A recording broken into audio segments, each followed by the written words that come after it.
Anna Karenina, Book 5, by Leo Tolstoy. Translated by Constance Garnett. Chapter 1. Princess Shtcherbatskaya considered that it was out of the question for the wedding to take place before Lent, just 5 weeks off, since not half the trousseau. But she could not but agree with Levin that to fix it for after Lent would be putting it off too late, as an old aunt of Prince Shtcherbatsky's was seriously ill and might die, and then the mourning would delay the wedding still longer. And therefore, deciding to divide the trousseau into 2 parts, a larger and smaller trousseau, the princess consented to have the wedding before Lent. She determined that she would get the smaller part of the trousseau all ready now, and the larger part should be made later.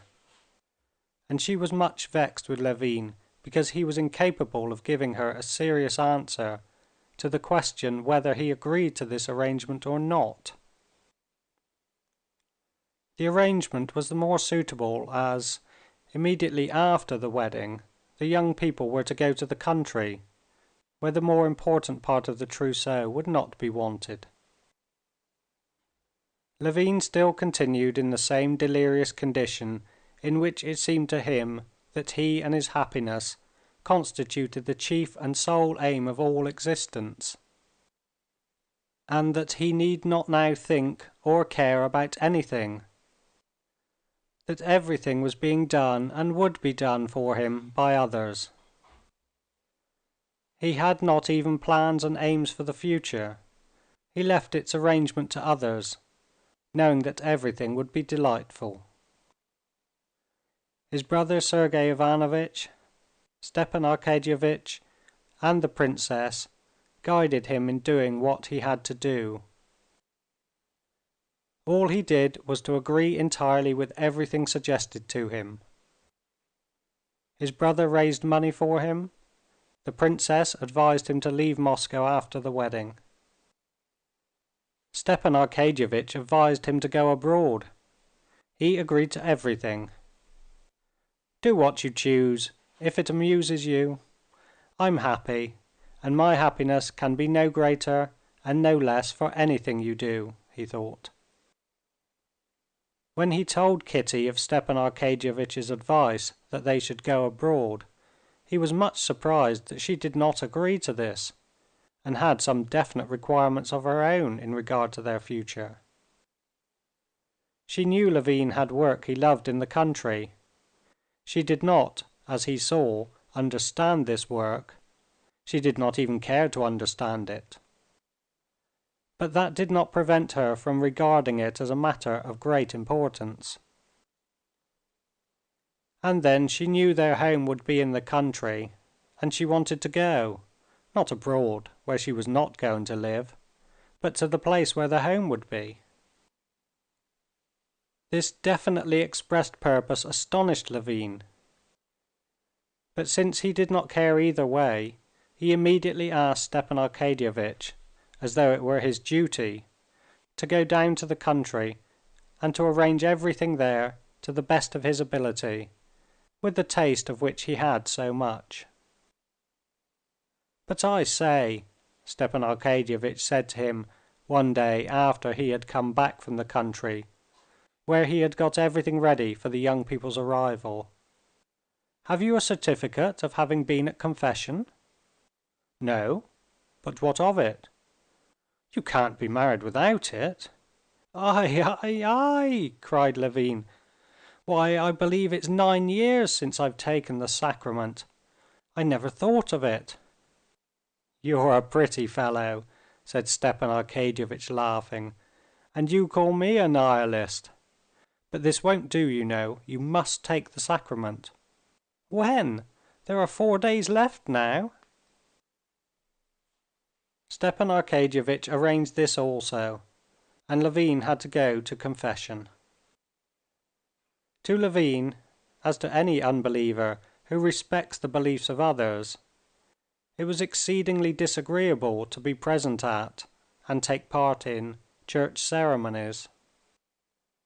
At this moment, in his present softened state of feeling, sensitive to everything, this inevitable act of hypocrisy was not merely painful to Levin, it seemed to him utterly impossible.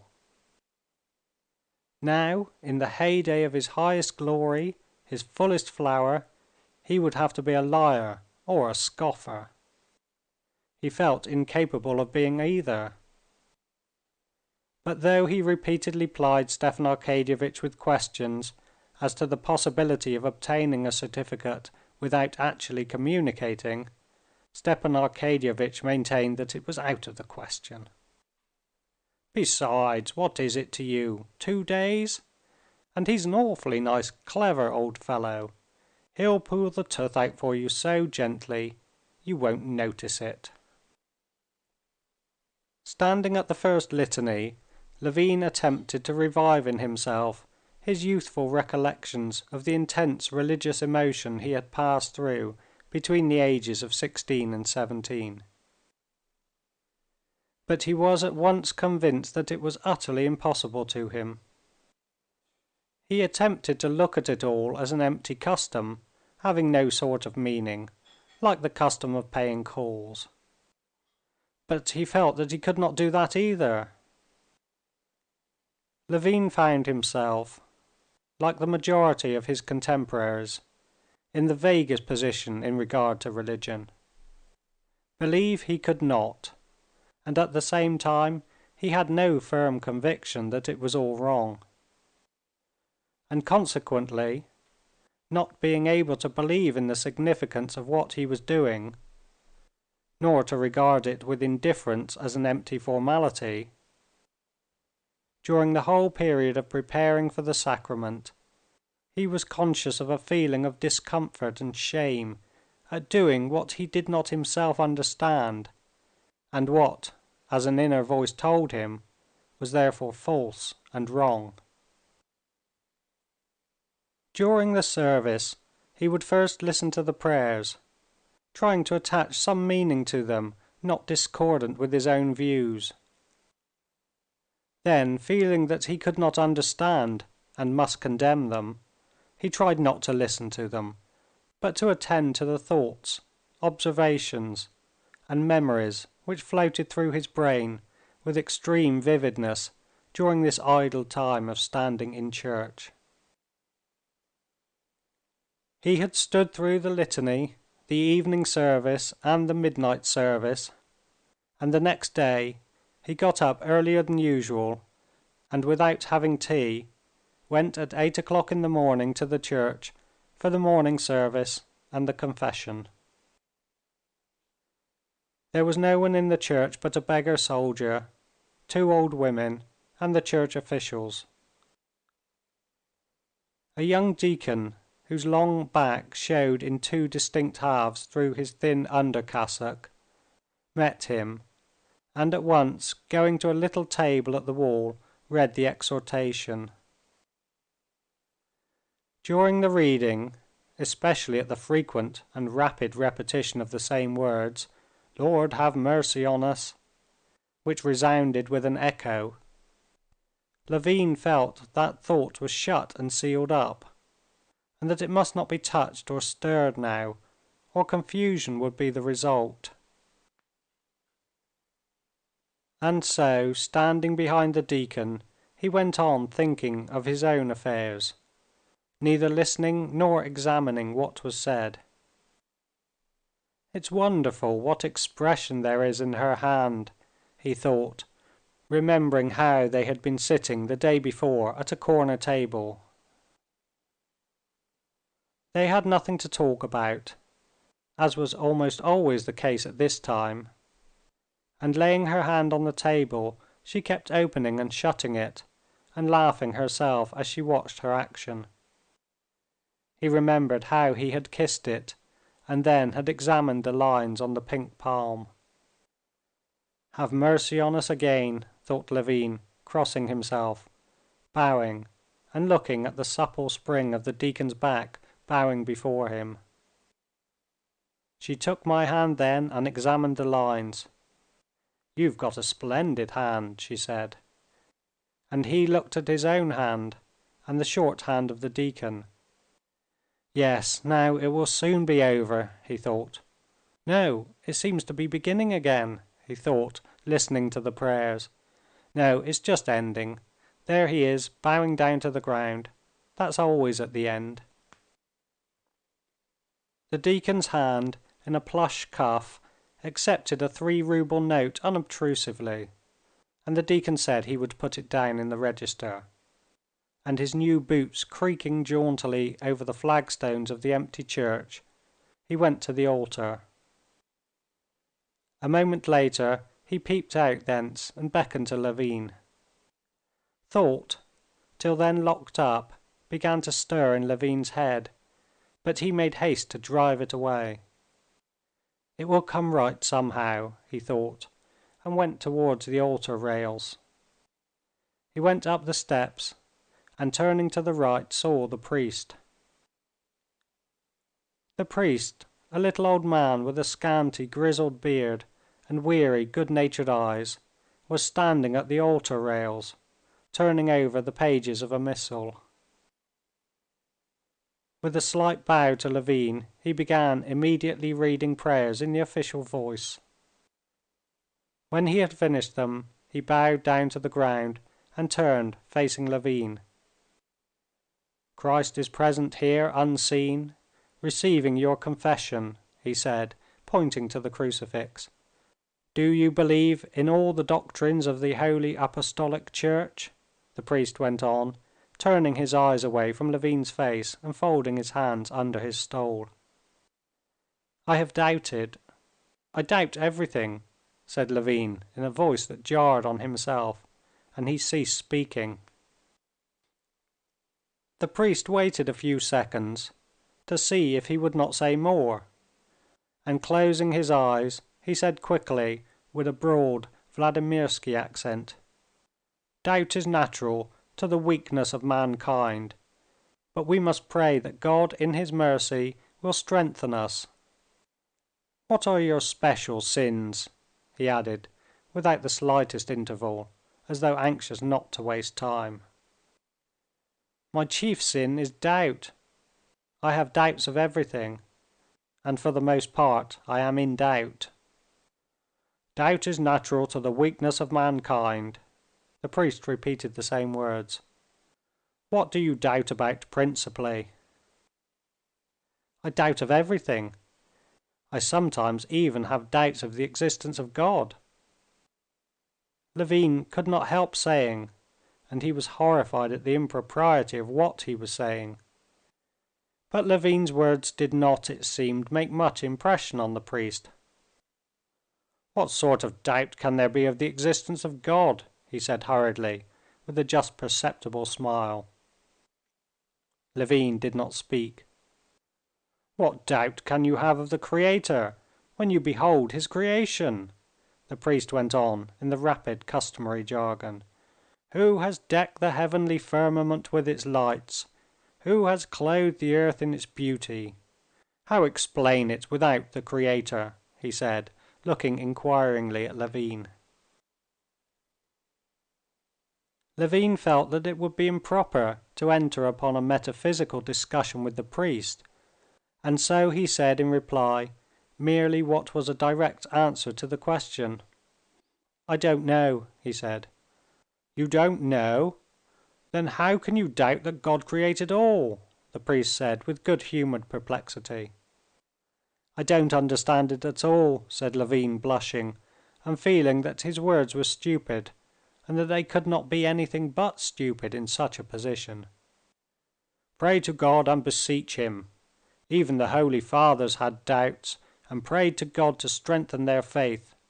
The devil has great power, and we must resist him.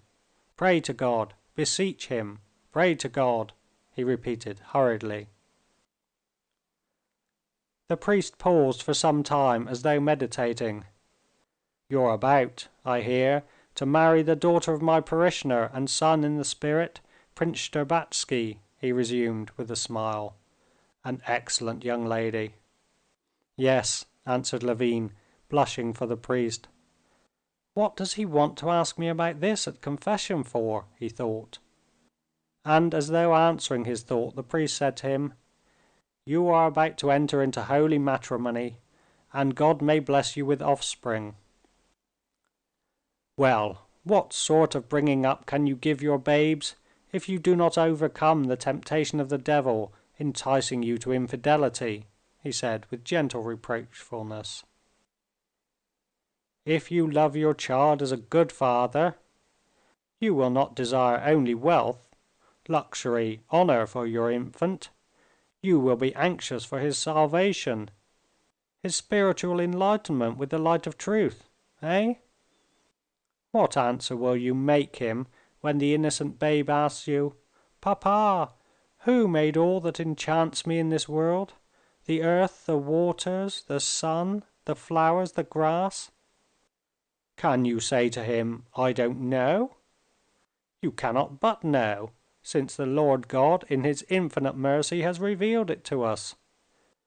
Or your child will ask you, 'What awaits me in the life beyond the tomb?' What will you say to him when you know nothing? How will you answer him? Will you leave him to the allurements of the world and the devil? That's not right," he said, and he stopped, putting his head on one side and looking at Levin with his kindly, gentle eyes.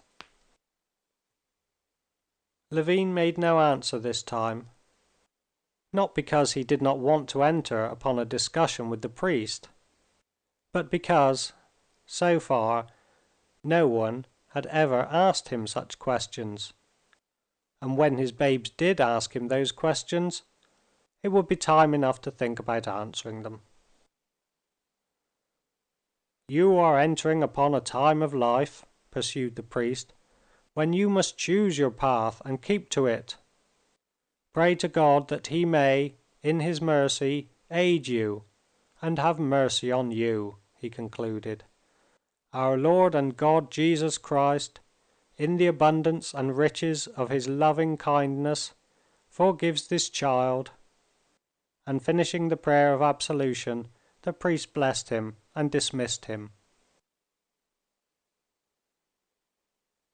On getting home that day, Levin had a delightful sense of relief at the awkward position being over, and having been got through without his having to tell a lie. Apart from this, there remained a vague memory that what the kind, nice old fellow had said had not been at all so stupid as he had fancied at first, and that there was something in it that must be cleared up. Of course, not now, thought Levin, but some day, later on.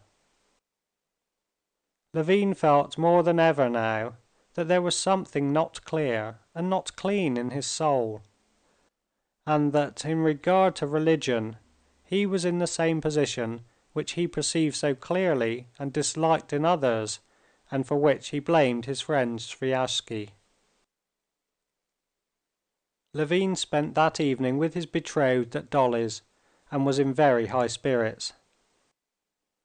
To explain to Stepan Arkadyevitch the state of excitement in which he found himself, he said that he was happy like a dog being trained to jump through a hoop, who, having at last caught the idea and done what was required of him, whines and wags its tail, and jumps up to the table and the windows in its delight. End of chapter 1.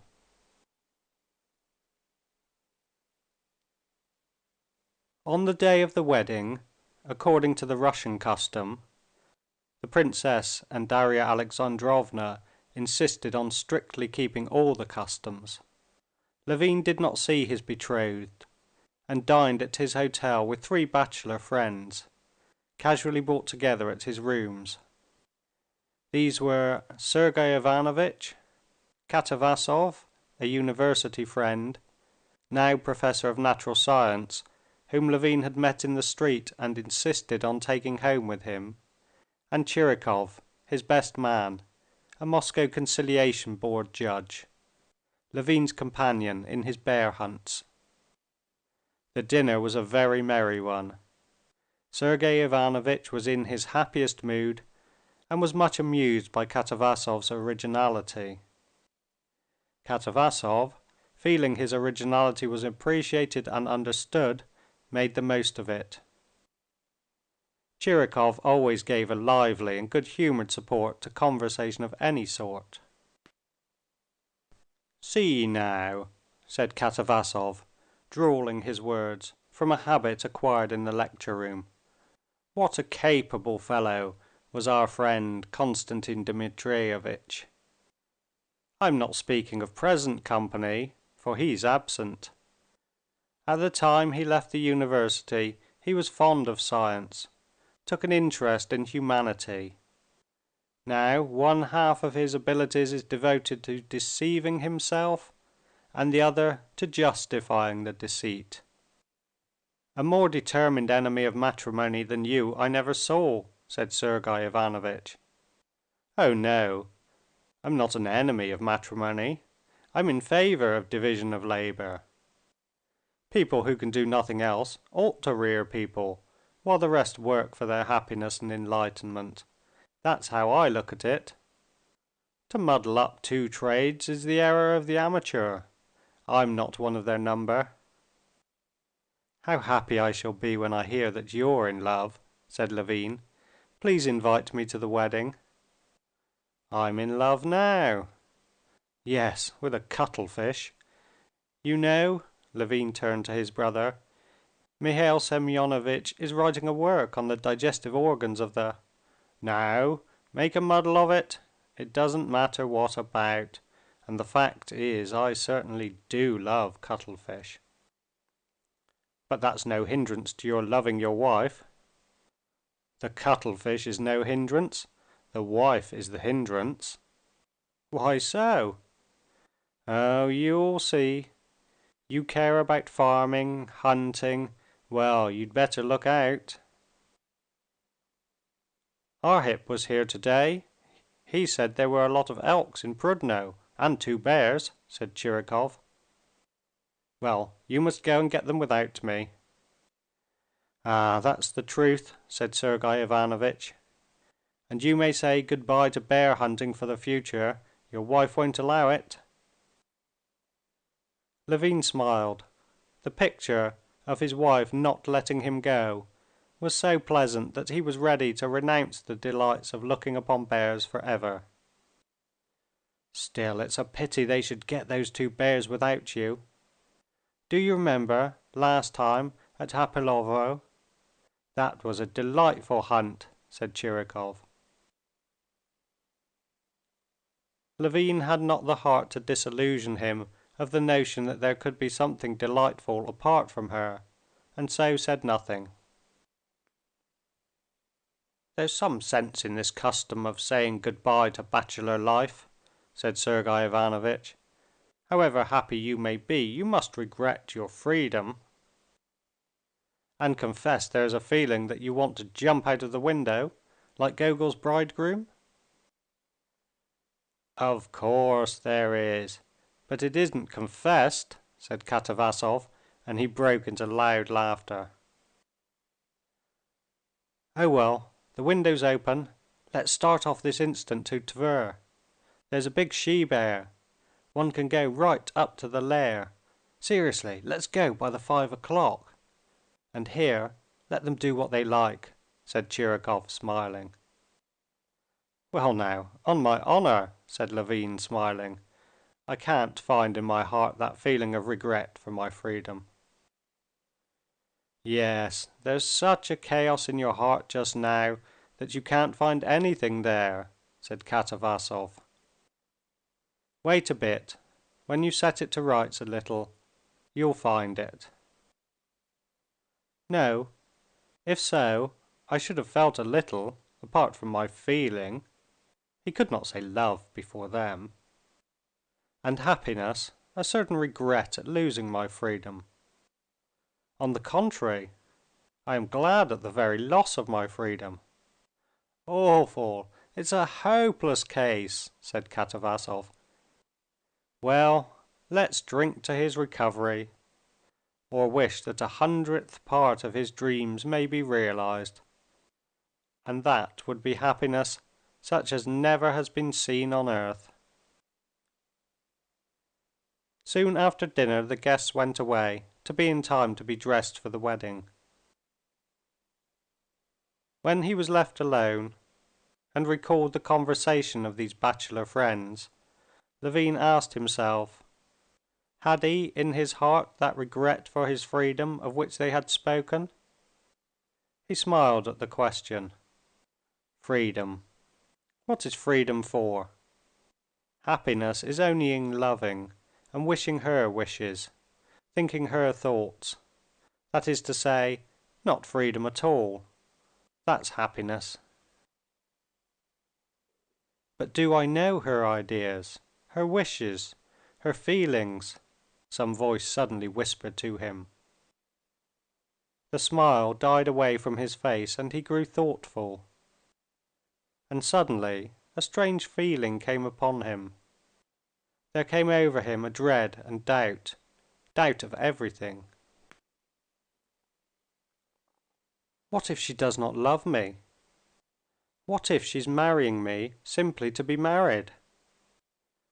What if she doesn't see herself what she's doing? He asked himself. She may come to her senses, and only when she is being married realize that she does not and cannot love me. And strange, most evil thoughts of her began to come to him. He was jealous of Vronsky, as he had been a year ago, as though the evening he had seen her with Vronsky had been yesterday. He suspected she had not told him everything.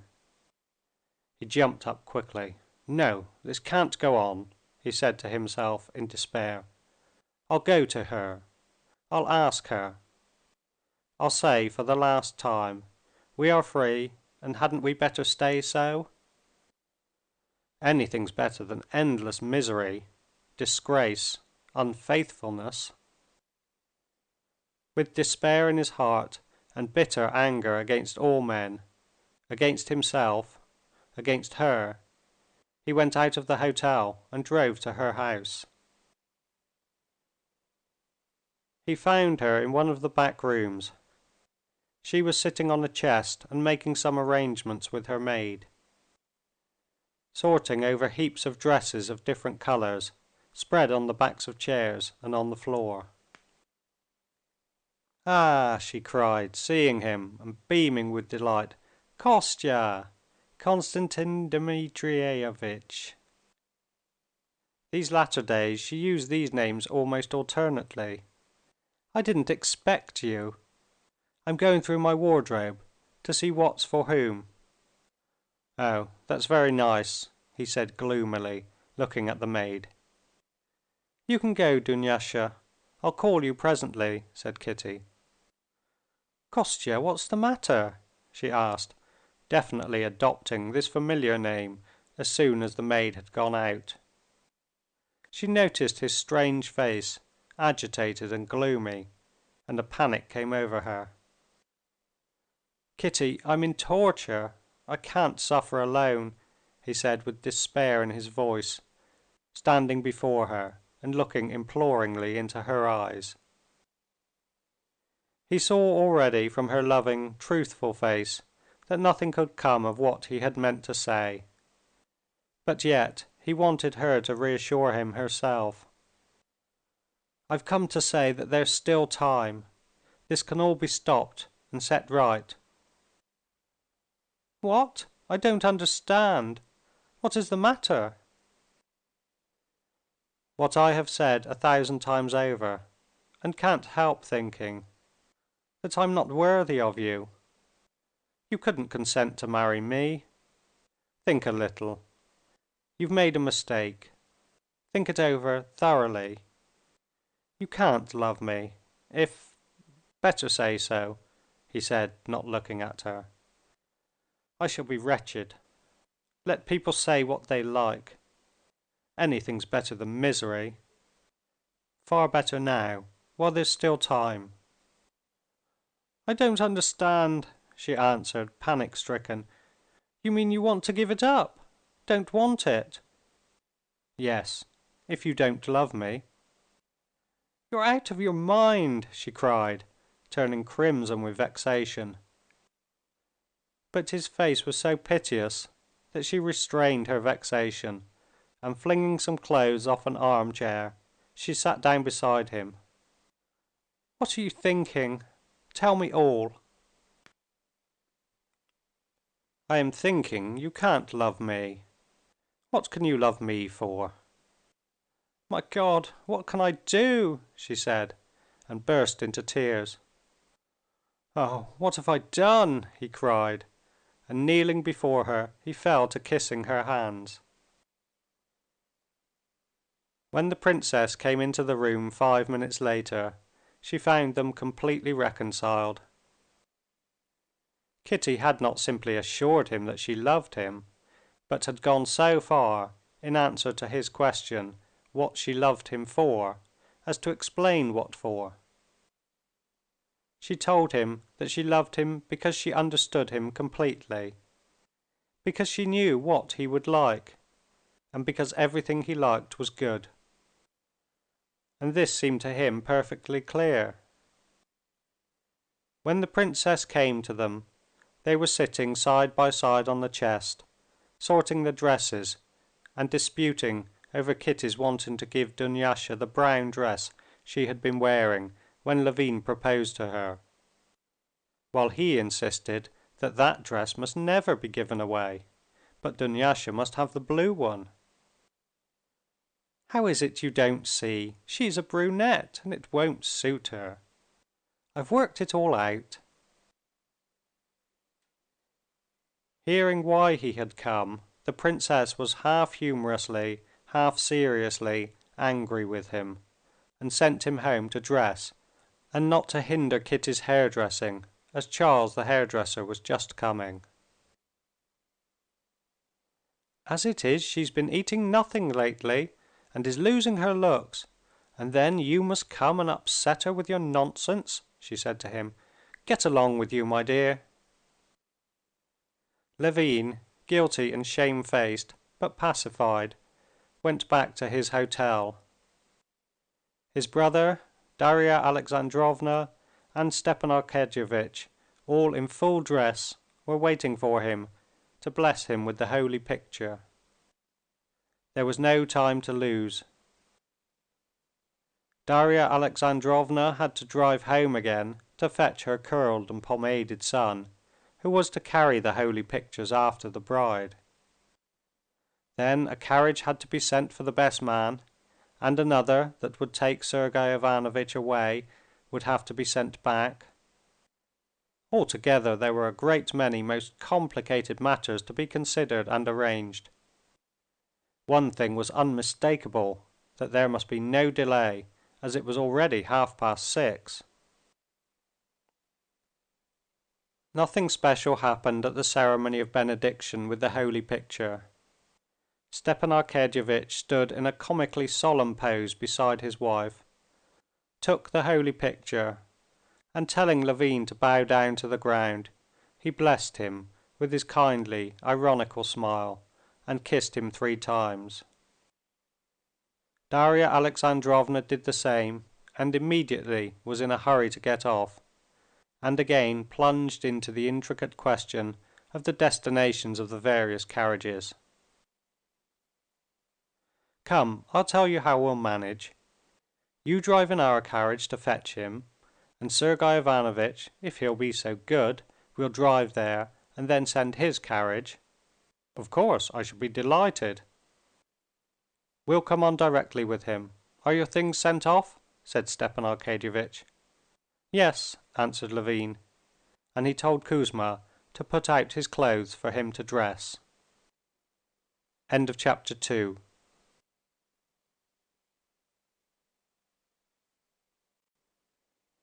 A crowd of people, principally women, was thronging round the church lighted up for the wedding. Those who had not succeeded in getting into the main entrance were crowding about the windows, pushing, wrangling, and peeping through the gratings. More than 20 carriages had already been drawn up in ranks along the street by the police. A police officer, regardless of the frost, stood at the entrance, gorgeous in his uniform. More carriages were continually driving up, and ladies wearing flowers and carrying their trains, and men taking off their helmets or black hats kept walking into the church. Inside the church both lustres were already lighted, and all the candles before the holy pictures. The gilt on the red ground of the holy picture stand, and the gilt relief on the pictures, and the silver of the lustres and candlesticks, and the stones of the floor, and the rugs and the banners above in the choir, and the steps of the altar, and the old blackened books, and the cassocks and surplices, all were flooded with light. On the right side of the warm church, in the crowd of frock coats and white ties, uniforms and broadcloth, velvet, satin, hair and flowers, bare shoulders and arms and long gloves, there was discreet but lively conversation that echoed strangely in the high cupola. Every time there was heard the creak of the open door, the conversation in the crowd died away, and everybody looked round, expecting to see the bride and bridegroom come in. But the door had opened more than 10 times, and each time it was either a belated guest or guests who joined the circle of the invited on the right, or a spectator who had eluded or softened the police officer and went to join the crowd of outsiders on the left. Both the guests and the outside public had by now passed through all the phases of anticipation. At first they imagined that the bride and bridegroom would arrive immediately, and attached no importance at all to their being late. Then they began to look more and more often towards the door, and to talk of whether anything could have happened. Then the long delay began to be positively discomforting, and relations and guests tried to look as if they were not thinking of the bridegroom, but were engrossed in conversation. The head deacon, as though to remind them of the value of his time, coughed impatiently, making the window panes quiver in their frames. In the choir the bored choristers could be heard trying their voices and blowing their noses.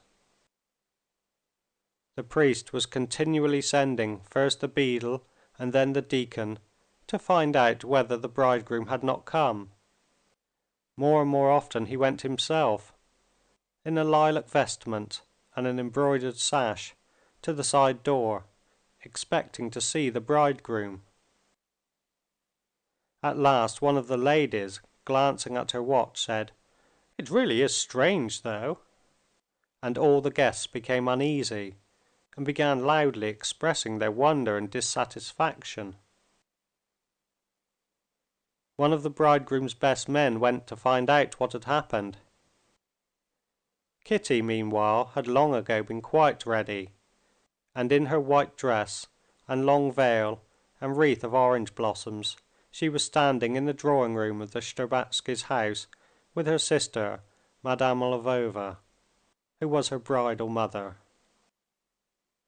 She was looking out of the window, and had been for over half an hour, anxiously expecting to hear from the best man that her bridegroom was at the church. Levin, meanwhile, in his trousers, but without his coat and waistcoat, was walking to and fro in his room at the hotel, continually putting his head out of the door and looking up and down the corridor. But in the corridor there was no sign of the person he was looking for, and he came back in despair, and frantically waving his hands, addressed Stepan Arkadyevitch, who was smoking serenely. "Was ever a man in such a fearful fool's position?" he said.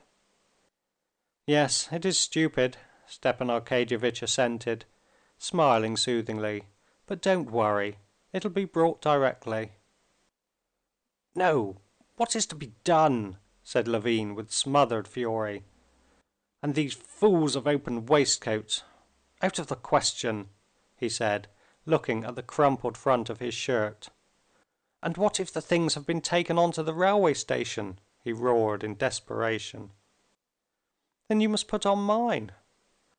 I ought to have done so long ago, if at all. It's not nice to look ridiculous. Wait a bit. It will come round.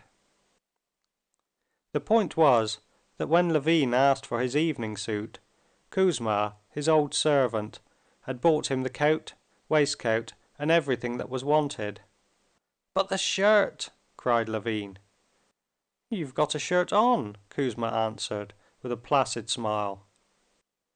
Kouzma had not thought of leaving out a clean shirt, and on receiving instructions to pack up everything and send it round to the Shtcherbatskys' house, from which the young people were to set out the same evening, he had done so, packing everything but the dress suit. The shirt, worn since the morning, was crumpled and out of the question with the fashionable open waistcoat. It was a long way to send to the Shtcherbatskys. They sent out to buy a shirt. The servant came back. Everything was shut up. It was Sunday. They sent to Stepan Arkadyevitch's and bought a shirt. It was impossibly wide and short. They sent finally to the Shtcherbatskys to unpack the things. The bridegroom was expected at the church while he was pacing up and down his room like a wild beast in a cage, peeping out into the corridor, and with horror and despair recalling what absurd things he had said to Kitty and what she might be thinking now. At last the guilty Kouzma flew panting into the room with the shirt. "Only just in time. They were just lifting it into the van," said Kouzma. 3 minutes later Levin ran full speed into the corridor, not looking at his watch for fear of aggravating his sufferings. "You won't help matters like this," said Stepan Arkadyevitch with a smile, hurrying with more deliberation after him. "It will come round. It will come round, I tell you." End of chapter 3.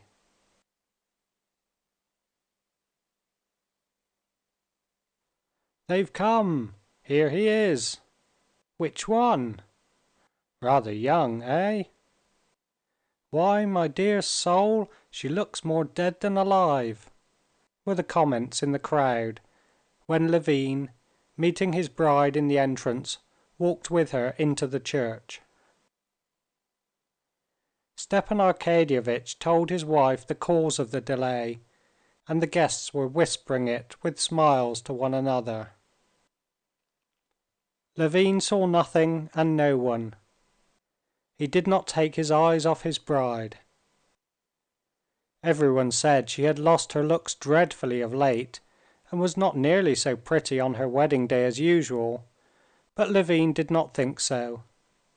He looked at her hair done up high, with the long white veil, and white flowers, and the high, stand-up, scalloped collar, that in such a maidenly fashion hid her long neck at the sides and only showed it in front, her strikingly slender figure, and it seemed to him that she looked better than ever, not because these flowers, this veil, this gown from Paris added anything to her beauty, but because, in spite of the elaborate sumptuousness of her attire, the expression of her sweet face, of her eyes, of her lips was still her own characteristic expression of guileless truthfulness. "I was beginning to think you meant to run away," she said, and smiled to him. "It's so stupid what happened to me.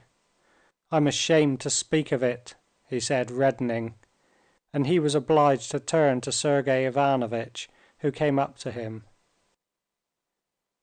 "This is a pretty story of yours about the shirt," said Sergey Ivanovitch, shaking his head and smiling.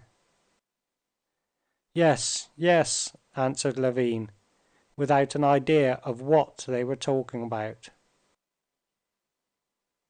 "Now, Kostya, you have to decide," said Stepan Arkadyevitch with an air of mock dismay. "A weighty question. You are at this moment just in the humor to appreciate all its gravity." They ask me, are they to light the candles that have been lighted before, or candles that have never been lighted? It's a matter of 10 roubles," he added, relaxing his lips into a smile. "I have decided, but I was afraid you might not agree." Levin saw it was a joke, but he could not smile. "Well, how's it to be then? Unlighted or lighted candles? That's the question." "Yes, yes, unlighted." "Oh, I'm very glad. The question's decided," said Stepan Arkadyevitch, smiling. "How silly men are, though, in this position," he said to Tchirikov, when Levin, after looking absently at him, had moved back to his bride. "Kitty, mind you're the first to step on the carpet," said Countess Nordston, coming up. "You're a nice person," she said to Levin. "Aren't you frightened, eh?" said Marya Dmitrievna, an old aunt. "Are you cold? You're pale. Stop a minute, stoop down," said Kitty's sister, Madame Lvova, and with her plump, handsome arms she smilingly set straight the flowers on her head. Dolly came up, tried to say something, but could not speak, cried, and then laughed unnaturally. Kitty looked at all of them with the same absent eyes as Levin.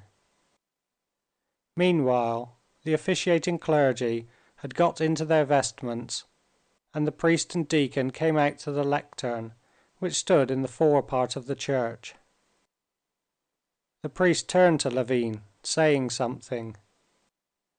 Levin did not hear what the priest said. "Take the bride's hand and lead her up," the best man said to Levin. It was a long while before Levin could make out what was expected of him.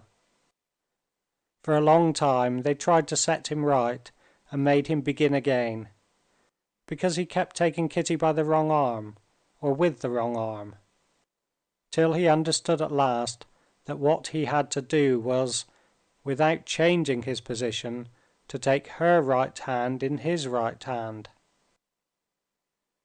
When at last he had taken the bride's hand in the correct way, the priest walked a few paces in front of them and stopped at the lectern. The crowd of friends and relations moved after them, with a buzz of talk and a rustle of skirts. Someone stooped down and pulled out the bride's train. The church became so still that the drops of wax could be heard falling from the candles. The little old priest, in his ecclesiastical cap, with his long silvery gray locks of hair parted behind his ears, was fumbling with something at the lectern, putting out his little old hands from under the heavy silver vestment with the gold cross on the back of it. Stepan Arkadyevitch approached him cautiously, whispered something, and making a sign to Levin, walked back again. The priest lighted 2 candles wreathed with flowers, and holding them sideways so that the wax dropped slowly from them, he turned facing the bridal pair. The priest was the same old man that had confessed Levin. He looked with weary and melancholy eyes at the bride and bridegroom, sighed, and putting his right hand out from his vestment, blessed the bridegroom with it, and also, with a shade of solicitous tenderness, laid the crossed fingers on the bowed head of Kitty. Then he gave them the candles, and taking the censer, moved slowly away from them. "Can it be true?" thought Levin, and he looked round at his bride. Looking down at her, he saw her face in profile, and from the scarcely perceptible quiver of her lips and eyelashes, he knew she was aware of his eyes upon her. She did not look round, but the high scalloped collar that reached her little pink ear trembled faintly. He saw that a sigh was held back in her throat, and the little hand in the long glove shook as it held the candle. All the fuss of the shirt, of being late, all the talk of friends and relations, their annoyance, his ludicrous position, all suddenly passed away, and he was filled with joy and dread. The handsome, stately head deacon, wearing a silver robe and his curly locks standing out at each side of his head, stepped smartly forward, and lifting his stole on 2 fingers, stood opposite the priest. "Blessed be the name of the Lord." The solemn syllables rang out slowly one after another, setting the air quivering with waves of sound. "Blessed is the name of our God, from the beginning, is now, and ever shall be," the little old priest answered in a submissive piping voice, still fingering something at the lectern. And the full chorus of the unseen choir rose up, filling the whole church from the windows to the vaulted roof with broad waves of melody. It grew stronger, rested for an instant, and slowly died away. They prayed as they always do for peace from on high and for salvation, for the Holy Synod and for the Tsar. They prayed too for the servants of God, Constantine and Katerina, now plighting their troth. "Vouchsafe to them love made perfect, peace and help, O Lord, we beseech Thee," the whole church seemed to breathe with the voice of the head deacon.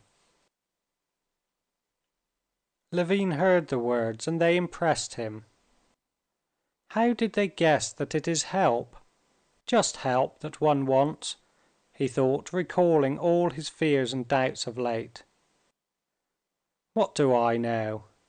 What can I do in this fearful business," he thought, "without help? Yes, it is help I want now."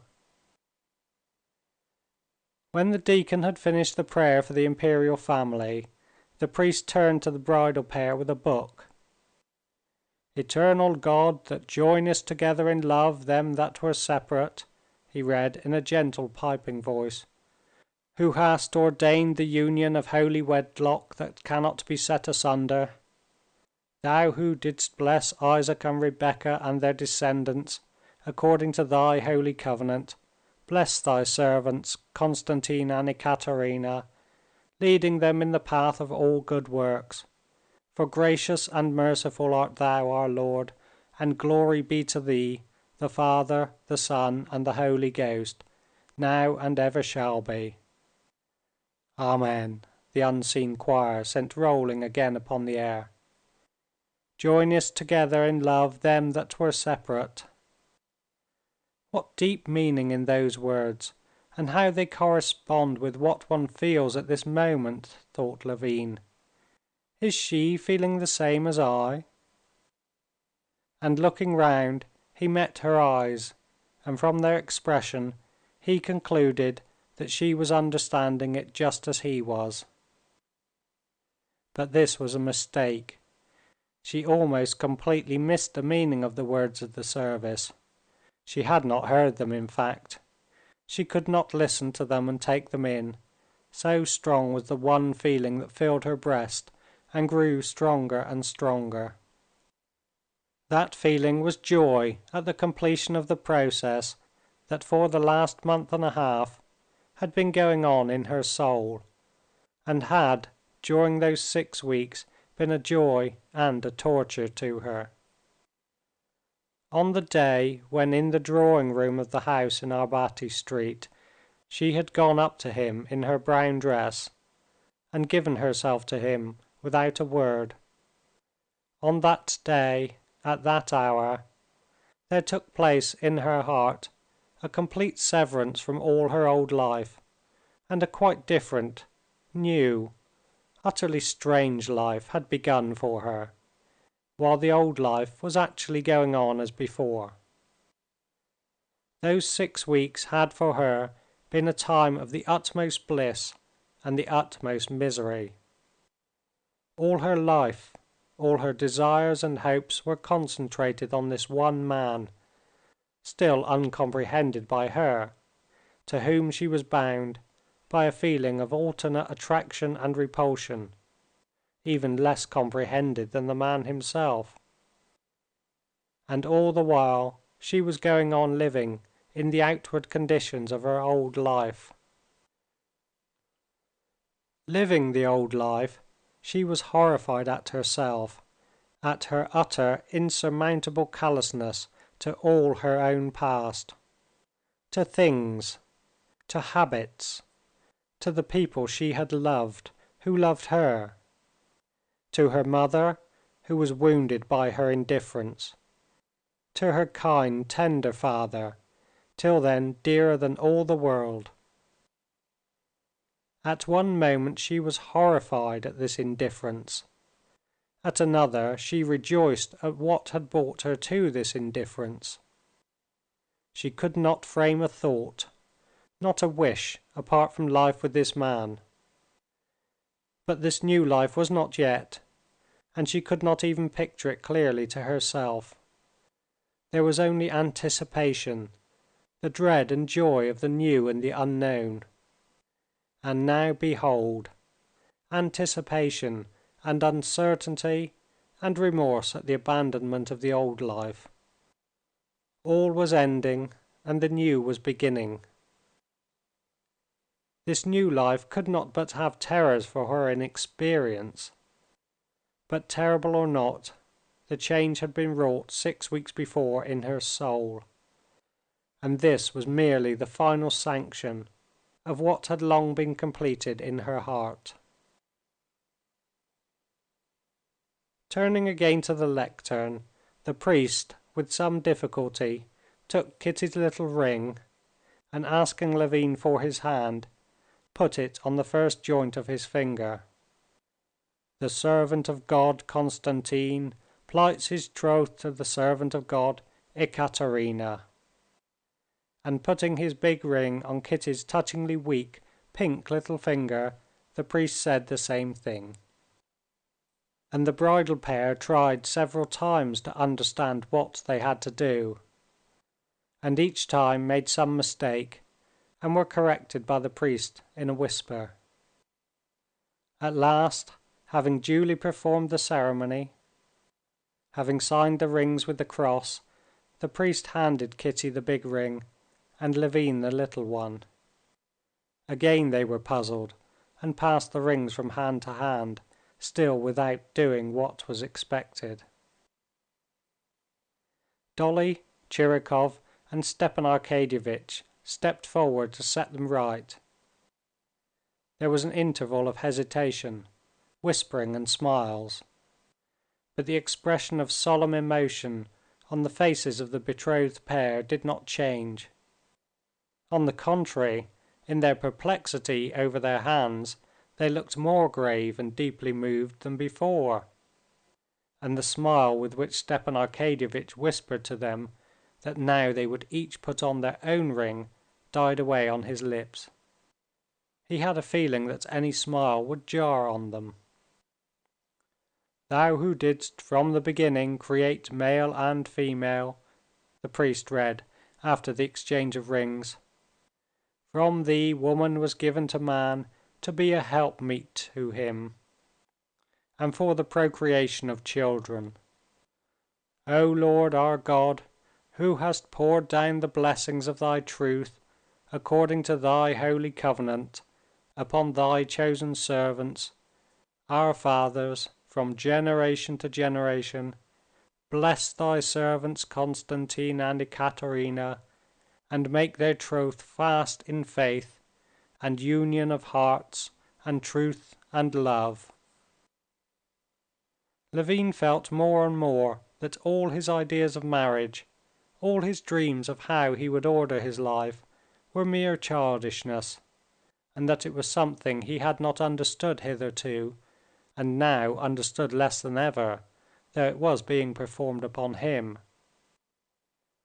The lump in his throat rose higher and higher. Tears that would not be checked came into his eyes. End of chapter 4.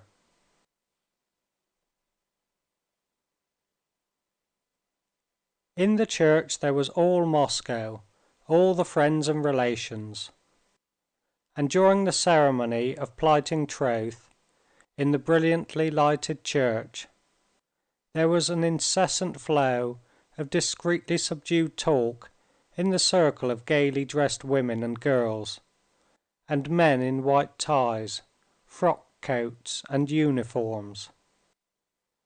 The talk was principally kept up by the men, while the women were absorbed in watching every detail of the ceremony, which always means so much to them. In the little group nearest to the bride were her two sisters, Dolly, and the other one, the self-possessed beauty, Madame Lvova, who had just arrived from abroad. "Why is it Marie's in lilac? As bad as black at a wedding," said Madame Korsunskaya. "With her complexion, it's the one salvation," responded Madame Trubetskaya. "I wonder why they had the wedding in the evening. It's like shop people." "So much prettier. I was married in the evening too," answered Madame Korsunskaya, and she sighed, remembering how charming she had been that day, and how absurdly in love her husband was, and how different it all was now. They say if anyone's best man more than 10 times, he'll never be married. "I wanted to be for the 10th time, but the post was taken," said Count Siniavin to the pretty Princess Tcharskaya, who had designs on him. Princess Tcharskaya only answered with a smile. She looked at Kitty, thinking how and when she would stand with Count Siniavin in Kitty's place, and how she would remind him then of his joke today. Shtcherbatsky told the old maid of honor, Madame Nikolaeva, that he meant to put the crown on Kitty's chignon for luck. "She ought not to have worn a chignon," answered Madame Nikolaeva, who had long ago made up her mind that if the elderly widower she was angling for married her, the wedding should be of the simplest. "I don't like such grandeur." Sergey Ivanovitch was talking to Darya Dmitrievna, jestingly assuring her that the custom of going away after the wedding was becoming common, because newly married people always felt a little ashamed of themselves. "Your brother may feel proud of himself. She's a marvel of sweetness. I believe you're envious." "Oh, I've got over that, Darya Dmitrievna," he answered, and a melancholy and serious expression suddenly came over his face. Stepan Arkadyevitch was telling his sister-in-law his joke about divorce. "The wreath wants setting straight," she answered, not hearing him. "What a pity she's lost her looks so," Countess Nordston said to Madame Lvova. "Still, he's not worth her little finger, is he?" "Oh, I like him so. Not because he's my future beau-frère," answered Madame Lvova. "And how well he's behaving. It's so difficult, too, to look well in such a position, not to be ridiculous. And he's not ridiculous, and not affected. One can see he's moved." "You expected it, I suppose?" "Almost. She always cared for him." "Well, we shall see which of them will step on the rug first. I warned Kitty." "It will make no difference," said Madame Lvova. "We're all obedient wives. It's in our family." "Oh, I stepped on the rug before Vassily on purpose. And you, Dolly?" Dolly stood beside them. She heard them, but she did not answer. She was deeply moved. The tears stood in her eyes, and she could not have spoken without crying. She was rejoicing over Kitty and Levin. Going back in thought to her own wedding, she glanced at the radiant figure of Stepan Arkadyevitch, forgot all the present, and remembered only her own innocent love. She recalled not herself only, but all her women friends and acquaintances. She thought of them on the one day of their triumph, when they had stood like Kitty under the wedding crown, with love and hope and dread in their hearts, renouncing the past and stepping forward into the mysterious future. Among the brides that came back to her memory, she thought too of her darling Anna, of whose proposed divorce she had just been hearing.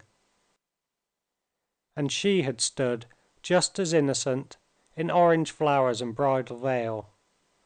And now? "It's terribly strange," she said to herself. It was not merely the sisters, the women friends, and female relations of the bride who were following every detail of the ceremony.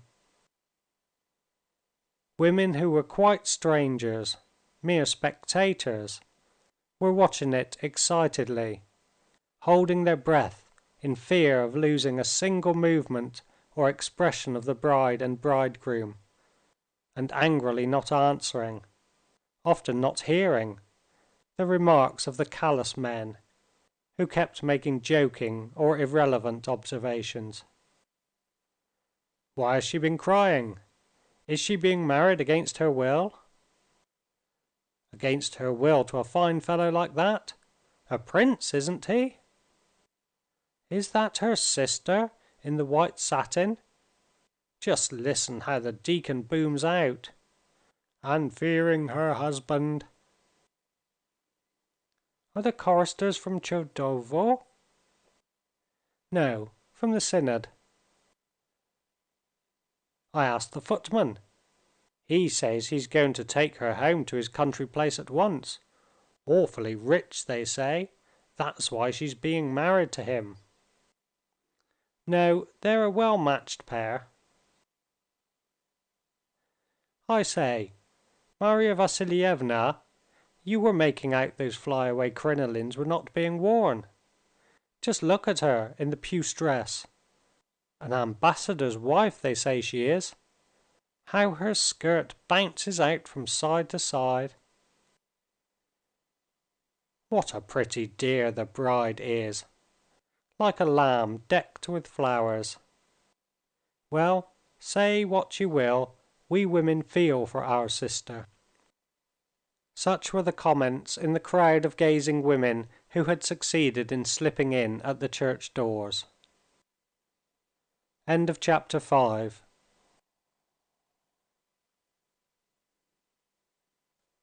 When the ceremony of plighting troth was over, the beadle spread before the lectern, in the middle of the church, a piece of pink silken stuff. The choir sang a complicated and elaborate psalm, in which the bass and tenor sang responses to one another. And the priest, turning round, pointed the bridal pair to the pink silk rug. Though both had often heard a great deal about the saying that the one who steps first on the rug will be the head of the house, neither Levin nor Kitty were capable of recollecting it as they took the few steps towards it. They did not hear the loud remarks and disputes that followed, some maintaining he had stepped on first, and others that both had stepped on together.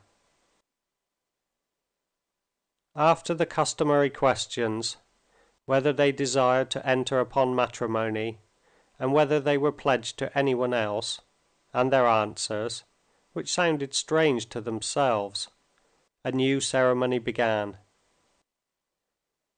Kitty listened to the words of the prayer, trying to make out their meaning, but she could not. The feeling of triumph and radiant happiness flooded her soul more and more as the ceremony went on, and deprived her of all power of attention. They prayed, "Endow them with continence and fruitfulness, and vouchsafe that their hearts may rejoice, looking upon their sons and daughters." They alluded to God's creation of a wife from Adam's rib. "And for this cause a man shall leave father and mother, and cleave unto his wife, and they two shall be one flesh." And that "this is a great mystery."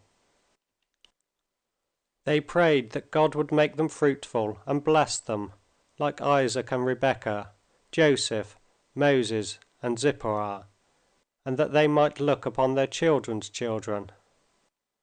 "That's all splendid," thought Kitty, catching the words. "All that's just as it should be," and a smile of happiness, unconsciously reflected in everyone who looked at her, beamed on her radiant face.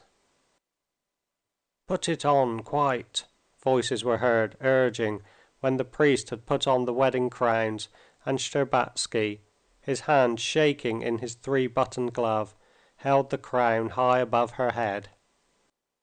"Put it on," she whispered, smiling. Levin looked round at her and was struck by the joyful radiance on her face, and unconsciously her feeling infected him. He too, like her, felt glad and happy. They enjoyed hearing the epistle read, and the roll of the head deacon's voice at the last verse, awaited with such impatience by the outside public. They enjoyed drinking out of the shallow cup of warm red wine and water, and they were still more pleased when the priest, flinging back his stole and taking both their hands in his, led them round the lectern to the accompaniment of bass voices chanting "Glory to God." Shtcherbatsky and Tchirikov, supporting the crowns and stumbling over the bride's train, smiling too and seeming delighted at something, were at one moment left behind, at the next treading on the bridal pair as the priest came to a halt.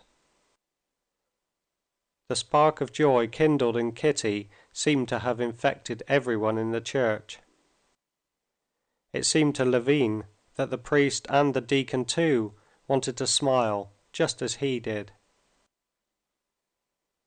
Taking the crowns off their heads, the priest read the last prayer and congratulated the young people. Levin looked at Kitty, and he had never before seen her look as she did. She was charming with the new radiance of happiness in her face. Levin longed to say something to her, but he did not know whether it was all over. The priest got him out of his difficulty. He smiled his kindly smile and said gently, "Kiss your wife, and you kiss your husband," and took the candles out of their hands. Levin kissed her smiling lips with timid care, gave her his arm, and with a new, strange sense of closeness, walked out of the church. He did not believe, he could not believe that it was true.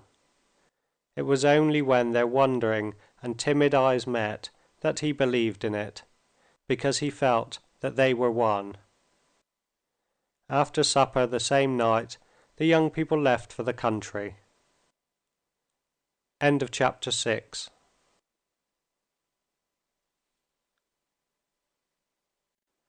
Vronsky and Anna had been traveling for 3 months together in Europe.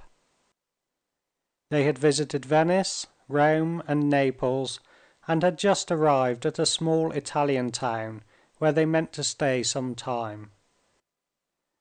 A handsome head waiter, with thick pomaded hair parted from the neck upwards, an evening coat, a broad white cambric shirt front, and a bunch of trinkets hanging above his rounded stomach, stood with his hands in the full curve of his pockets, looking contemptuously from under his eyelids, while he gave some frigid reply to a gentleman who had stopped him.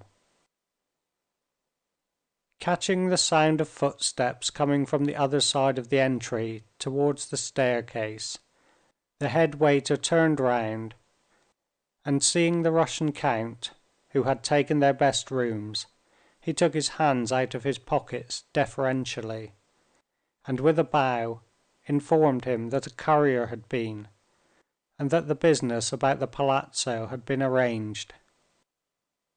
The steward was prepared to sign the agreement. "Ah, I'm glad to hear it," said Vronsky. "Is Madame at home or not?" "Madame has been out for a walk, but has returned now," answered the waiter. Vronsky took off his soft, wide-brimmed hat, and passed his handkerchief over his heated brow and hair, which had grown half over his ears, and was brushed back, covering the bald patch on his head. And glancing casually at the gentleman, who still stood there gazing intently at him, he would have gone on. "This gentleman is a Russian, and was inquiring after you," said the head waiter. With mingled feelings of annoyance at never being able to get away from acquaintances anywhere, and longing to find some sort of diversion from the monotony of his life, Vronsky looked once more at the gentleman, who had retreated and stood still again, and at the same moment a light came into the eyes of both. "Golenishtchev! Vronsky!" It really was Golenishtchev, a comrade of Vronsky's in the corps of pages. In the corps, Golenishtchev had belonged to the Liberal party. He left the corps without entering the army, and had never taken office under the government. Vronsky and he had gone completely different ways on leaving the corps, and had only met once since. At that meeting, Vronsky perceived that Golenishtchev had taken up a sort of lofty, intellectually liberal line, and was consequently disposed to look down upon Vronsky's interests and calling in life. Hence Vronsky had met him with the chilling and haughty manner he so well knew how to assume, the meaning of which was, "You may like or dislike my way of life. That's a matter of the most perfect indifference to me. You will have to treat me with respect if you want to know me."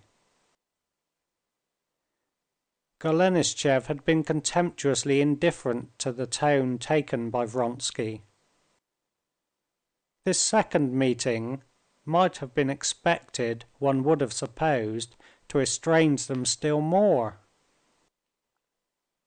But now they beamed and exclaimed with delight on recognizing one another. Vronsky would never have expected to be so pleased to see Golenishtchev, but probably he was not himself aware how bored he was. He forgot the disagreeable impression of their last meeting, and with a face of frank delight held out his hand to his old comrade. The same expression of delight replaced the look of uneasiness on Golenishtchev's face. "How glad I am to meet you," said Vronsky, showing his strong white teeth in a friendly smile. "I heard the name Vronsky, but I didn't know which one. I'm very, very glad. Let's go in. Come, tell me what you're doing." "I've been living here for 2 years. I'm working." "Ah," said Vronsky with sympathy. "Let's go in." And with the habit common with Russians, instead of saying in Russian what he wanted to keep from the servants, he began to speak in French. "Do you know Madame Karenina? We are traveling together. I am going to see her now," he said in French, carefully scrutinizing Golenishtchev's face. Ah, I did not know." Though he did know, Golenishtchev answered carelessly. "Have you been here long?" he added. 4 days," Vronsky answered, once more scrutinizing his friend's face intently. "Yes, he's a decent fellow, and will look at the thing properly," Vronsky said to himself, catching the significance of Golenishtchev's face and the change of subject. "I can introduce him to Anna. He looks at it properly." During those 3 months that Vronsky had spent abroad with Anna, he had always, on meeting new people, asked himself how the new person would look at his relations with Anna, and for the most part, in men, he had met with the proper way of looking at it. But if he had been asked, and those who looked at it properly had been asked, exactly how they did look at it, both he and they would have been greatly puzzled to answer. In reality, those who, in Vronsky's opinion, had the proper view, had no sort of view at all, but behaved in general as well-bred persons do behave in regard to all the complex and insoluble problems with which life is encompassed on all sides. They behaved with propriety, avoiding allusions and unpleasant questions. They assumed an air of fully comprehending the import and force of the situation, of accepting and even approving of it, but of considering it superfluous and uncalled for to put all this into words. Vronsky at once divined that Golenishtchev was of this class, and therefore was doubly pleased to see him. And in fact Golenishtchev's manner to Madame Karenina, when he was taken to call on her, was all that Vronsky could have desired. Obviously, without the slightest effort, he steered clear of all subjects which might lead to embarrassment. He had never met Anna before, and was struck by her beauty, and still more by the frankness with which she accepted her position. She blushed when Vronsky brought in Golenishtchev, and he was extremely charmed by this childish blush overspreading her candid and handsome face. But what he liked particularly was the way in which at once, as though on purpose, that there might be no misunderstanding with an outsider, she called Vronsky simply Alexey, and said they were moving into a house they had just taken, what was here called a palazzo. Golenishtchev liked this direct and simple attitude to her own position. Looking at Anna's manner of simple-hearted, spirited gaiety, and knowing Alexey Alexandrovitch and Vronsky, Golenishtchev fancied that he understood her perfectly. He fancied that he understood what she was utterly unable to understand.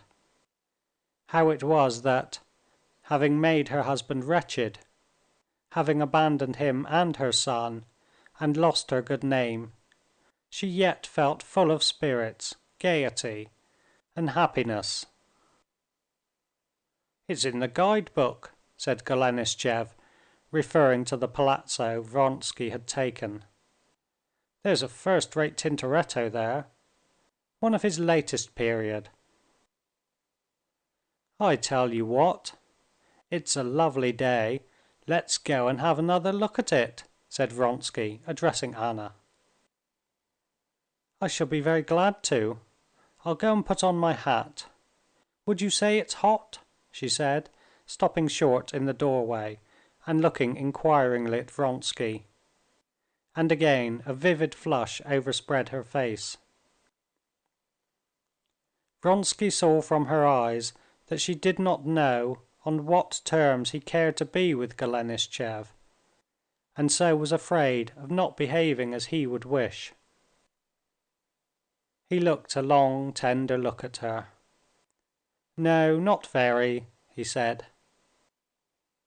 And it seemed to her that she understood everything, most of all that he was pleased with her, and smiling to him she walked with her rapid step out at the door. The friends glanced at one another, and a look of hesitation came into both faces, as though Golenishtchev, unmistakably admiring her, would have liked to say something about her, and could not find the right thing to say, while Vronsky desired and dreaded his doing so. "Well then," Vronsky began to start a conversation of some sort. "So you're settled here? You're still at the same work then?" he went on, recalling that he had been told Golenishtchev was writing something. "Yes, I'm writing the second part of the Two Elements," said Golenishtchev, coloring with pleasure at the question. "That is, to be exact, I am not writing it yet. I am preparing, collecting materials. It will be of far wider scope, and will touch on almost all questions. We in Russia refuse to see that we are the heirs of Byzantium." And he launched into a long and heated explanation of his views. Vronsky, at the first moment, felt embarrassed at not even knowing of the first part of the Two Elements, of which the author spoke as something well known. But as Golenishtchev began to lay down his opinions, and Vronsky was able to follow them, even without knowing the Two Elements, he listened to him with some interest, for Golenishtchev spoke well. But Vronsky was startled and annoyed by the nervous irascibility with which Golenishtchev talked of the subject that engrossed him. As he went on talking, his eyes glittered more and more angrily. He was more and more hurried in his replies to imaginary opponents, and his face grew more and more excited and worried. Remembering Golenishtchev, a thin, lively, good-natured and well-bred boy, always at the head of the class, Vronsky could not make out the reason of his irritability, and he did not like it. What he particularly disliked was that Golenishtchev, a man belonging to a good set, should put himself on a level with some scribbling fellows with whom he was irritated and angry. Was it worth it? Vronsky disliked it, yet he felt that Golenishtchev was unhappy and was sorry for him.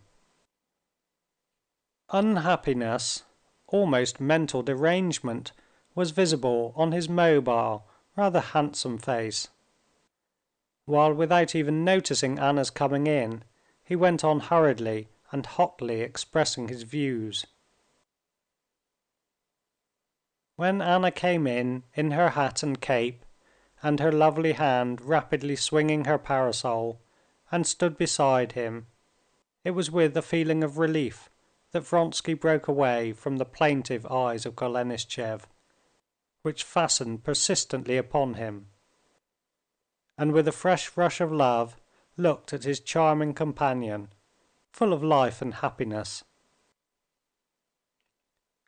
Golenishtchev recovered himself with an effort, and at first was dejected and gloomy, but Anna, disposed to feel friendly with everyone as she was at that time, soon revived his spirits by her direct and lively manner.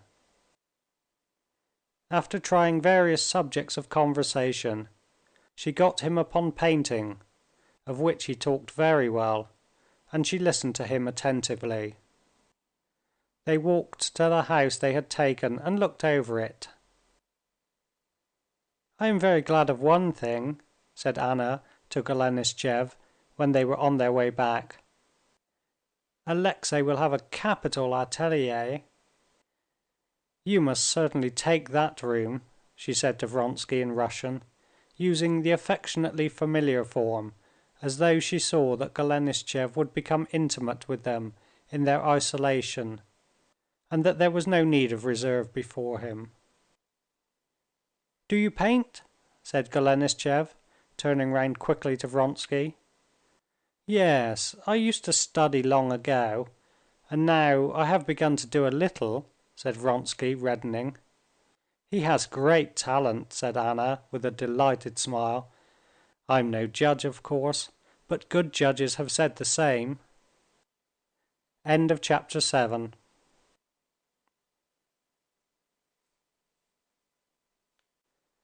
Anna, in that first period of her emancipation and rapid return to health, felt herself unpardonably happy and full of the joy of life. The thought of her husband's unhappiness did not poison her happiness. On one side, that memory was too awful to be thought of. On the other side, her husband's unhappiness had given her too much happiness to be regretted. The memory of all that had happened after her illness, her reconciliation with her husband, its breakdown, the news of Vronsky's wound, his visit, the preparations for divorce, the departure from her husband's house, the parting from her son, all that seemed to her like a delirious dream from which she had waked up alone with Vronsky abroad. The thought of the harm caused to her husband aroused in her a feeling like repulsion, and akin to what a drowning man might feel who has shaken off another man clinging to him.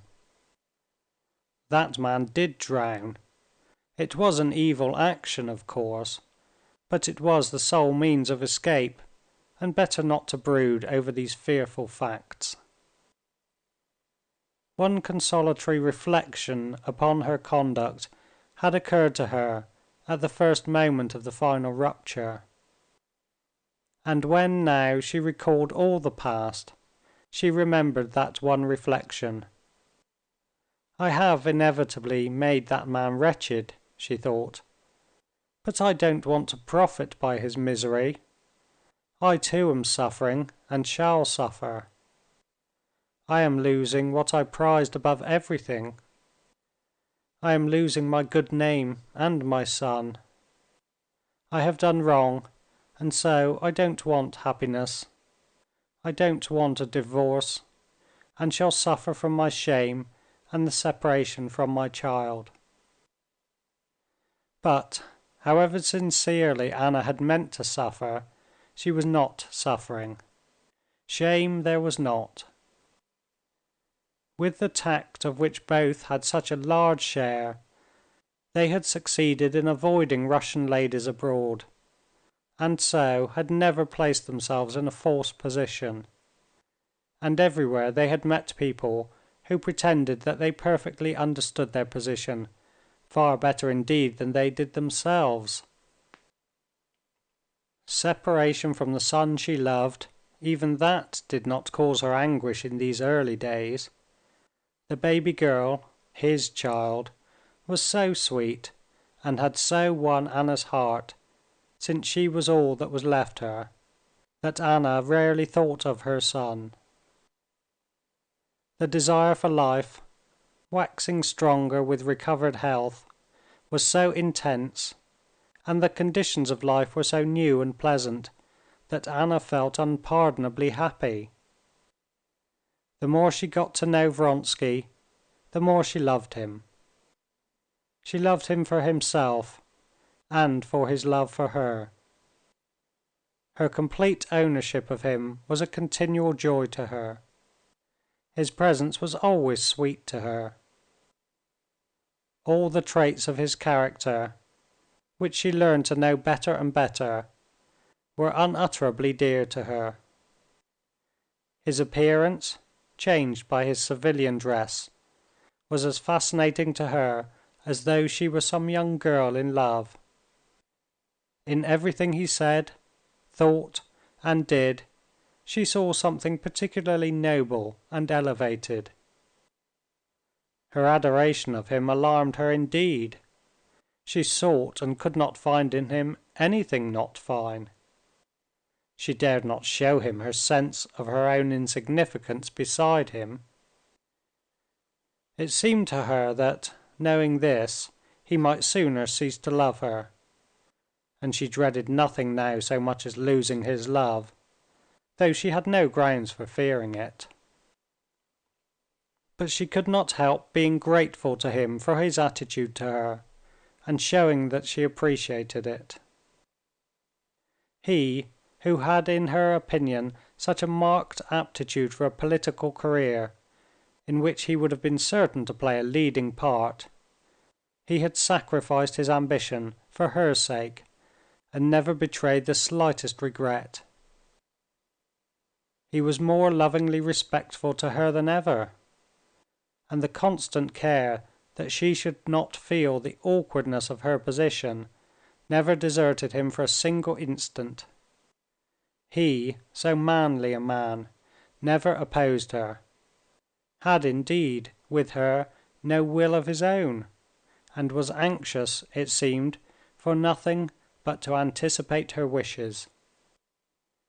And she could not but appreciate this, even though the very intensity of his solicitude for her, the atmosphere of care with which he surrounded her, sometimes weighed upon her. Vronsky, meanwhile, in spite of the complete realization of what he had so long desired, was not perfectly happy.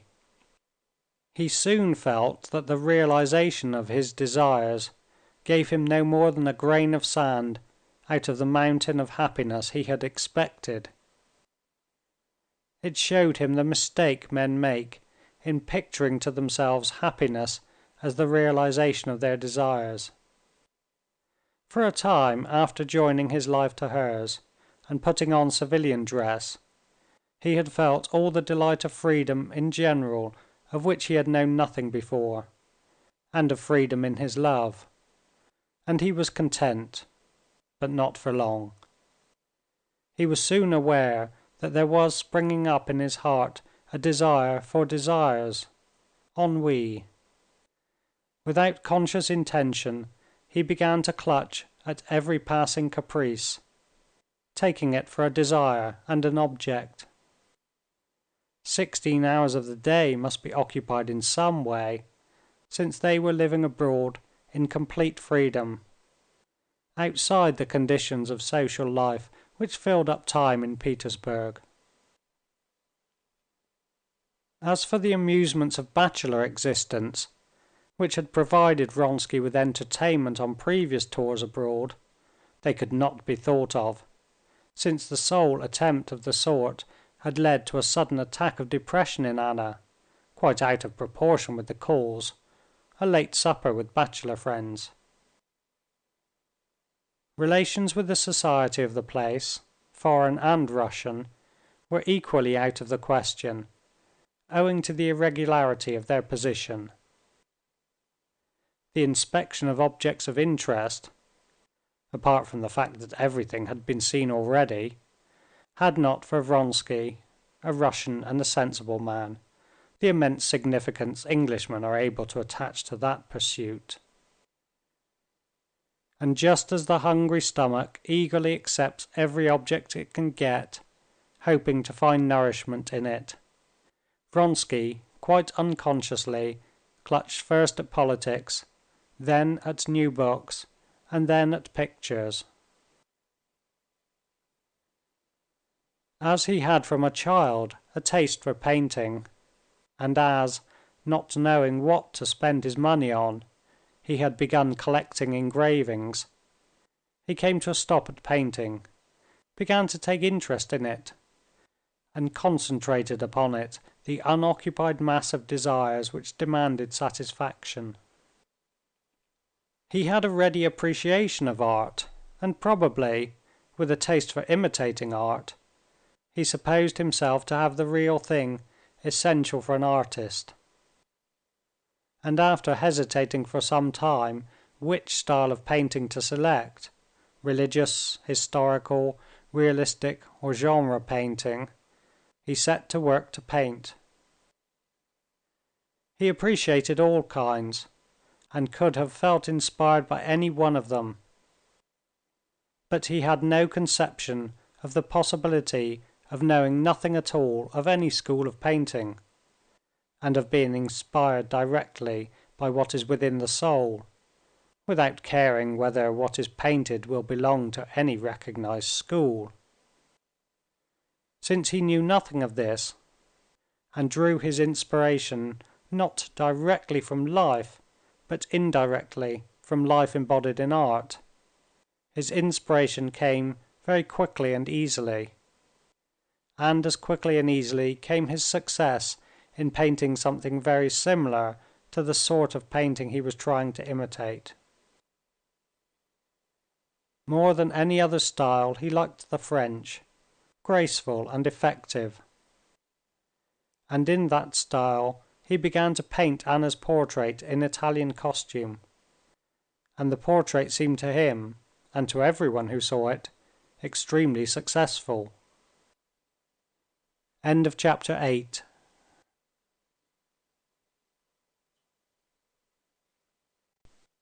The old neglected palazzo, with its lofty carved ceilings and frescoes on the walls, with its floors of mosaic, with its heavy yellow stuff curtains on the windows, with its vases on pedestals and its open fireplaces, its carved doors and gloomy reception rooms hung with pictures.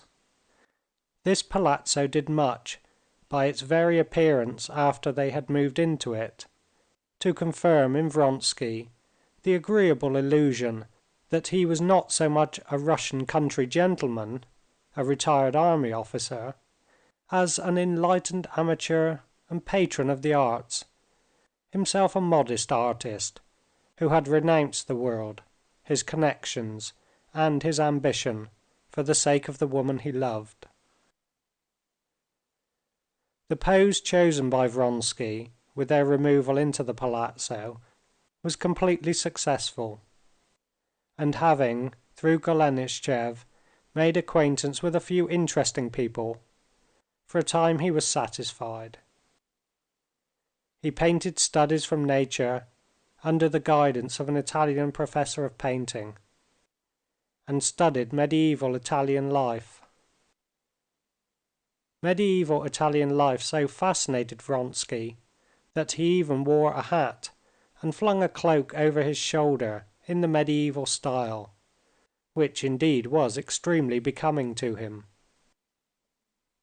"Here we live and know nothing of what's going on," Vronsky said to Golenishtchev as he came to see him one morning. "Have you seen Mihailov's picture?" he said, handing him a Russian gazette he had received that morning, and pointing to an article on a Russian artist living in the very same town, and just finishing a picture which had long been talked about and had been bought beforehand. The article reproached the government and the academy for letting so remarkable an artist be left without encouragement and support. "I've seen it," answered Golenishtchev. "Of course, he's not without talent, but it's all in a wrong direction. It's all the Ivanov, Strauss, Renan attitude to Christ and to religious painting." "What is the subject of the picture?" asked Anna. "Christ before Pilate. Christ is represented as a Jew, with all the realism of the new school." And the question of the subject of the picture having brought him to one of his favorite theories, Golenishtchev launched forth into a disquisition on it. "I can't understand how they can fall into such a gross mistake. Christ always has his definite embodiment in the art of the great masters, and therefore, if they want to depict, not God, but a revolutionist or a sage, let them take from history a Socrates, a Franklin, a Charlotte Corday, but not Christ. They take the very figure which cannot be taken for their art, and then...." "And is it true that this Mihailov is in such poverty?" asked Vronsky, thinking that as a Russian Maecenas it was his duty to assist the artist, regardless of whether the pictures were good or bad. "I should say not. He's a remarkable portrait painter. Have you ever seen his portrait of Madame Vasilichkova? But I believe he doesn't care about painting any more portraits, and so very likely he is in want. I maintain that—" "Couldn't we ask him to paint a portrait of Anna Arkadyevna?" said Vronsky. "Why mine?" said Anna. "After yours I don't want another portrait." "Better have one of Annie," so she called her baby girl. "Here she is," she added, looking out of the window at the handsome Italian nurse who was carrying the child out into the garden, and immediately glancing unnoticed at Vronsky. The handsome nurse, from whom Vronsky was painting a head for his picture, was the one hidden grief in Anna's life. He painted with her as his model, admired her beauty and medievalism, and Anna dared not confess to herself that she was afraid of becoming jealous of this nurse, and was for that reason particularly gracious and condescending both to her and her little son. Vronsky too glanced out of the window and into Anna's eyes, and, turning at once to Golenishtchev, he said, "Do you know this Mihailov?" "I have met him, but he's a queer fish and quite without breeding. You know, one of those uncouth new people one's so often coming across nowadays. One of those free thinkers, you know, who are reared d'emblée in theories of atheism, scepticism, and materialism. In former days," said Golenishtchev, not observing, or not willing to observe, that both Anna and Vronsky wanted to speak. "In former days the freethinker was a man who had been brought up in ideas of religion, law, and morality, and only through conflict and struggle came to free thought. But now there has sprung up a new type of born freethinkers, who grow up without even having heard of principles of morality or of religion, of the existence of authorities, who grow up directly in ideas of negation in everything, that is to say, savages. Well, he's of that class. He's the son, it appears, of some Moscow butler, and has never had any sort of bringing up. When he got into the academy and made his reputation, he tried, as he's no fool, to educate himself. And he turned to what seemed to him the very source of culture, the magazines. In old times, you see, a man who wanted to educate himself, a Frenchman, for instance, would have set to work to study all the classics and theologians and tragedians and historians and philosophers, and, you know, all the intellectual work that came in his way. But in our day he goes straight for the literature of negation, very quickly assimilates all the extracts of the science of negation, and he's ready. And that's not all. 20 years ago he would have found in that literature traces of conflict with authorities, with the creeds of the ages. He would have perceived from this conflict that there was something else. But now he comes at once upon a literature in which the old creeds do not even furnish matter for discussion, but it is stated boldly that there is nothing else: evolution, natural selection, struggle for existence, and that's all.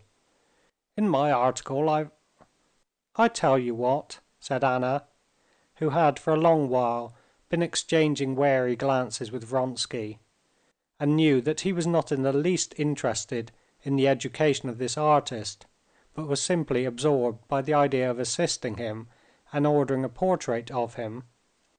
"I tell you what," she said, resolutely interrupting Golenishtchev, who was still talking away. "Let's go and see him."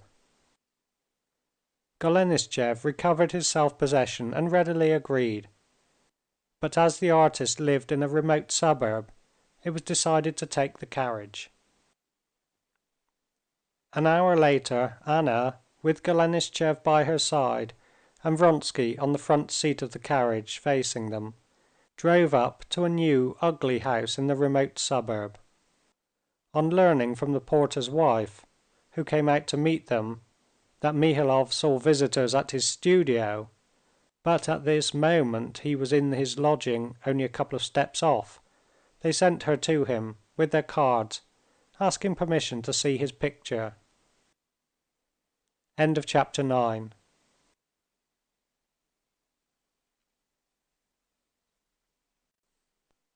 The artist Mihailov was, as always, at work when the cards of Count Vronsky and Golenishtchev were brought to him.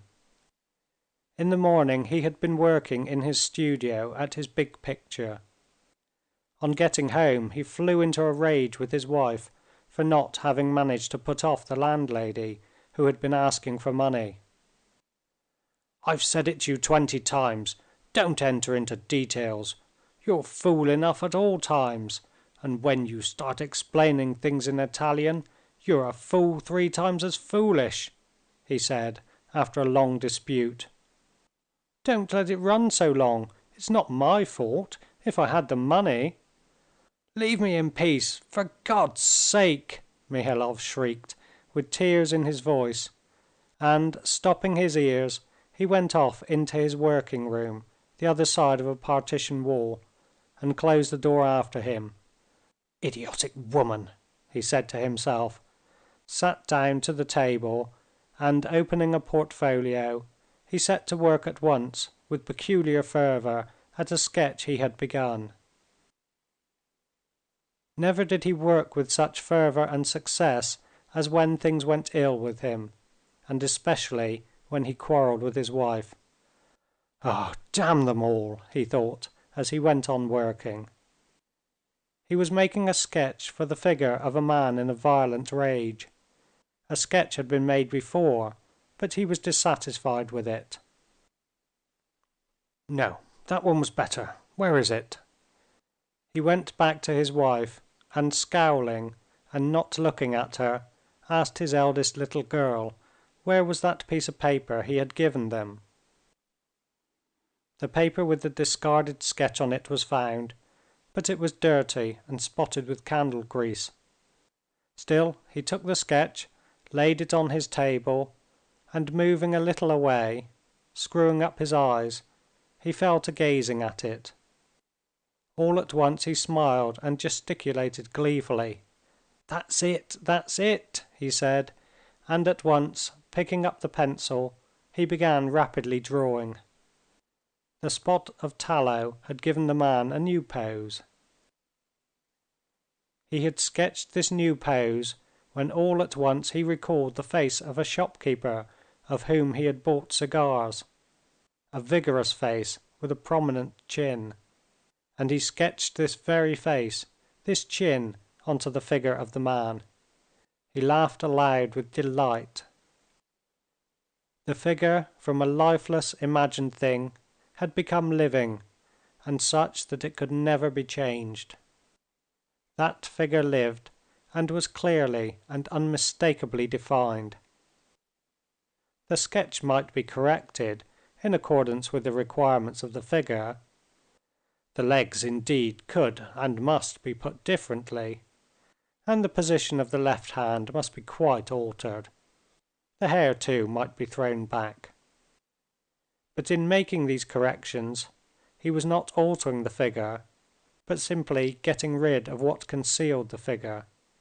He was, as it were, stripping off the wrappings which hindered it from being distinctly seen.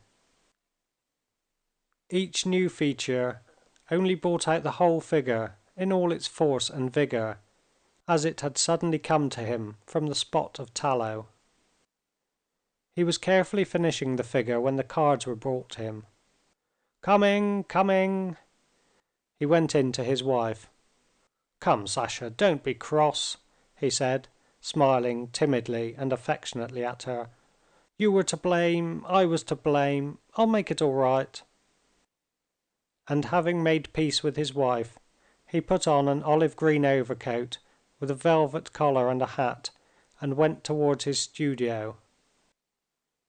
The successful figure he had already forgotten. Now he was delighted and excited at the visit of these people of consequence, Russians, who had come in their carriage. Of his picture, the one that stood now on his easel, he had at the bottom of his heart one conviction, that no one had ever painted a picture like it. He did not believe that his picture was better than all the pictures of Raphael, but he knew that what he tried to convey in that picture no one ever had conveyed. This he knew positively, and had known a long while, ever since he had begun to paint it. But other people's criticisms, whatever they might be, had yet immense consequence in his eyes, and they agitated him to the depth of his soul. Any remark, the most insignificant, that showed that the critic saw even the tiniest part of what he saw in the picture, agitated him to the depths of his soul. He always attributed to his critics a more profound comprehension than he had himself, and always expected from them something he did not himself see in the picture, and often in their criticisms he fancied that he had found this. He walked rapidly to the door of his studio, and in spite of his excitement, he was struck by the soft light on Anna's figure as she stood in the shade of the entrance listening to Golenishtchev, who was eagerly telling her something, while she evidently wanted to look round at the artist. He was himself unconscious how, as he approached them, he seized on this impression and absorbed it, as he had the chin of the shopkeeper who had sold him the cigars, and put it away somewhere to be brought out when he wanted it. The visitors, not agreeably impressed beforehand by Golenishtchev's account of the artist, were still less so by his personal appearance. Thick-set and of middle height, with nimble movements, with his brown hat, olive green coat and narrow trousers, though wide trousers had been a long while in fashion, most of all with the ordinariness of his broad face, and the combined expression of timidity and anxiety to keep up his dignity, Mihailov made an unpleasant impression. "Please step in," he said, trying to look indifferent, and going into the passage, he took a key out of his pocket and opened the door. End of chapter 10.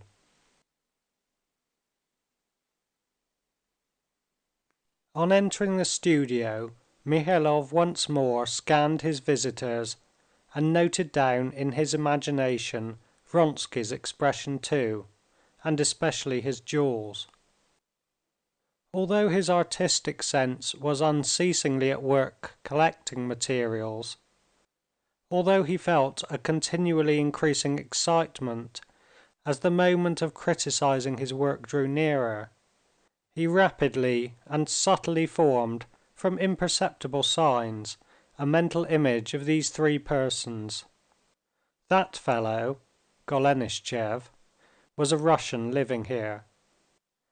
Mihailov did not remember his surname, nor where he had met him, nor what he had said to him. He only remembered his face, as he remembered all the faces he had ever seen. But he remembered too that it was one of the faces laid by in his memory in the immense class of the falsely consequential and poor in expression. The abundant hair and very open forehead gave an appearance of consequence to the face, which had only one expression, a petty, childish, peevish expression, concentrated just above the bridge of the narrow nose. Vronsky and Madame Karenina must be, Mihailov supposed, distinguished and wealthy Russians, knowing nothing about art, like all those wealthy Russians, but posing as amateurs and connoisseurs. Most likely they've already looked at all the antiques, and now they're making the round of the studios of the new people, the German humbug and the cracked pre-Raphaelite English fellow, and have only come to me to make the point of view complete," he thought. He was well acquainted with the way dilettanti have. The cleverer they were, the worse he found them. Of looking at the works of contemporary artists with the sole object of being in a position to say that art is a thing of the past, and that the more one sees of the new men, the more one sees how inimitable the works of the great old masters have remained. He expected all this. He saw it all in their faces. He saw it in the careless indifference with which they talked among themselves, stared at the lay figures and busts, and walked about in leisurely fashion, waiting for him to uncover his picture.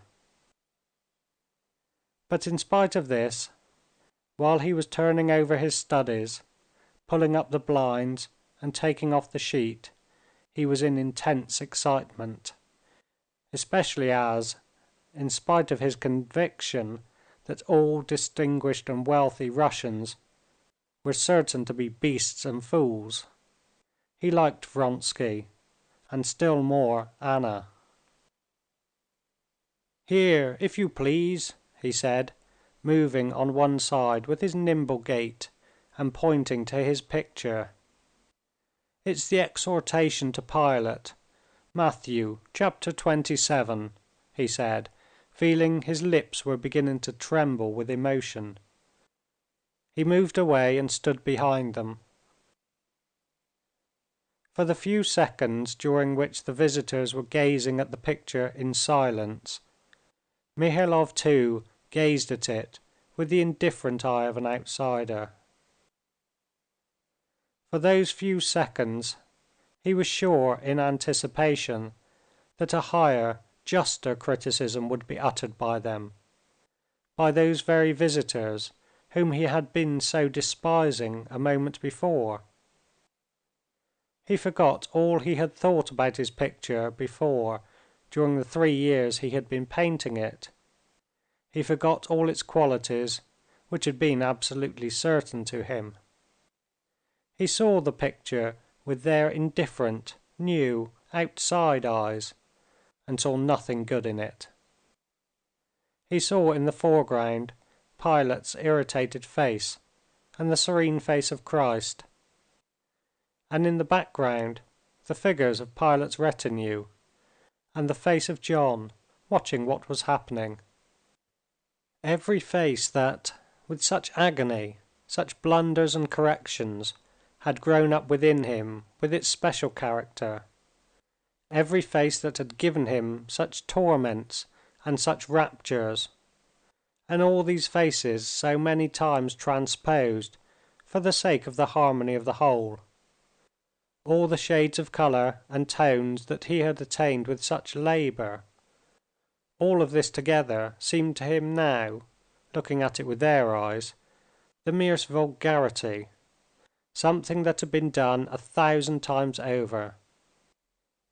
The face dearest to him, the face of Christ, the center of the picture, which had given him such ecstasy as it unfolded itself to him, was utterly lost to him when he glanced at the picture with their eyes.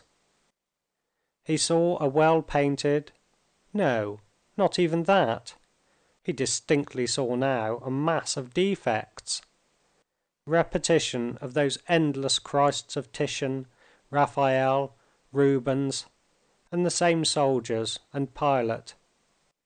It was all common, poor and stale, and positively badly painted, weak and unequal. They would be justified in repeating hypocritically civil speeches in the presence of the painter, and pitying him and laughing at him when they were alone again. The silence, though it lasted no more than a minute, became too intolerable to him. To break it, and to show he was not agitated, He made an effort and addressed Golenishtchev. "I think I've had the pleasure of meeting you," he said, looking uneasily first at Anna, then at Vronsky, in fear of losing any shade of their expression. "To be sure. We met at Ross's, do you remember? At that soiree, when that Italian lady recited, 'The new Rachel'?" Golenishtchev answered easily, removing his eyes without the slightest regret from the picture, and turning to the artist. Noticing, however, that Mihailov was expecting a criticism of the picture, he said, "Your picture has got on a great deal since I saw it last time. And what strikes me particularly now, as it did then, is the figure of Pilate. One so knows the man, a good-natured, capital fellow, but an official through and through, who does not know what it is he's doing. But I fancy...." All Mihailov's mobile face beamed at once. His eyes sparkled. He tried to say something, but he could not speak for excitement, and pretended to be coughing. Low as was his opinion of Golenishtchev's capacity for understanding art, trifling as was the true remark upon the fidelity of the expression of Pilate as an official, and offensive as might have seemed the utterance of so unimportant an observation, while nothing was said of more serious points, Mihailov was in an ecstasy of delight at this observation. He had himself thought about Pilate's figure just what Golenishtchev said. The fact that this reflection was but one of millions of reflections, which as Mihailov knew for certain would be true, did not diminish for him the significance of Golenishtchev's remark. His heart warmed to Golenishtchev for this remark, and from a state of depression he suddenly passed to ecstasy. At once the whole of his picture lived before him in all the indescribable complexity of everything living. Mihailov again tried to say that that was how he understood Pilate, but his lips quivered intractably, and he could not pronounce the words. Vronsky and Anna too said something in that subdued voice in which, partly to avoid hurting the artist's feelings, and partly to avoid saying out loud something silly, so easily said when talking of art, people usually speak at exhibitions of pictures. Mihailov fancied that the picture had made an impression on them too. He went up to them. "How marvelous Christ's expression is!" said Anna. Of all she saw, she liked that expression most of all, and she felt that it was the center of the picture, and so praise of it would be pleasant to the artist. "One can see that he is pitying Pilate." This again was one of the million true reflections that could be found in his picture and in the figure of Christ. She said that he was pitying Pilate. In Christ's expression there ought to be indeed an expression of pity, since there is an expression of love, of heavenly peace, of readiness for death, and a sense of the vanity of words. Of course there is the expression of an official in Pilate, and of pity in Christ, seeing that one is the incarnation of the fleshly, and the other of the spiritual life. All this and much more flashed into Mihailov's thoughts. "Yes, and how that figure is done! What atmosphere! One can walk around it," said Golenishtchev, unmistakably betraying by this remark that he did not approve of the meaning and idea of the figure. "Yes, there's a wonderful mastery," said Vronsky. "How those figures in the background stand out! There you have technique," he said, addressing Golenishtchev, alluding to a conversation between them about Vronsky's despair of attaining this technique. Yes, yes, marvelous, Golenishtchev and Anna assented. In spite of the excited condition in which he was, the sentence about technique had sent a pang to Mihailov's heart, and looking angrily at Vronsky, he suddenly scowled. He had often heard this word technique, and was utterly unable to understand what was understood by it.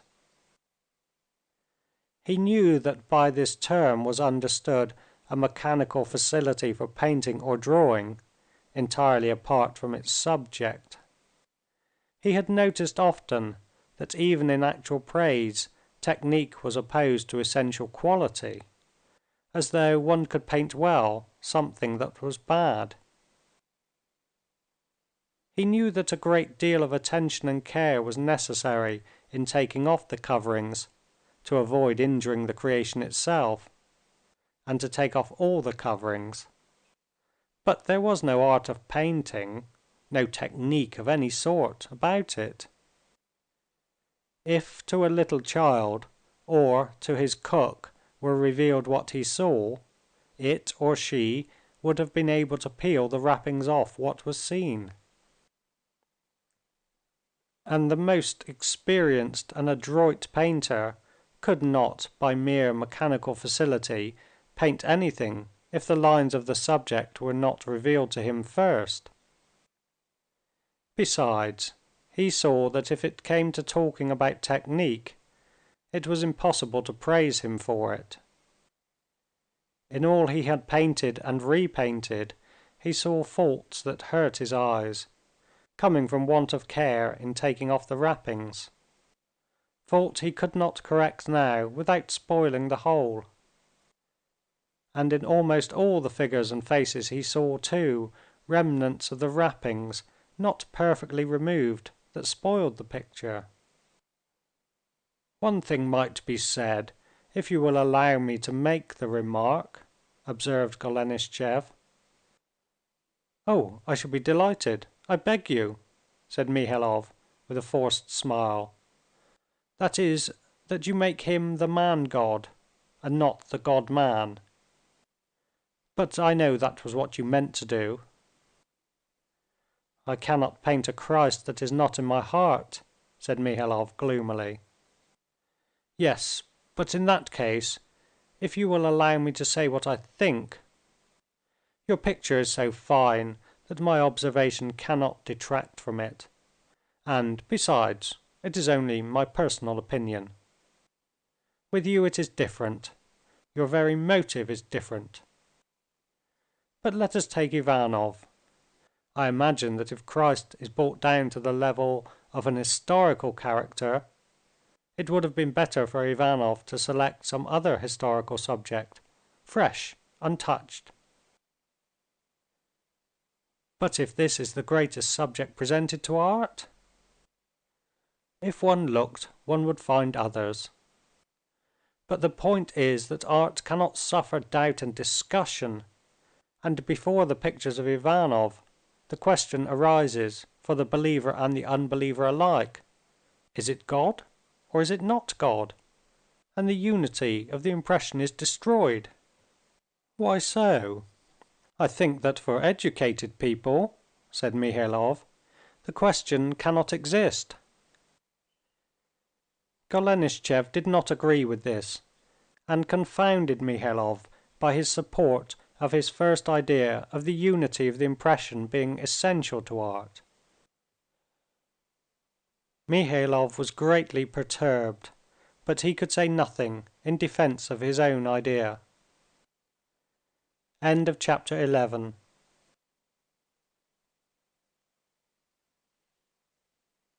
Anna and Vronsky had long been exchanging glances, regretting their friend's flow of cleverness. At last Vronsky, without waiting for the artist, walked away to another small picture. "Oh, how exquisite! What a lovely thing! A gem! How exquisite!" they cried with one voice. "What is it they're so pleased with?" thought Mihailov. He had positively forgotten that picture he had painted 3 years ago. He had forgotten all the agonies and the ecstasies he had lived through with that picture, when for several months it had been the one thought haunting him day and night. He had forgotten, as he always forgot, the pictures he had finished. He did not even like to look at it, and had only brought it out because he was expecting an Englishman who wanted to buy it. "Oh, that's only an old study," he said. "How fine!" said Golenishtchev, he too, with unmistakable sincerity, falling under the spell of the picture. Two boys were angling in the shade of a willow tree. The elder had just dropped in the hook, and was carefully pulling the float from behind a bush, entirely absorbed in what he was doing. The other, a little younger, was lying in the grass leaning on his elbows, with his tangled flaxen head in his hands, staring at the water with his dreamy blue eyes. What was he thinking of? The enthusiasm over this picture stirred some of the old feeling for it in Mihailov, but he feared and disliked this waste of feeling for things past, and so, even though this praise was grateful to him, he tried to draw his visitors away to a third picture. But Vronsky asked whether the picture was for sale. To Mihailov at that moment, excited by visitors, it was extremely distasteful to speak of money matters. "It is put up there to be sold," he answered, scowling gloomily. When the visitors had gone, Mihailov sat down opposite the picture of Pilate and Christ, and in his mind went over what had been said, and what, though not said, had been implied by those visitors. And, strange to say, what had had such weight with him while they were there, and while he mentally put himself at their point of view, suddenly lost all importance for him. He began to look at his picture with all his own full artist vision, and was soon in that mood of conviction of the perfectibility, and so of the significance, of his picture, a conviction essential to the most intense fervor, excluding all other interests in which alone he could work. Christ's foreshortened leg was not right, though. He took his palette and began to work. As he corrected the leg, he looked continually at the figure of John in the background, which his visitors had not even noticed, but which he knew was beyond perfection. When he had finished the leg, he wanted to touch that figure, but he felt too much excited for it. He was equally unable to work when he was cold, and when he was too much affected and saw everything too much. There was only one stage in the transition from coldness to inspiration at which work was possible. Today he was too much agitated. He would have covered the picture, but he stopped, holding the cloth in his hand, and smiling blissfully, gazed a long while at the figure of John. At last, as it were regretfully tearing himself away, he dropped the cloth, and, exhausted but happy, went home.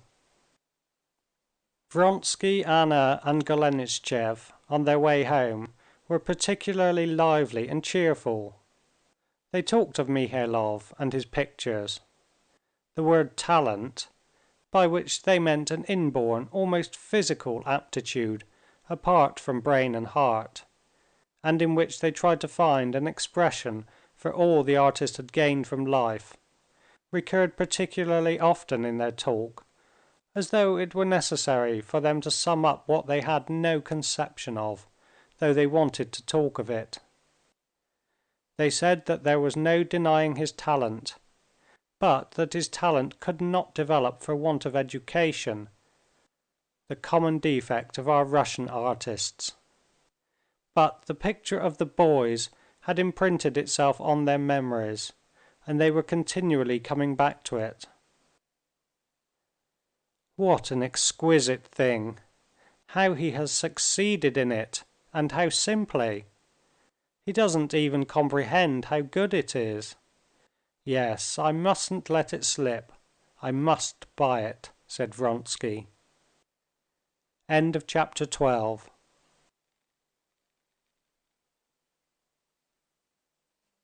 Mihailov sold Vronsky his picture and agreed to paint a portrait of Anna. On the day fixed he came and began the work.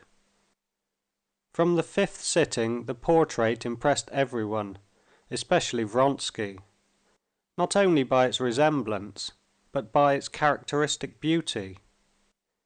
It was strange how Mihailov could have discovered just her characteristic beauty. One needs to know and love her, as I have loved her, to discover the very sweetest expression of her soul, Vronsky thought, though it was only from this portrait that he had himself learned this sweetest expression of her soul. But the expression was so true that he, and others too, fancied they had long known it. I have been struggling on forever, so long without doing anything, he said of his own portrait of her, and he just looked and painted it. That's where technique comes in. That will come, was the consoling reassurance given him by Golenishtchev, in whose view Vronsky had both talent and, what was most important, culture, giving him a wider outlook on art. Golenishtchev's faith in Vronsky's talent was propped up by his own need of Vronsky's sympathy and approval for his own articles and ideas, and he felt that the praise and support must be mutual. In another man's house, and especially in Vronsky's palazzo, Mihailov was quite a different man from what he was in his studio. He behaved with hostile courtesy, as though he were afraid of coming closer to people he did not respect. He called Vronsky "Your Excellency," and notwithstanding Anna's and Vronsky's invitations, he would never stay to dinner, nor come except for the sittings. Anna was even more friendly to him than to other people, and was very grateful for her portrait. Vronsky was more than cordial with him, and was obviously interested to know the artist's opinion of his picture.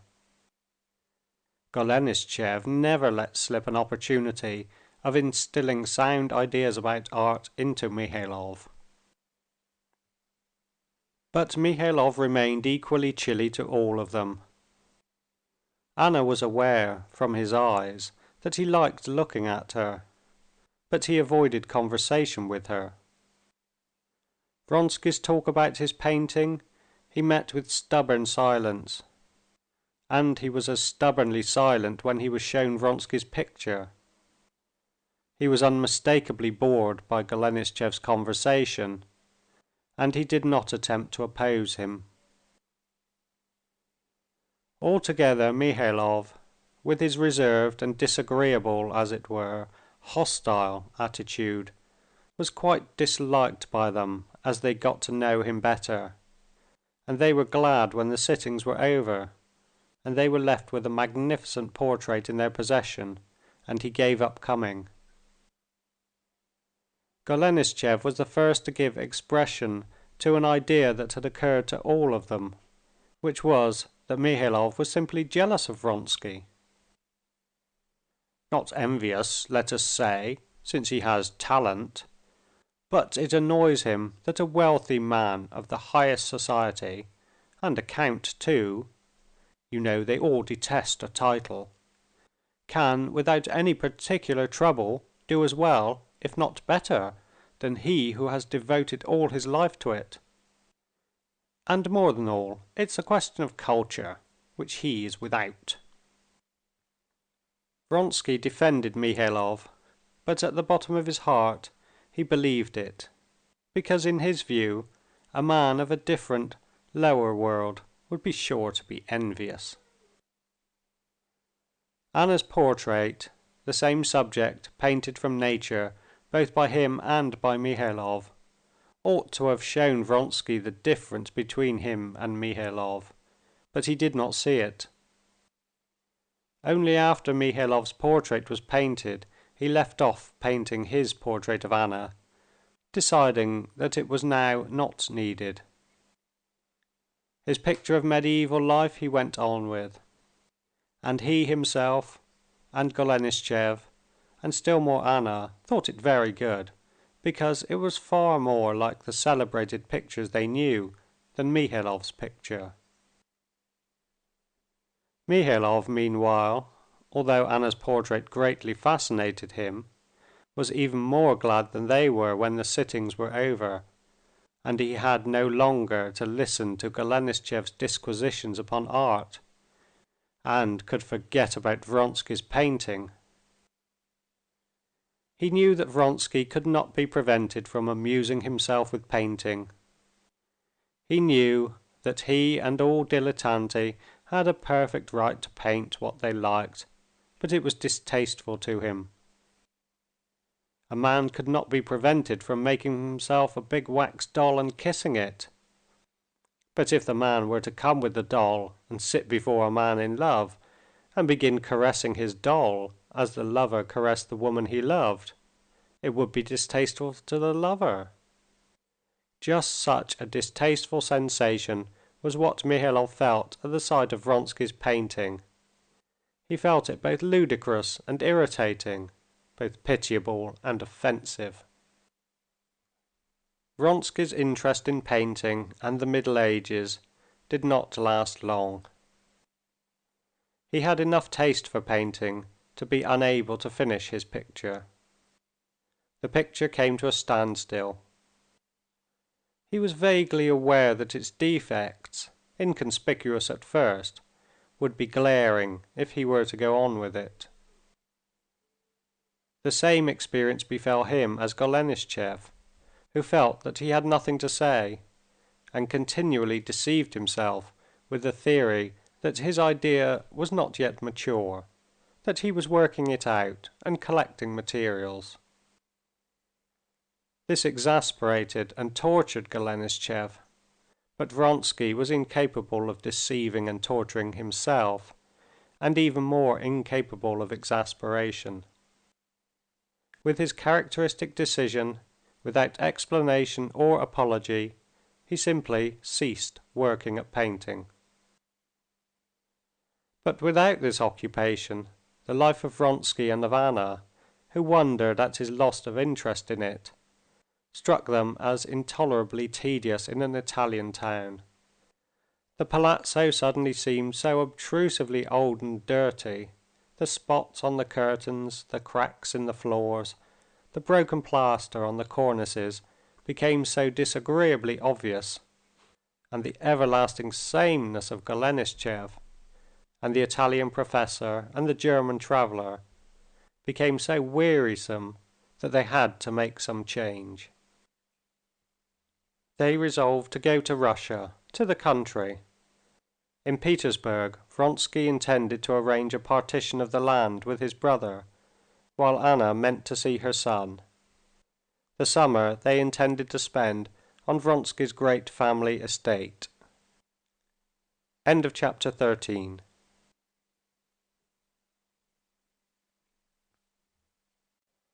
Levin had been married 3 months. He was happy, but not at all in the way he had expected to be. At every step he found his former dreams disappointed, and new, unexpected surprises of happiness. He was happy, but on entering upon family life he saw at every step that it was utterly different from what he had imagined. At every step he experienced what a man would experience who, after admiring the smooth, happy course of a little boat on a lake, should get himself into that little boat. He saw that it was not all sitting still, floating smoothly, that one had to think too, not for an instant to forget where one was floating, and that there was water under one, and that one must row, and that his unaccustomed hands would be sore, and that it was only to look at it that it was easy, but that doing it, though very delightful, was very difficult. As a bachelor, when he had watched other people's married life, seen the petty cares, the squabbles, the jealousy, he had only smiled contemptuously in his heart. In his future married life there could be, he was convinced, nothing of that sort. Even the external forms, indeed, he fancied, must be utterly unlike the life of others in everything. And all of a sudden, instead of his life with his wife being made on an individual pattern, it was, on the contrary, entirely made up of the pettiest details, which he had so despised before, but which now, by no will of his own, had gained an extraordinary importance that it was useless to contend against. And Levin saw that the organization of all these details was by no means so easy as he had fancied before. Although Levin believed himself to have the most exact conceptions of domestic life, unconsciously, like all men, he pictured domestic life as the happiest enjoyment of love, with nothing to hinder and no petty cares to distract. He ought, as he conceived the position, to do his work and to find repose from it in the happiness of love. She ought to be beloved and nothing more. But like all men, he forgot that she too would want work, and he was surprised that she, his poetic, exquisite Kitty, could, not merely in the first weeks, but even in the first days of their married life, think, remember, and busy herself about tablecloths and furniture, about mattresses for visitors, about a tray, about the cook and the dinner, and so on. While they were still engaged, he had been struck by the definiteness with which she had declined the tour abroad and decided to go into the country, as though she knew of something she wanted and could still think of something outside her love. This had jarred upon him then, and now her trivial cares and anxieties jarred upon him several times. But he saw that this was essential for her, and loving her as he did, though he did not understand the reason of them, and jeered at these domestic pursuits, he could not help admiring them. He jeered at the way in which she arranged the furniture they had brought from Moscow, rearranged their room, hung up curtains, prepared rooms for visitors, a room for Dolly, saw after an abode for her new maid, ordered dinner of the old cook, came into collision with Agafea Mihalovna, taking from her the charge of the stores. He saw how the old cook smiled, admiring her and listening to her inexperienced, impossible orders. How mournfully and tenderly Agafea Mihalovna shook her head over the young mistress's new arrangements. He saw that Kitty was extraordinarily sweet when, laughing and crying, she came to tell him that her maid, Masha, was used to looking upon her as her young lady, and so no one obeyed her. It seemed to him sweet but strange, and he thought it would have been better without this. He did not know how great a sense of change she was experiencing. She, who at home had sometimes wanted some favorite dish or sweets without the possibility of getting either, now could order what she liked, buy pounds of sweets, spend as much money as she liked, and order any puddings she pleased. She was dreaming with delight now of Dolly's coming to them with her children, especially because she would order for the children their favorite puddings, and Dolly would appreciate all her new housekeeping. She did not know herself why and wherefore, but the arranging of her house had an irresistible attraction for her.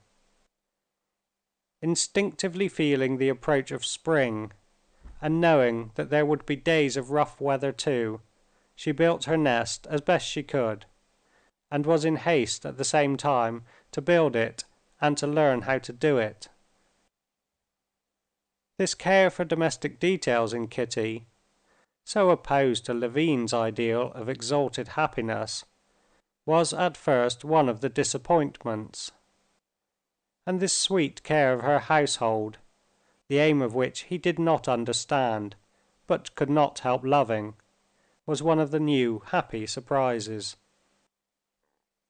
Another disappointment and happy surprise came in their quarrels. Levin could never have conceived that between him and his wife any relations could arise other than tender, respectful, and loving, and all at once, in the very early days, they quarreled, so that she said he did not care for her, that he cared for no one but himself, burst into tears and wrung her arms. This first quarrel arose from Levin's having gone out to a new farmhouse, and having been away half an hour too long, because he had tried to get home by a short cut, and had lost his way. He drove home thinking of nothing but her, of her love, of his own happiness, and the nearer he drew to home, the warmer was his tenderness for her. He ran into the room with the same feeling, with an even stronger feeling than he had had when he reached the Shtcherbatskys' house to make his offer. And suddenly he was met by a lowering expression he had never seen in her. He would have kissed her. She pushed him away. "What is it?" "You've been enjoying yourself," she began, trying to be calm and spiteful. But as soon as she opened her mouth, a stream of reproach, of senseless jealousy, of all that had been torturing her during that half hour which she had spent sitting motionless at the window, burst from her. It was only then, for the first time, that he clearly understood what he had not understood when he led her out of the church after the wedding. He felt now that he was not simply close to her, but that he did not know where he ended and she began. He felt this from the agonizing sensation of division that he experienced at that instant. He was offended for the first instant, but the very same second he felt that he could not be offended by her, that she was himself. He felt for the first moment as a man feels when, having suddenly received a violent blow from behind, he turns around, angry and eager to avenge himself, to look for his antagonist, and finds that it is he himself who has accidentally struck himself, that there is no one to be angry with, and that he must put up with and try to soothe the pain. Never afterwards did he feel it with such intensity, but this first time he could not for a long while get over it. His natural feeling urged him to defend himself, to prove to her she was wrong. But to prove her wrong would mean irritating her still more, and making the rupture greater. That was the cause of all his suffering. One habitual feeling impelled him to get rid of the blame and to pass it on to her. Another feeling, even stronger, impelled him as quickly as possible to smooth over the rupture without letting it grow greater. To remain under such undeserved reproach was wretched, but to make her suffer by justifying himself was worse still. Like a man half awake in an agony of pain, he wanted to tear out, to fling away the aching place, and coming to his senses, he felt that the aching place was himself. He could do nothing but try to help the aching place to bear it, and this he tried to do. They made peace. She, recognizing that she was wrong, though she did not say so, became tenderer to him, and they experienced new, redoubled happiness in their love. But that did not prevent such quarrels from happening again, and exceedingly often too, on the most unexpected and trivial grounds. These quarrels frequently arose from the fact that they did not yet know what was of importance to each other, and that all this early period they were both often in a bad temper. When one was in a good temper and the other in a bad temper, the peace was not broken. But when both happened to be in an ill humor, quarrels sprang up from such incomprehensibly trifling causes that they could never remember afterwards what they had quarreled about. It is true that when they were both in a good temper, their enjoyment of life was redoubled, but still this first period of their married life was a difficult time for them. During all this early time they had a peculiarly vivid sense of tension, as it were, a tugging in opposite directions of the chain by which they were bound.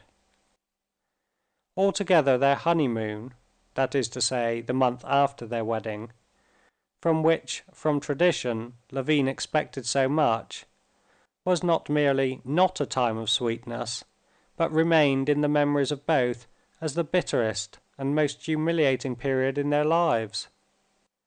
They both alike tried in later life to blot out from their memories all the monstrous, shameful incidents of that morbid period, when both were rarely in a normal frame of mind, both were rarely quite themselves.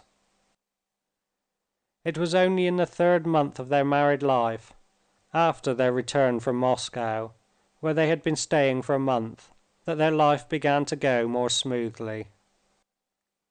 End of chapter 14.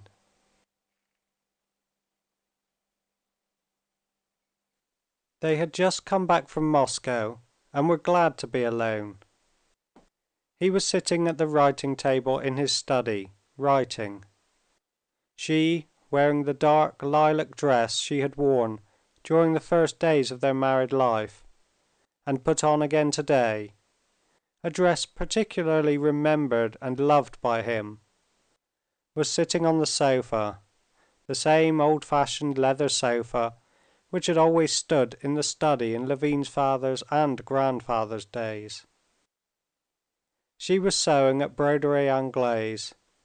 He thought and wrote, never losing the happy consciousness of her presence.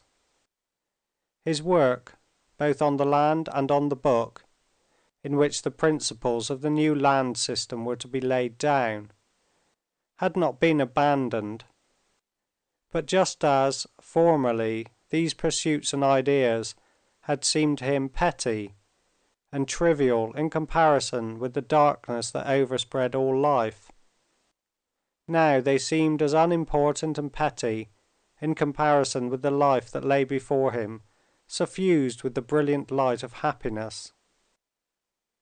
He went on with his work, but he felt now that the center of gravity of his attention had passed to something else, and that consequently he looked at his work quite differently and more clearly.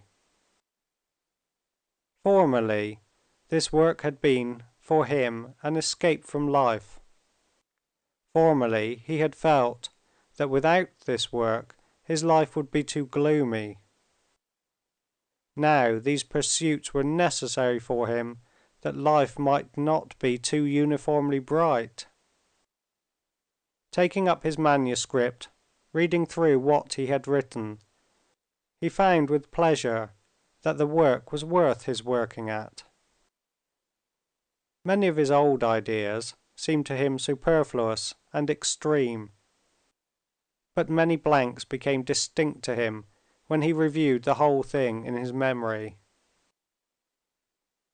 He was writing now a new chapter on the causes of the present disastrous condition of agriculture in Russia. He maintained that the poverty of Russia arises not merely from the anomalous distribution of landed property and misdirected reforms, but that what had contributed of late years to this result was the civilization from without abnormally grafted upon Russia, especially facilities of communication, as railways, leading to centralization in towns, the development of luxury, and the consequent development of manufactures, credit, and its accompaniment of speculation, all to the detriment of agriculture. It seemed to him that in a normal development of wealth in a state, all these phenomena would arise only when a considerable amount of labor had been put into agriculture, when it had come under regular, or at least definite, conditions, that the wealth of a country ought to increase proportionally, and especially in such a way that other sources of wealth should not outstrip agriculture, that in harmony with a certain stage of agriculture there should be means of communication corresponding to it, and that in our unsettled condition of the land, railways, called into being by political and not by economic needs, were premature, and instead of promoting agriculture, as was expected of them, they were competing with agriculture and promoting the development of manufactures and credit, and so arresting its progress,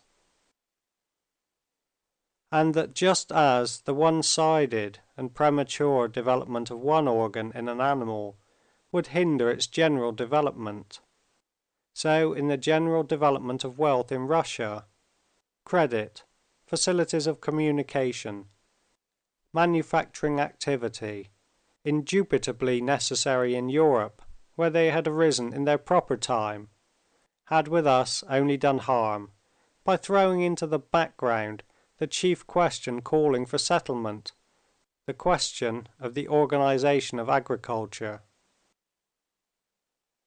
While he was writing his ideas, she was thinking how unnaturally cordial her husband had been to young Prince Tcharsky, who had, with great want of tact, flirted with her the day before they left Moscow.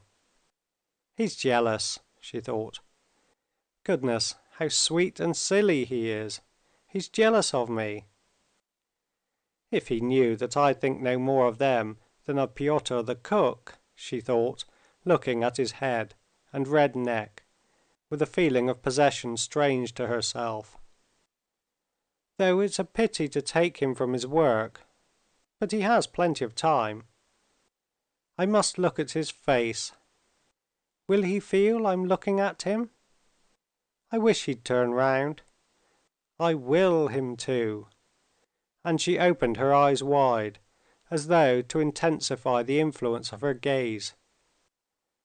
"Yes, they draw away all the sap and give a false appearance of prosperity," he muttered, stopping to write, and feeling that she was looking at him and smiling, he looked around.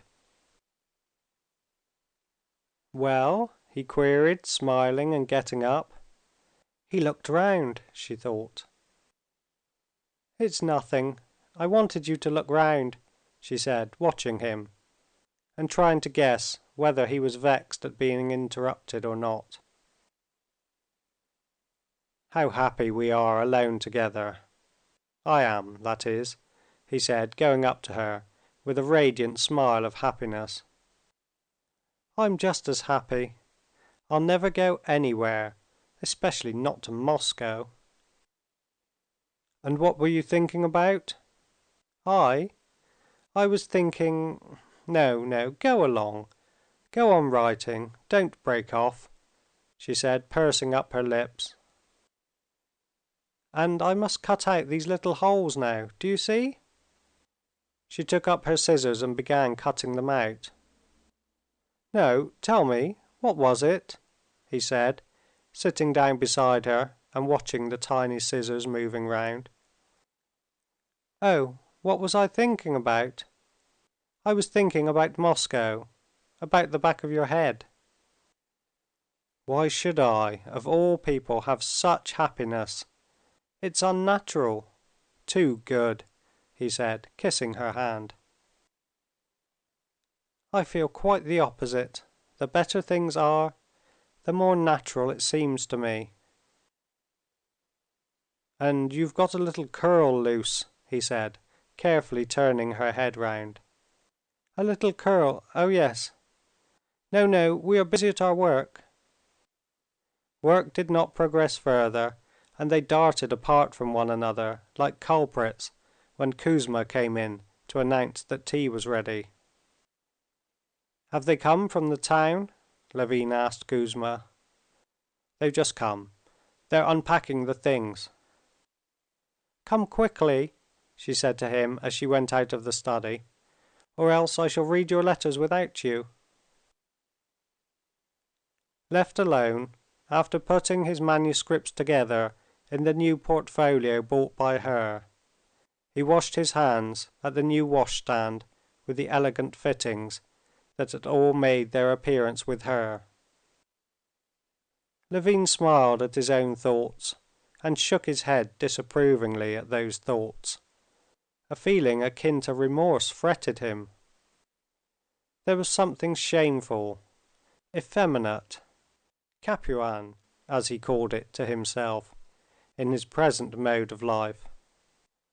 "It's not right to go on like this," he thought. "It'll soon be 3 months, and I'm doing next to nothing. Today, almost for the first time, I set to work seriously, and what happened? I did nothing but begin and throw it aside. Even my ordinary pursuits I have almost given up. On the land I scarcely walk or drive about at all to look after things. Either I am loath to leave her, or I see she's dull alone. And I used to think that before marriage life was nothing much, somehow didn't count, but that after marriage life began in earnest. And here, almost 3 months have passed, and I have spent my time so idly and unprofitably. No, this won't do. I must begin. Of course, it's not her fault. She's not to blame in any way. I ought myself to be firmer, to maintain my masculine independence of action, or else I shall get into such ways, and she'll get used to them too. Of course, she's not to blame," he told himself. But it is hard for anyone who is dissatisfied not to blame someone else, and especially the person nearest of all to him, for the ground of his dissatisfaction. And it vaguely came into Levin's mind that she herself was not to blame. She could not be to blame for anything. But what was to blame was her education, too superficial and frivolous. That fool Tcharsky, she wanted, I know, to stop him, but didn't know how to. Yes, apart from her interest in the house, that she has, apart from her dress and broderie anglaise, she has no serious interests. No interest in her work, in the estate, in the peasants, nor in music, though she's rather good at it, nor in reading. She does nothing, and is perfectly satisfied. Levin, in his heart, censured this, and did not as yet understand that she was preparing for that period of activity which was to come for her, when she would at once be the wife of her husband and mistress of the house, and would bear and nurse and bring up children. He knew not that she was instinctively aware of this, and preparing herself for this time of terrible toil, did not reproach herself for the moments of carelessness and happiness in her love that she enjoyed now, while gaily building her nest for the future. End of chapter 15.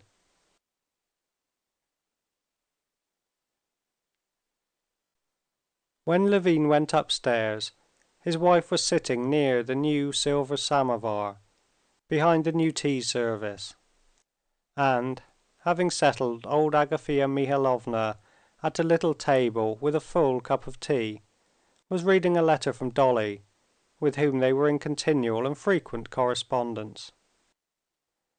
"You see, your good lady's settled me here, told me to sit a bit with her," said Agafea Mihalovna, smiling affectionately at Kitty. In these words of Agafea Mihalovna, Levin read the final act of the drama which had been enacted of late between her and Kitty. He saw that, in spite of Agafea Mihalovna's feelings being hurt by a new mistress taking the reins of government out of her hands, Kitty had yet conquered her and made her love her. "Here, I opened your letter too," said Kitty, handing him an illiterate letter. "It's from that woman, I think, your brother's," she said. "I did not read it through. This is from my people and from Dolly. Fancy, Dolly took Tanya and Grisha to a children's ball at the Samatskys'. Tanya was a French marquise." But Levin did not hear her. Flushing, he took the letter from Marya Nikolaevna, his brother's former mistress, and began to read it. This was the second letter he had received from Marya Nikolaevna. In the first letter, Marya Nikolaevna wrote that his brother had sent her away for no fault of hers, and with touching simplicity added that though she was in want again, she asked for nothing and wished for nothing, but was only tormented by the thought that Nikolay Dmitrievitch would come to grief without her, owing to the weak state of his health, and begged his brother to look after him. Now she wrote quite differently. She had found Nikolay Dmitrievitch had again made it up with him in Moscow, and had moved with him to a provincial town, where he had received a post in the government service, but that he had quarreled with the head official and was on his way back to Moscow, only he had been taken so ill on the road that it was doubtful if he would ever leave his bed again, she wrote. "It's always of you he has talked, and besides, he has no more money left." "Read this. Dolly writes about you," Kitty was beginning with a smile, but she stopped suddenly, noticing the changed expression on her husband's face. "What is it? What's the matter?" "She writes to me that Nikolay, my brother, is at death's door. I shall go to him." Kitty's face changed at once. Thoughts of Tanya as a marquise, of Dolly, all had vanished. "When are you going?" she said. "Tomorrow." "And I will go with you. Can I?" she said. "Kitty, what are you thinking of?" he said reproachfully. "How do you mean?" Offended that he should seem to take her suggestion unwillingly and with vexation. "Why shouldn't I go? I shan't be in your way. I'm going because my brother is dying," said Levin. "Why should you?" "Why? For the same reason as you." "And at a moment of such gravity for me, she only thinks of her being dull by herself," thought Levin, and this lack of candor in a matter of such gravity infuriated him. "It's out of the question," he said sternly. Agafea Mihalovna, seeing that it was coming to a quarrel, gently put down her cup and withdrew. Kitty did not even notice her. The tone in which her husband had said the last words wounded her, especially because he evidently did not believe what she had said. "I tell you that if you go, I shall come with you," I shall certainly come," she said, hastily and wrathfully. "Why out of the question? Why do you say it's out of the question?" "Because I'll be going God knows where, by all sorts of roads, and to all sorts of hotels. You would be a hindrance to me," said Levin, trying to be cool.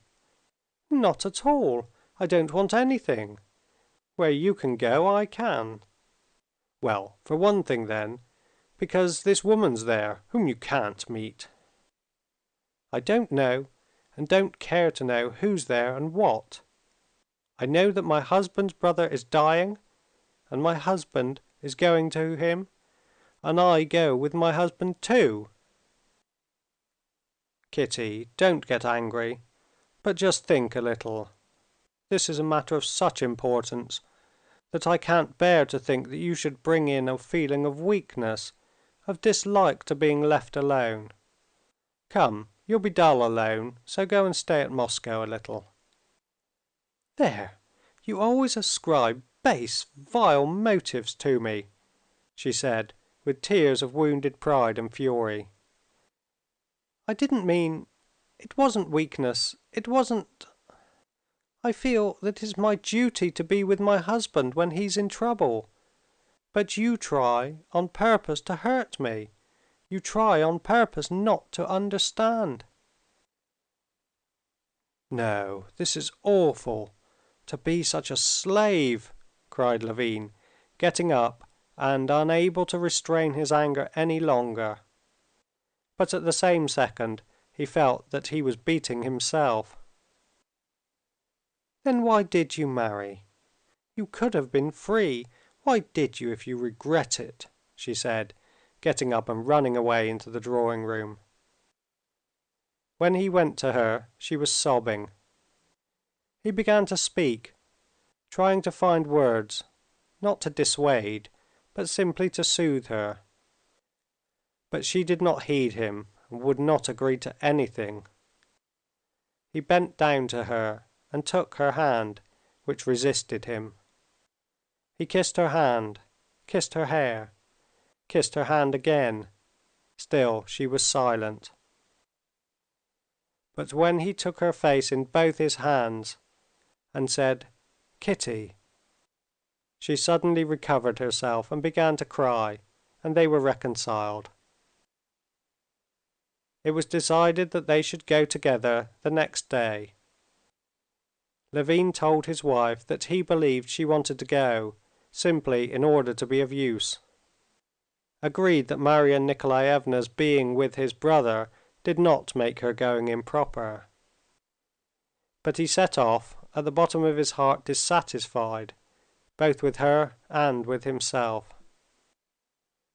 He was dissatisfied with her for being unable to make up her mind to let him go when it was necessary. And how strange it was for him to think that he, so lately hardly daring to believe in such happiness as that she could love him, now was unhappy because she loved him too much.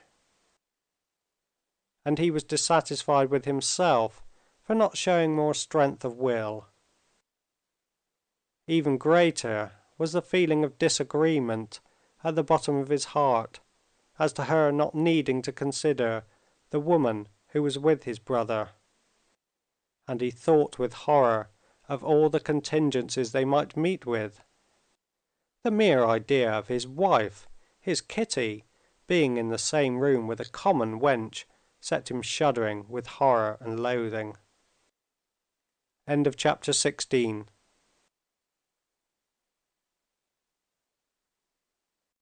The hotel of the provincial town where Nikolay Levin was lying ill was one of those provincial hotels which are constructed on the newest model of modern improvements, with the best intentions of cleanliness, comfort, and even elegance, but owing to the public that patronizes them, are with astounding rapidity transformed into filthy taverns, with a pretension of modern improvement that only makes them worse than the old-fashioned, honestly filthy hotels.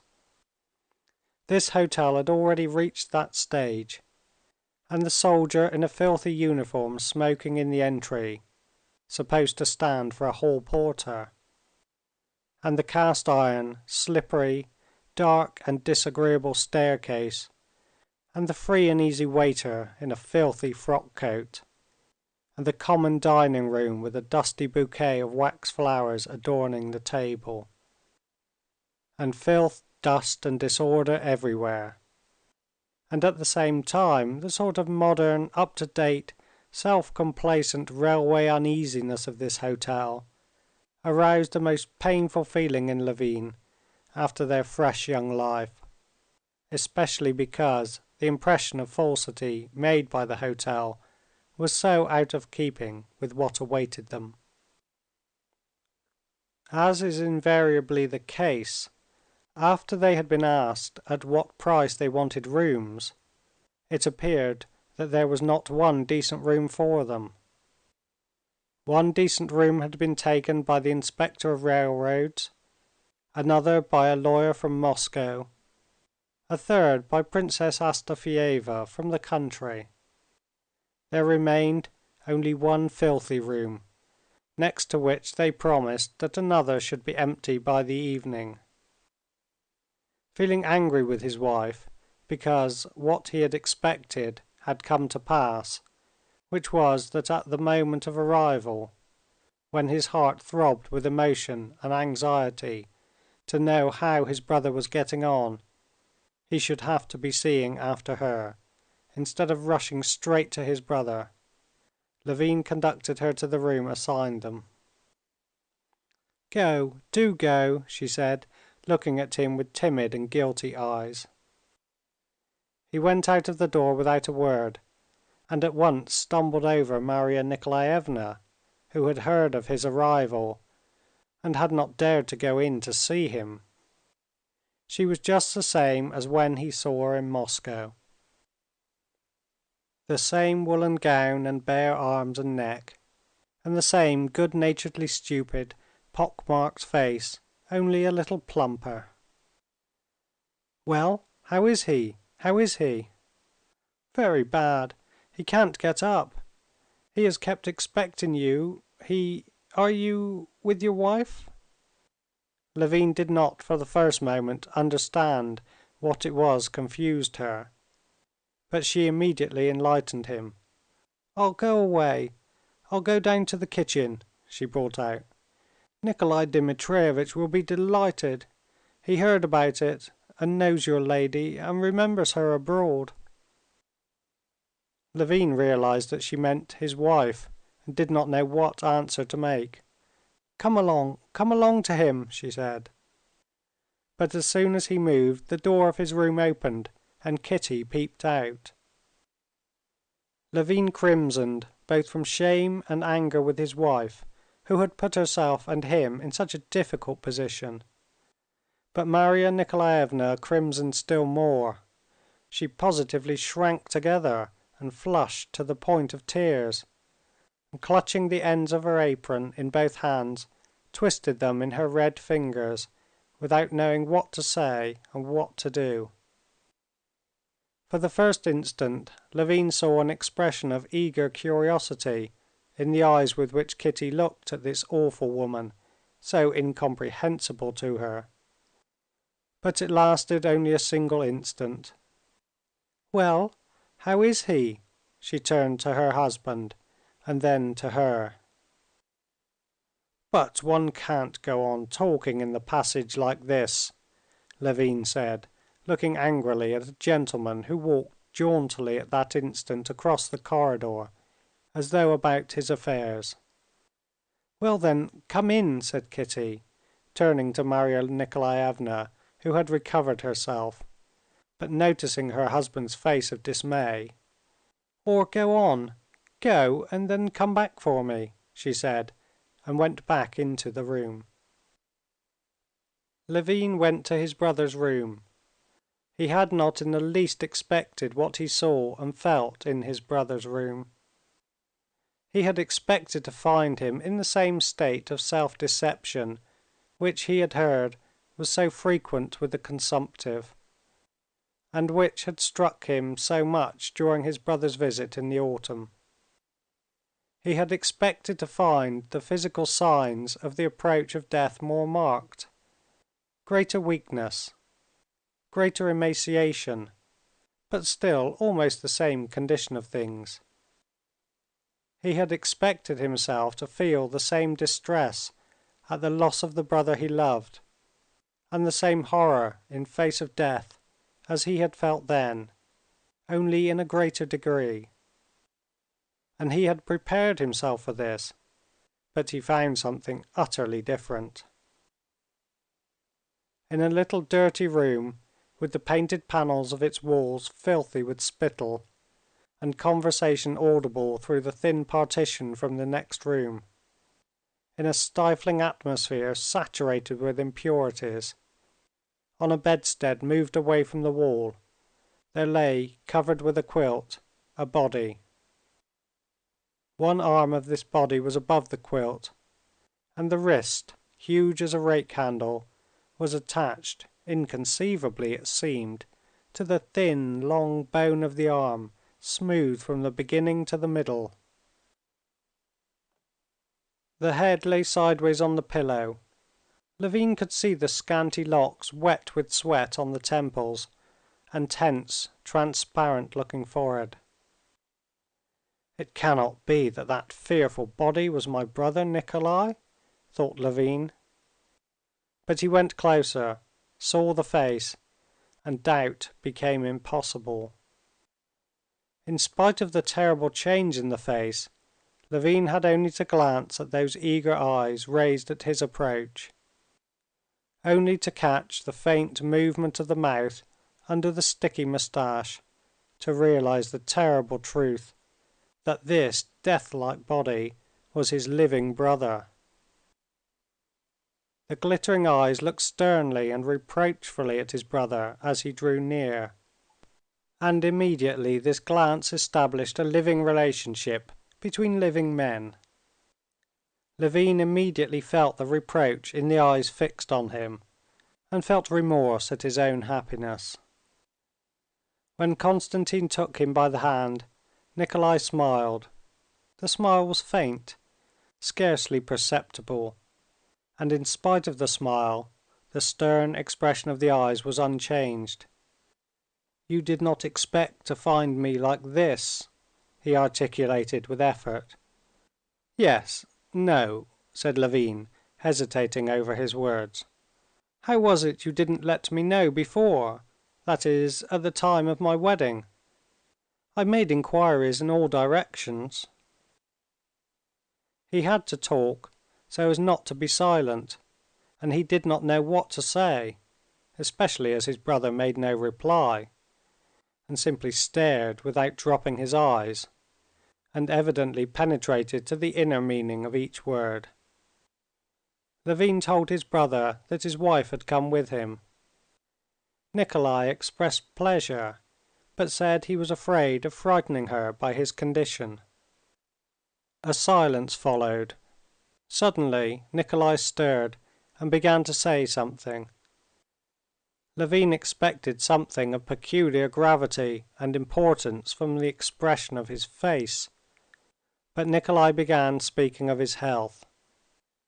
He found fault with the doctor, regretting he had not a celebrated Moscow doctor. Levin saw that he still hoped. Seizing the first moment of silence, Levin got up, anxious to escape, if only for an instant, from his agonizing emotion, and said that he would go and fetch his wife. "Very well, and I'll tell her to tidy up here. It's dirty and stinking here, I expect. Marya, clear up the room," the sick man said with effort. "Oh, and when you've cleared up, go away yourself," he added, looking inquiringly at his brother. Levin made no answer. Going out into the corridor, he stopped short. He had said he would fetch his wife, but now, taking stock of the emotion he was feeling, he decided that he would try, on the contrary, to persuade her not to go in to the sick man. Why should she suffer as I am suffering? He thought. Well, how is he? Kitty asked with a frightened face. Oh, it's awful, it's awful. What did you come for? Said Levin. Kitty was silent for a few seconds, looking timidly and ruefully at her husband. And then she went up and took him by the elbow with both hands. Kostya, take me to him. It will be easier for us to bear it together. You only take me to him, please, and go away, she said. You must understand that for me to see you and not to see him is far more painful. There I might be a help to you and to him. Please let me, she besought her husband, as though the happiness of her life depended on it. Levin was obliged to agree, and regaining his composure, and completely forgetting about Marya Nikolaevna by now, he went again into his brother with Kitty.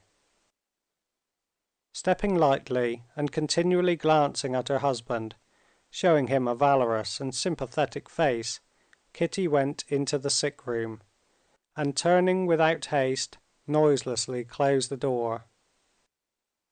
With inaudible steps she went quickly to the sick man's bedside, and going up so that he had not to turn his head, she immediately clasped in her fresh young hand the skeleton of his huge hand, pressed it, and began speaking with that soft eagerness, sympathetic and not jarring, which is peculiar to women.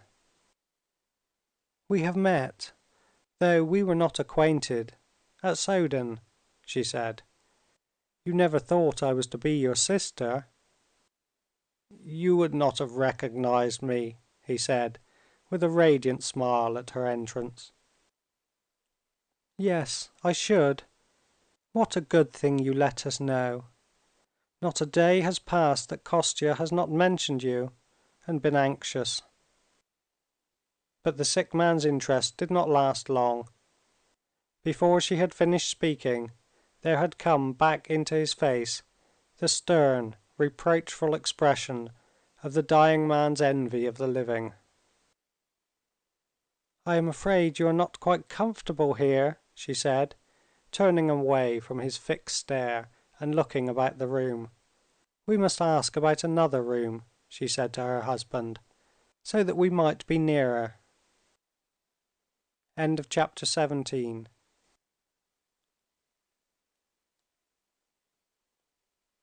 Levin could not look calmly at his brother. He could not himself be natural and calm in his presence. When he went into the sick man, his eyes and his attention were unconsciously dimmed, and he did not see and did not distinguish the details of his brother's position. He smelt the awful odor, saw the dirt, disorder, and miserable condition, and heard the groans, and felt that nothing could be done to help.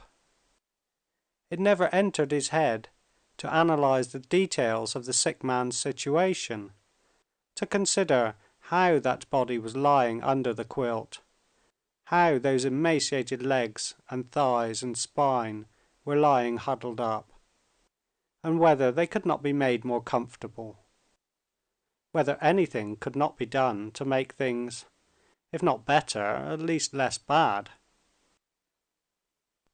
It made his blood run cold when he began to think of these details. He was absolutely convinced that nothing could be done to prolong his brother's life or to relieve his suffering. But a sense of his regarding all aid as out of the question was felt by the sick man and exasperated him, and this made it still more painful for Levin. To be in the sick room was agony to him, not to be there still worse, and he was continually, on various pretexts, going out of the room and coming in again, because he was unable to remain alone. But Kitty thought and felt and acted quite differently. On seeing the sick man, she pitied him. And pity, in her womanly heart, did not arouse at all that feeling of horror and loathing that it aroused in her husband, but a desire to act, to find out all the details of his state, and to remedy them. And since she had not the slightest doubt that it was her duty to help him, she had no doubt either that it was possible, and immediately set to work. The very details, the mere thought of which reduced her husband to terror, immediately engaged her attention. She sent for the doctor, sent to the chemist, set the maid who had come with her and Marya Nikolaevna to sweep and dust and scrub. She herself washed up something, washed out something else, laid something under the quilt. Something was by her directions brought into the sick room, something else was carried out. She herself went several times to her room, regardless of the men she met in the corridor, got out and brought in sheets, pillowcases, towels, and shirts. The waiter, who was busy with a party of engineers dining in the dining hall, came several times with an irate countenance in answer to her summons, and could not avoid carrying out her orders, as she gave them with such gracious insistence that there was no evading her. Levin did not approve of all this. He did not believe it would be of any good to the patient. Above all, he feared the patient would be angry at it. But the sick man, though he seemed and was indifferent about it, was not angry, but only abashed, and on the whole, as it were, interested in what she was doing with him. Coming back from the doctor to whom Kitty had sent him, Levin, on opening at the door, came upon the sick man at the instant when, by Kitty's directions, they were changing his linen. The long white ridge of his spine, with the huge prominent shoulder blades and jutting ribs and vertebrae, was bare, and Marya Nikolaevna and the waiter were struggling with the sleeve of the nightshirt, and could not get the long limp arm into it. Kitty, hurriedly closing the door after Levin, was not looking that way, but the sick man groaned, and she moved rapidly towards him. "Make haste," she said. "Oh, don't you come," said the sick man angrily. "I'll do it myself." "What say?" queried Marya Nikolaevna.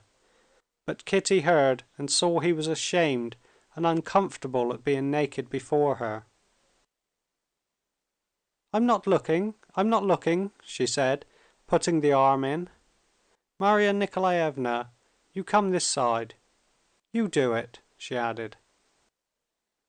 "Please go for me. There's a little bottle in my small bag," she said, turning to her husband. "You know, in the side pocket. Bring it, please. Meanwhile, they'll finish clearing up here." Returning with the bottle, Levin found the sick man settled comfortably, and everything about him completely changed. The heavy smell was replaced by the smell of aromatic vinegar, which Kitty, with pouting lips and puffed out, rosy cheeks, was squirting through a little pipe. There was no dust visible anywhere. A rug was laid out by the bedside. On the table stood medicine bottles and decanters tidily arranged, and the linen needed was folded up there, and Kitty's broderie anglaise. On the other table, by the patient's bed, there were candles and drink and powders.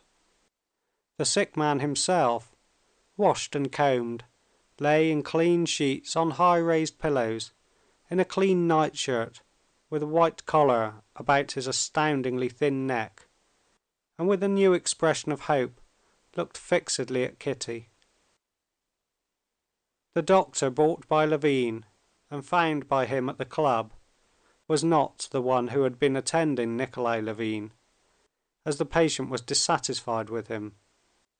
The new doctor took up a stethoscope and sounded the patient, shook his head, prescribed medicine, and with extreme minuteness explained first how to take the medicine, and then what diet was to be kept to. He advised eggs, raw or hardly cooked, and seltzer water, with warm milk at a certain temperature. When the doctor had gone away, the sick man said something to his brother, of which Levin could distinguish only the last words, "Your Katya." By the expression with which he gazed at her, Levin saw that he was praising her. He called indeed to Katya, as he called her. "I'm much better already," he said.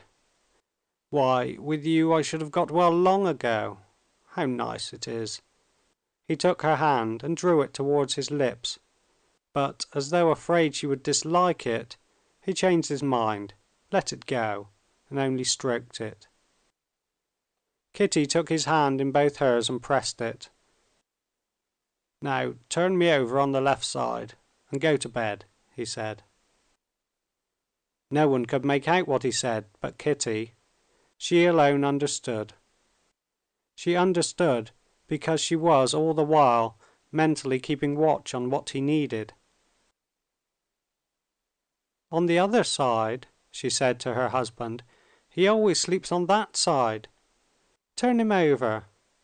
It's so disagreeable calling the servants. I'm not strong enough. Can you?" she said to Marya Nikolaevna. "I'm afraid not," answered Marya Nikolaevna. Terrible as it was to Levin to put his arms round that terrible body, to take hold of that under the quilt of which he preferred to know nothing, under his wife's influence he made his resolute face that she knew so well, and putting his arms into the bed, took hold of the body. But in spite of his own strength, he was struck by the strange heaviness of those powerless limbs. While he was turning him over, conscious of the huge emaciated arm about his neck, Kitty swiftly and noiselessly turned the pillow, beat it up, and settled in it the sick man's head, smoothing back his hair, which was sticking again to his moist brow. The sick man kept his brother's hand in his own. Levin felt that he meant to do something with his hand and was pulling it somewhere. Levin yielded with a sinking heart. Yes, he drew it to his mouth and kissed it. Levin, shaking with sobs and unable to articulate a word, went out of the room. End of chapter 18.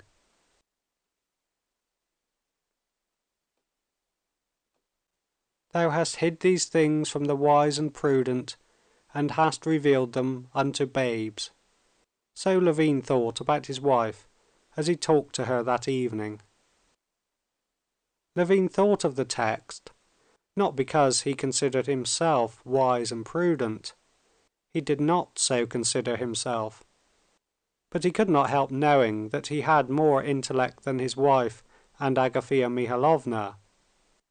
And he could not help knowing that when he thought of death, he thought with all the force of his intellect. He knew too that the brains of many great men, whose thoughts he had read, had brooded over death, and yet knew not 1/100th part of what his wife and Agafea Mihalovna knew about it. Different as these two women were, Agafea Mihalovna and Katya, as his brother Nikolay had called her, and as Levin particularly liked to call her now, they were quite alike in this. Both knew without a shadow of a doubt what sort of thing life was and what was death, and though neither of them could have answered, and would even not have understood the question that presented themselves to Levin, both had no doubt of the significance of this event, and were precisely alike in their way of looking at it, which they shared with millions of people.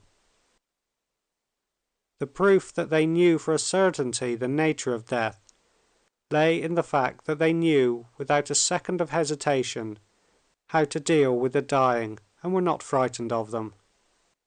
Levin and other men like him, though they could have said a great deal about death, obviously did not know this, since they were afraid of death and were absolutely at a loss what to do when people were dying.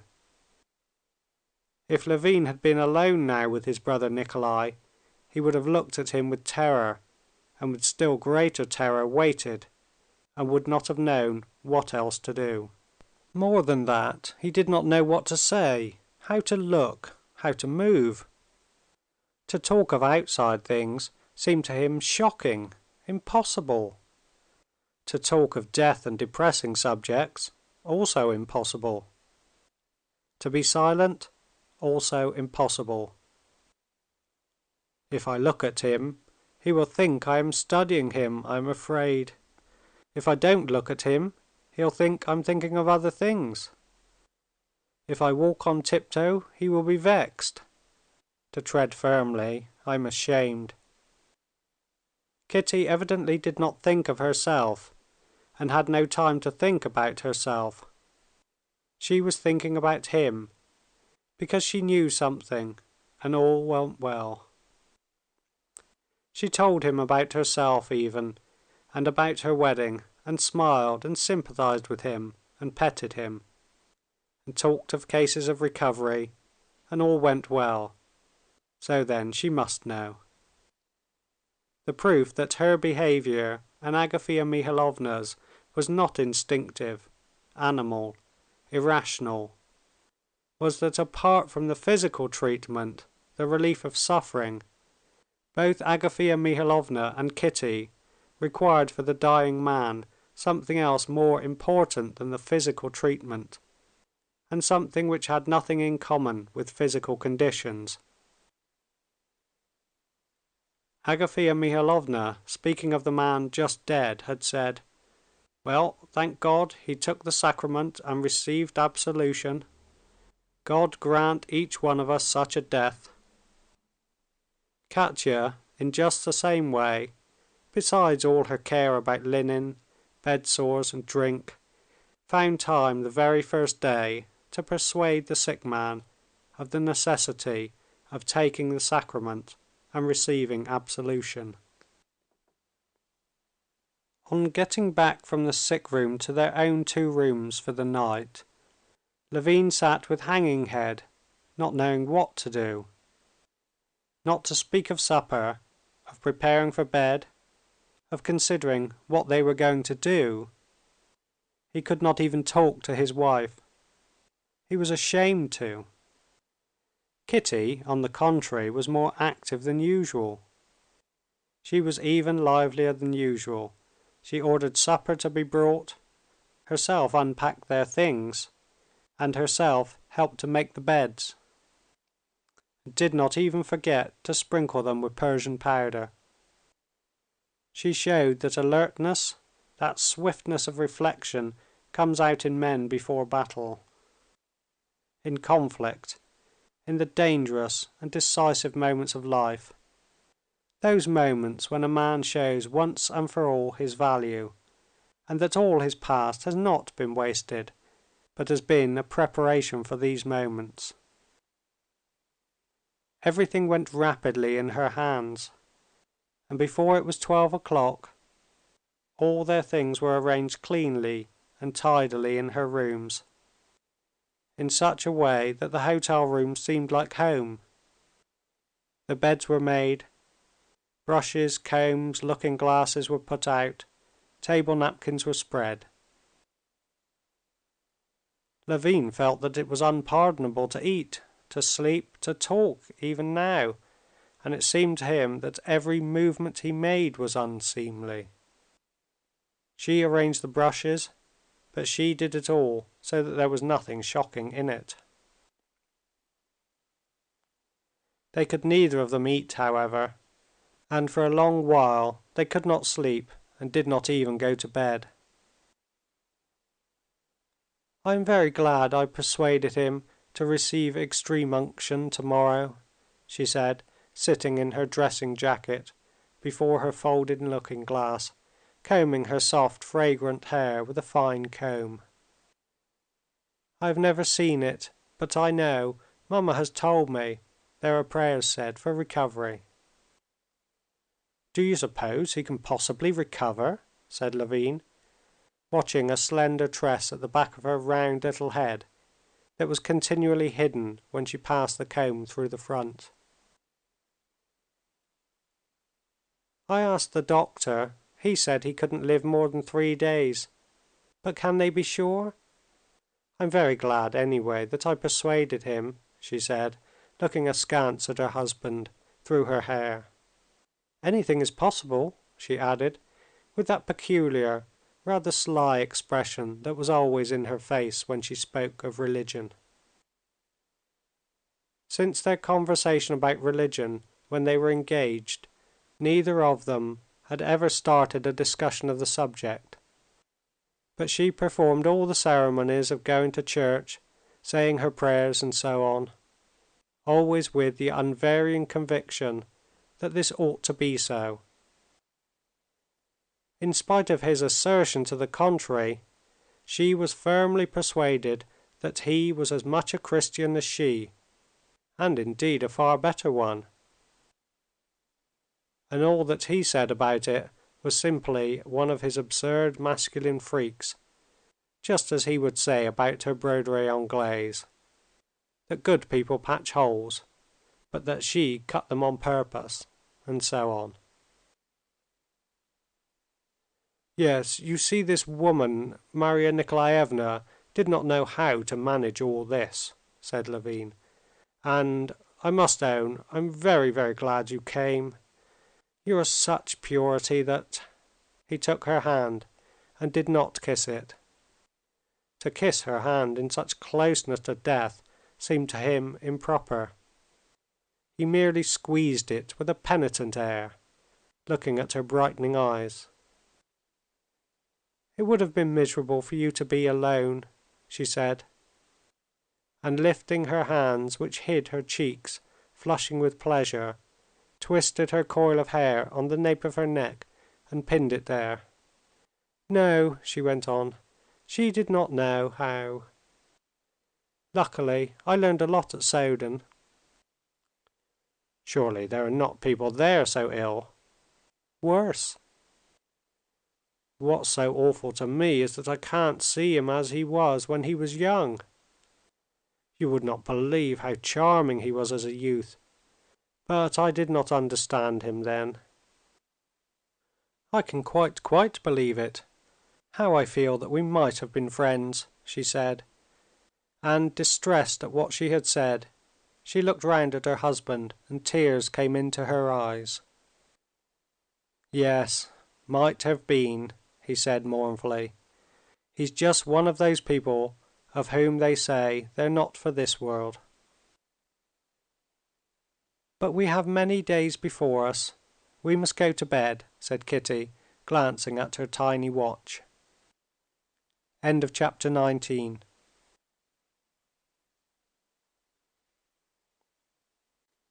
The next day, the sick man received the sacrament and extreme unction. During the ceremony, Nikolay Levin prayed fervently. His great eyes, fastened on the holy image that was set out on a card table covered with a colored napkin, expressed such passionate prayer and hope that it was awful to Levin to see it. Levin knew that this passionate prayer and hope would only make him feel more bitterly parting from the life he so loved. Levin knew his brother and the workings of his intellect. He knew that his unbelief came not from a life being easier for him without faith, but had grown up because step by step the contemporary scientific interpretation of natural phenomena crushed out the possibility of faith. And so he knew that his present return was not a legitimate one, brought about by way of the same working of his intellect, but simply a temporary, interested return to faith in a desperate hope of recovery. Levin knew too that Kitty had strengthened his hope by accounts of the marvelous recoveries she had heard of.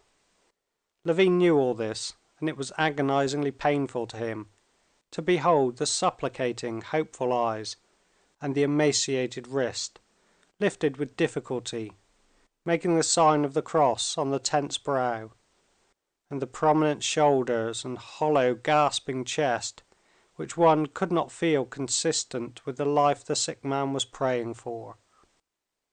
During the sacrament, Levin did what he, an unbeliever, had done 1,000 times. He said, addressing God, "If thou dost exist, make this man to recover." Of course, this same thing has been repeated many times. "And thou wilt save him and me." After extreme unction, the sick man became suddenly much better. He did not cough once in the course of an hour, smiled, kissed Kitty's hand, thanking her with tears, and said he was comfortable, free from pain, and that he felt strong and had an appetite. He even raised himself when his soup was brought, and asked for a cutlet as well. Hopelessly ill as he was, obvious as it was at the first glance that he could not recover, Levin and Kitty were, for that hour, both in the same state of excitement, happy, though fearful of being mistaken. "Is he better?" "Yes, much." "It's wonderful." "There's nothing wonderful in it." "Anyway, he's better," they said in a whisper, smiling to one another. This self-deception was not of long duration. The sick man fell into a quiet sleep, but he was waked up half an hour later by his cough. And all at once every hope vanished in those about him and in himself. The reality of his suffering crushed all hopes in Levin and Kitty, and in the sick man himself, leaving no doubt, no memory even of past hopes. Without referring to what he had believed in half an hour before, as though ashamed even to recall it, he asked for iodine to inhale in a bottle covered with perforated paper. Levin gave him the bottle, and the same look of passionate hope with which he had taken the sacrament was now fastened on his brother, demanding from him the confirmation of the doctor's words that inhaling iodine worked wonders. "Is Katya not here?" he gasped, looking round while Levin reluctantly assented to the doctor's words. "No. So I can say it.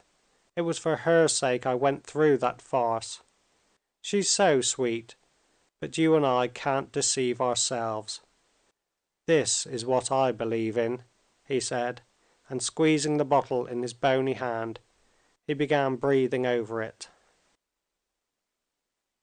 At 8 o'clock in the evening Levin and his wife were drinking tea in their room, when Marya Nikolaevna ran into them breathlessly. She was pale, and her lips were quivering. "He's dying," she whispered. "I'm afraid he will die this minute." Both of them ran to him. He was sitting, raised up, with one elbow on the bed, his long back bent, and his head hanging low. "How do you feel?" Levin asked in a whisper, after a silence. "I feel I'm setting off," Nikolay said with difficulty, but with extreme distinctness, screwing the words out of himself. He did not raise his head, but simply turned his eyes upwards, without their reaching his brother's face. "Katya, go away," he added. Levin jumped up, and with a peremptory whisper made her go out. "I'm setting off," he said again. "Why do you think so?" said Levin, so as to say something. "Because I'm setting off," he repeated, as though he had a liking for the phrase. It's the end." Marya Nikolaevna went up to him. "You had better lie down. You'd be easier," she said. "I shall lie down soon enough," he pronounced slowly. "When I'm dead," he said sarcastically, wrathfully. "Well, you can lay me down if you like." Levin laid his brother on his back, sat down beside him, and gazed at his face, holding his breath. The dying man lay with closed eyes, but the muscles twitched from time to time on his forehead, as with one thinking deeply and intensely. Levin involuntarily thought with him of what it was that was happening to him now.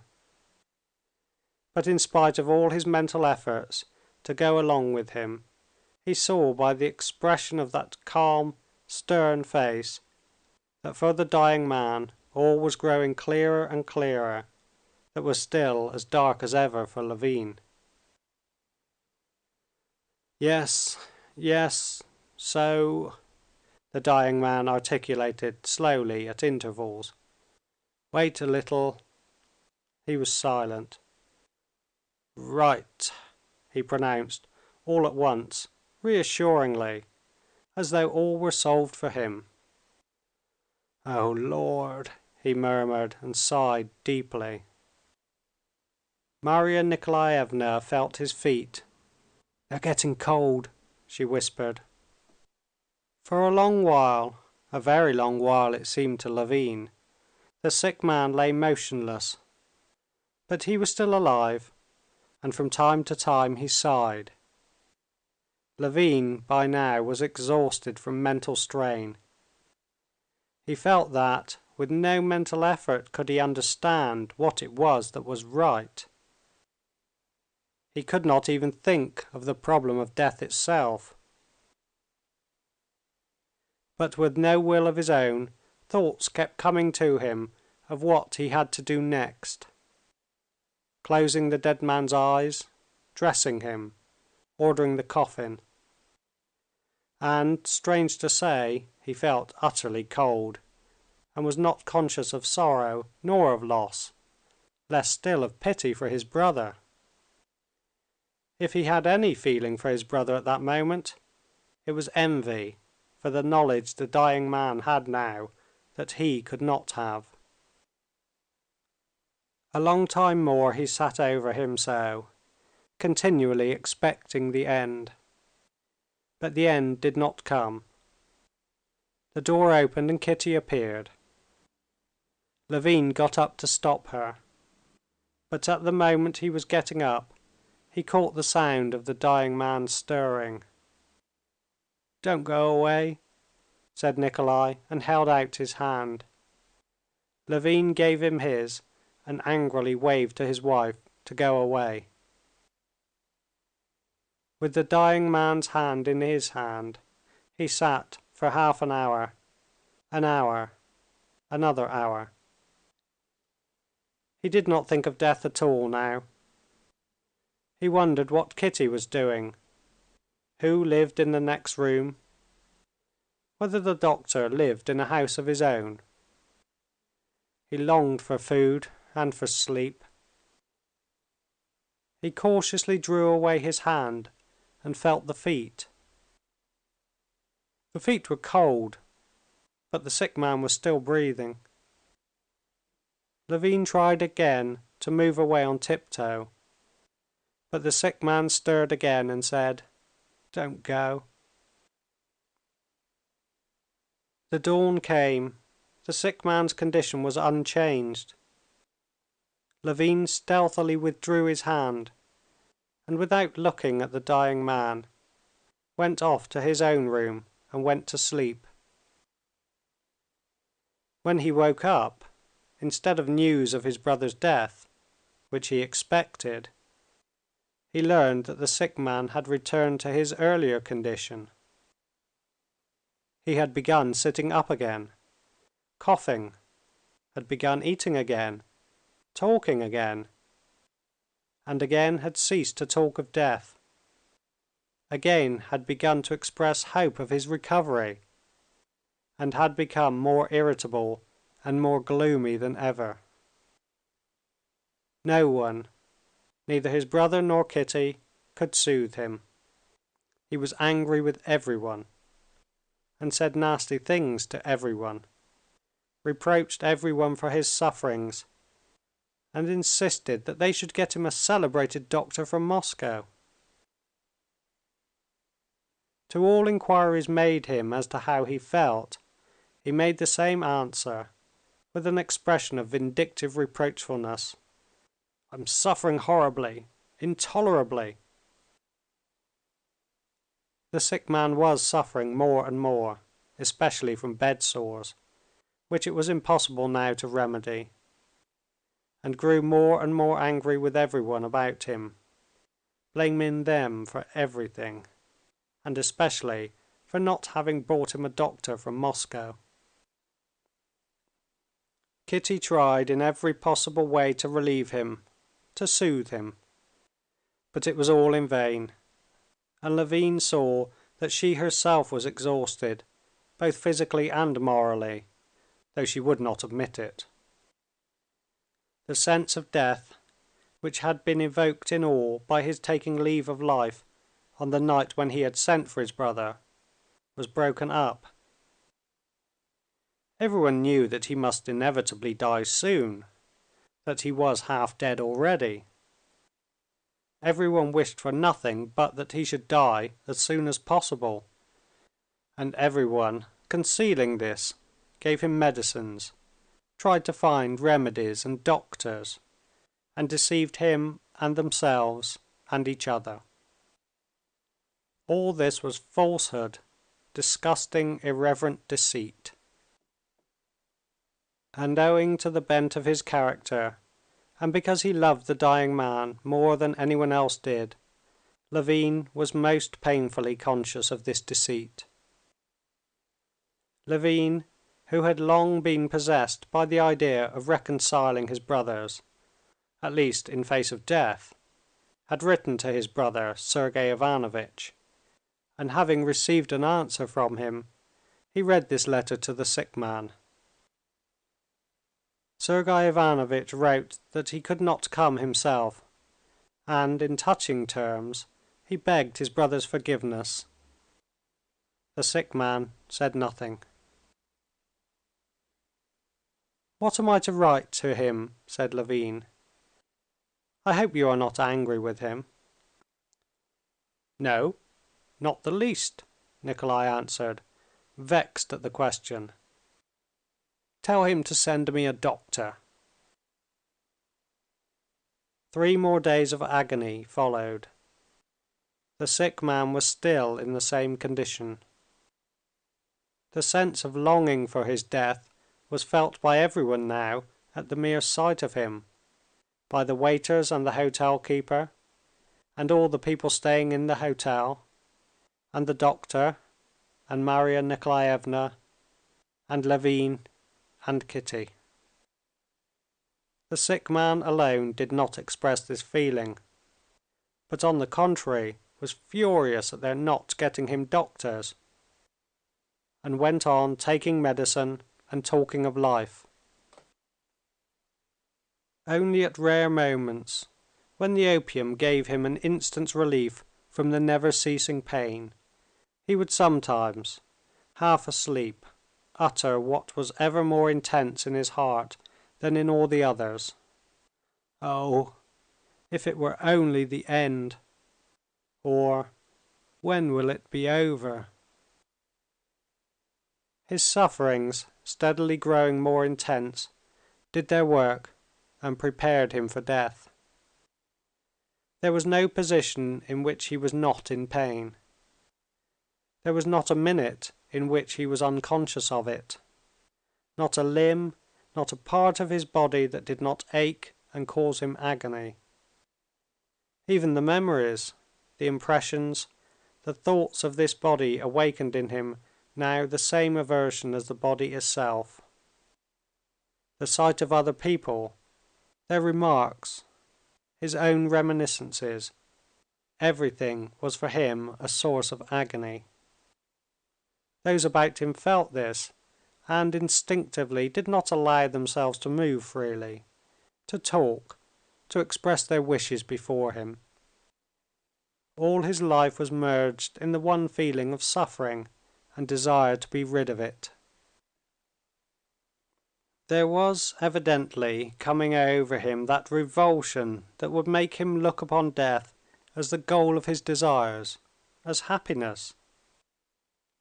Hitherto, each individual desire, aroused by suffering or privation, such as hunger, fatigue, thirst, had been satisfied by some bodily function giving pleasure. But now, no physical craving or suffering received relief, and the effort to relieve them only caused fresh suffering. And so all desires were merged in one, the desire to be rid of all his sufferings and their source, the body. But he had no words to express this desire of deliverance, and so he did not speak of it, and from habit asked for the satisfaction of desires which could not now be satisfied. "Turn me over on the other side," he would say, and immediately after he would ask to be turned back again as before. "Give me some broth." "Take away the broth." "Talk of something." "Why are you silent?" And directly they began to talk, he would close his eyes, and would show weariness, indifference, and loathing. On the 10th day from their arrival at the town, Kitty was unwell. She suffered from headache and sickness, and she could not get up all the morning. The doctor opined that the indisposition arose from fatigue and excitement, and prescribed rest. After dinner, however, Kitty got up and went as usual with her work to the sick man. He looked at her sternly when she came in, and smiled contemptuously when she said she had been unwell. That day he was continually blowing his nose and groaning piteously. "How do you feel?" she asked him. "Worse," he articulated with difficulty. "In pain." "In pain? Where?" "Everywhere." "It will be over today. You will see," said Marya Nikolaevna. Though it was said in a whisper, the sick man, whose hearing Levin had noticed was very keen, must have heard. Levin said hush to her, and looked round at the sick man. Nikolay had heard, but these words produced no effect on him. His eyes had still the same intense, reproachful look. "Why do you think so?" Levin asked her, when she had followed him into the corridor. "He's begun picking at himself," said Marya Nikolaevna. "How do you mean?" "Like this," she said, tugging at the folds of her woolen skirt. Levin noticed indeed that all that day the patient pulled at himself, as it were trying to snatch something away. Marya Nikolaevna's prediction came true. Towards night the sick man was not able to lift his hands, and could only gaze before him with the same intensely concentrated expression in his eyes. Even when his brother or Kitty bent over him, so that he could see them, he looked just the same. Kitty sent for the priest to read the prayer for the dying. While the priest was reading it, the dying man did not show any sign of life. His eyes were closed. Levin, Kitty, and Marya Nikolaevna stood at the bedside. The priest had not quite finished reading the prayer when the dying man stretched, sighed, and opened his eyes. The priest, on finishing the prayer, put the cross to the cold forehead, then slowly returning it to the stand, and after standing for 2 minutes more in silence, he touched the huge bloodless hand that was turning cold. "He is gone," said the priest, and would have moved away. But suddenly there was a faint stir in the moustaches of the dead man that seemed glued together, and quite distinctly, in the hush, they heard from the bottom of the chest the sharply defined sounds, "Not quite, soon." And a minute later the face brightened, a smile came out under the moustaches, and the women who had gathered round began carefully laying out the corpse. The sight of his brother and the nearness of death revived in Levin that sense of horror in face of the insoluble enigma, together with the nearness and inevitability of death, that had come upon him that autumn evening when his brother had come to him. This feeling was now even stronger than before. Even less than before did he feel capable of apprehending the meaning of death, and its inevitability rose up before him more terrible than ever. But now, thanks to his wife's presence, that feeling did not reduce him to despair. In spite of death, he felt the need of life and love. He felt that love saved him from despair, and that this love, under the menace of despair, had become still stronger and purer. The one mystery of death, still unsolved, had scarcely passed before his eyes, when another mystery had arisen, as insoluble, urging him to love and to life. The doctor confirmed his suppositions in regard to Kitty. Her indisposition was a symptom that she was with child. End of chapter 20.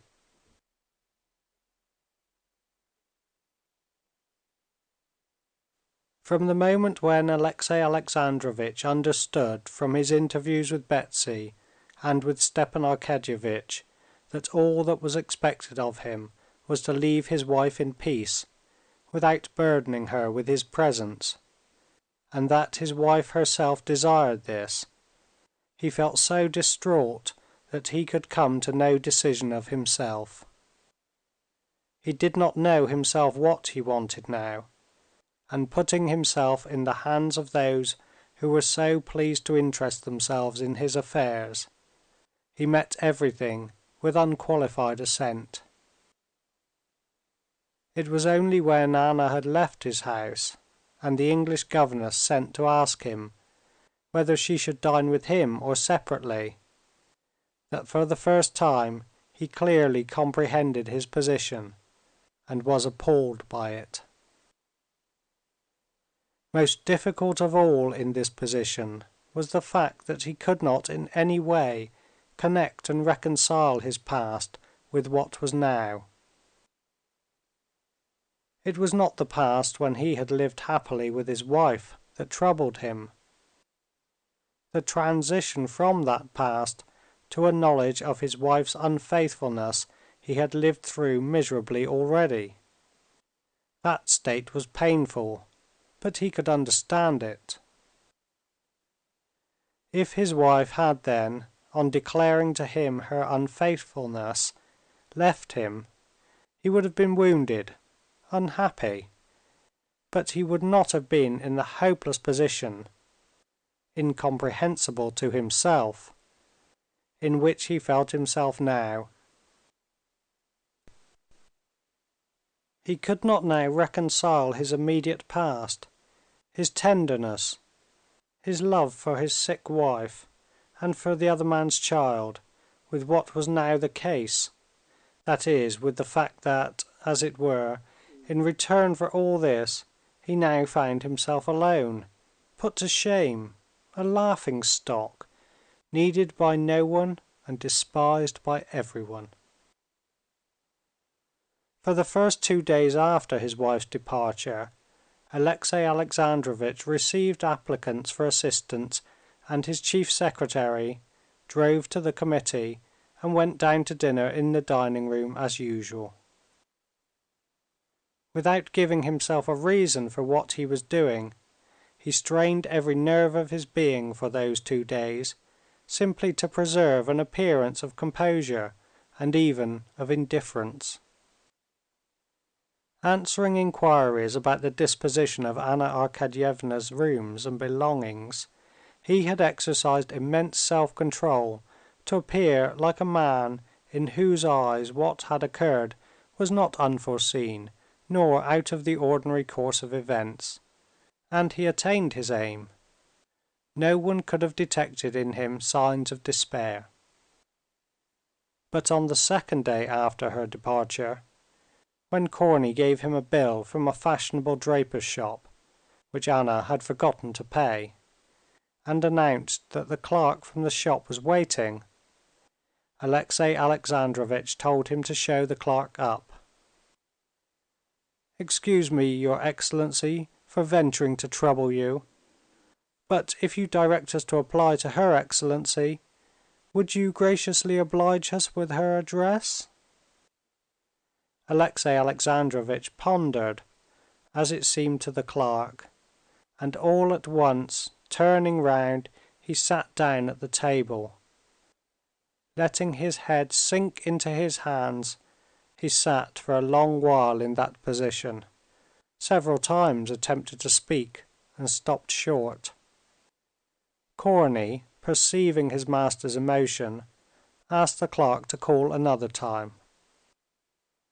Left alone, Alexey Alexandrovitch recognized that he had not the strength to keep up the line of firmness and composure any longer. He gave orders for the carriage that was awaiting him to be taken back, and for no one to be admitted, and he did not go down to dinner. He felt that he could not endure the weight of universal contempt and exasperation, which he had distinctly seen in the face of the clerk and of Corney, and of everyone, without exception, whom he had met during those 2 days. He felt that he could not turn aside from himself the hatred of men, because that hatred did not come from his being bad, in that case he could have tried to be better, but from his being shamefully and repulsively unhappy. He knew that for this, for the very fact that his heart was torn with grief, they would be merciless to him. He felt that men would crush him as dogs strangle a torn dog yelping with pain. He knew that his sole means of security against people was to hide his wounds from them, and instinctively he tried to do this for 2 days, but now he felt incapable of keeping up the unequal struggle. His despair was even intensified by the consciousness that he was utterly alone in his sorrow.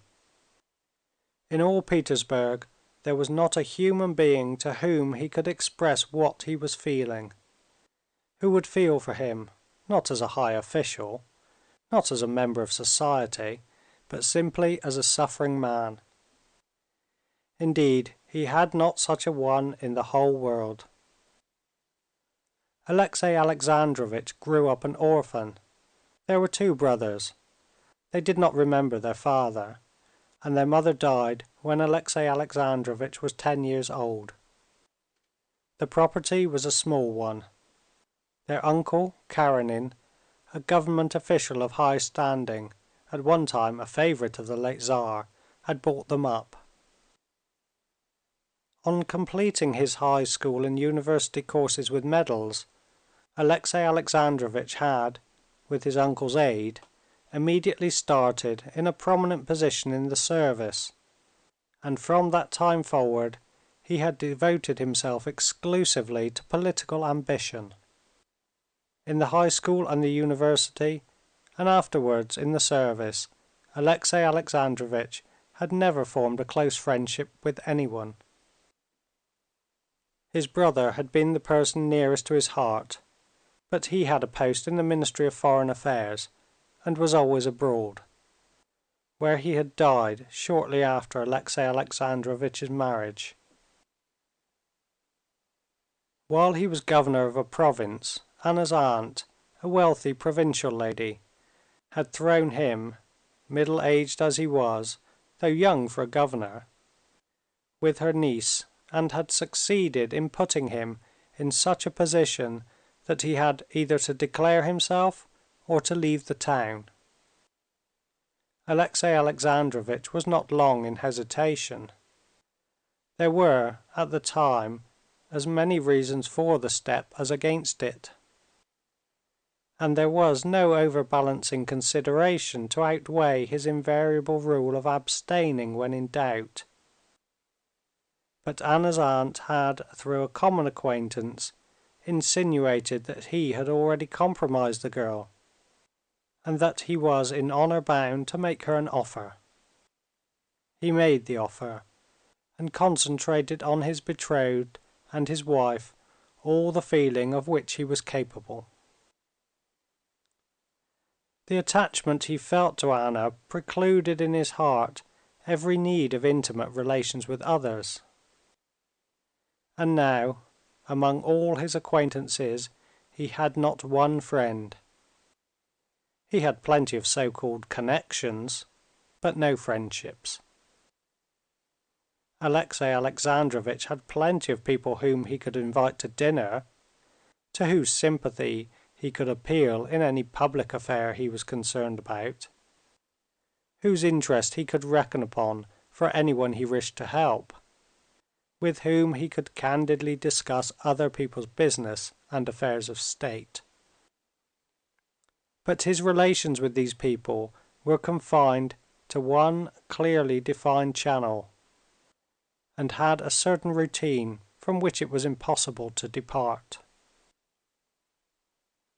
There was one man, a comrade of his at the university, with whom he had made friends later, and with whom he could have spoken of a personal sorrow. But this friend had a post in the Department of Education in a remote part of Russia. Of the people in Petersburg, the most intimate and most possible were his chief secretary and his doctor. Mihail Vasilyevitch Sludin, the chief secretary, was a straightforward, intelligent, good-hearted and conscientious man, and Alexey Alexandrovitch was aware of his personal goodwill, but their 5 years of official work together seemed to have put a barrier between them that cut off warmer relations. After signing the papers brought him, Alexey Alexandrovitch had sat for a long while in silence, glancing at Mihail Vasilyevitch, and several times he attempted to speak, but could not. He had already prepared the phrase, "You have heard of my trouble?" But he ended by saying, as usual, "So, you'll get this ready for me?" and with that dismissed him. The other person was the doctor, who had also a kindly feeling for him. But there had long existed a taciturn understanding between them that both were weighed down by work and always in a hurry. Of his women friends, foremost amongst them Countess Lidia Ivanovna, Alexey Alexandrovitch never thought. All women, simply as women, were terrible and distasteful to him. End of chapter 21.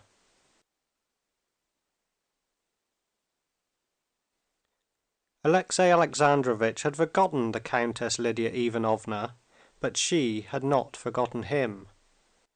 At the bitterest moment of his lonely despair, she came to him, and without waiting to be announced, walked straight into his study.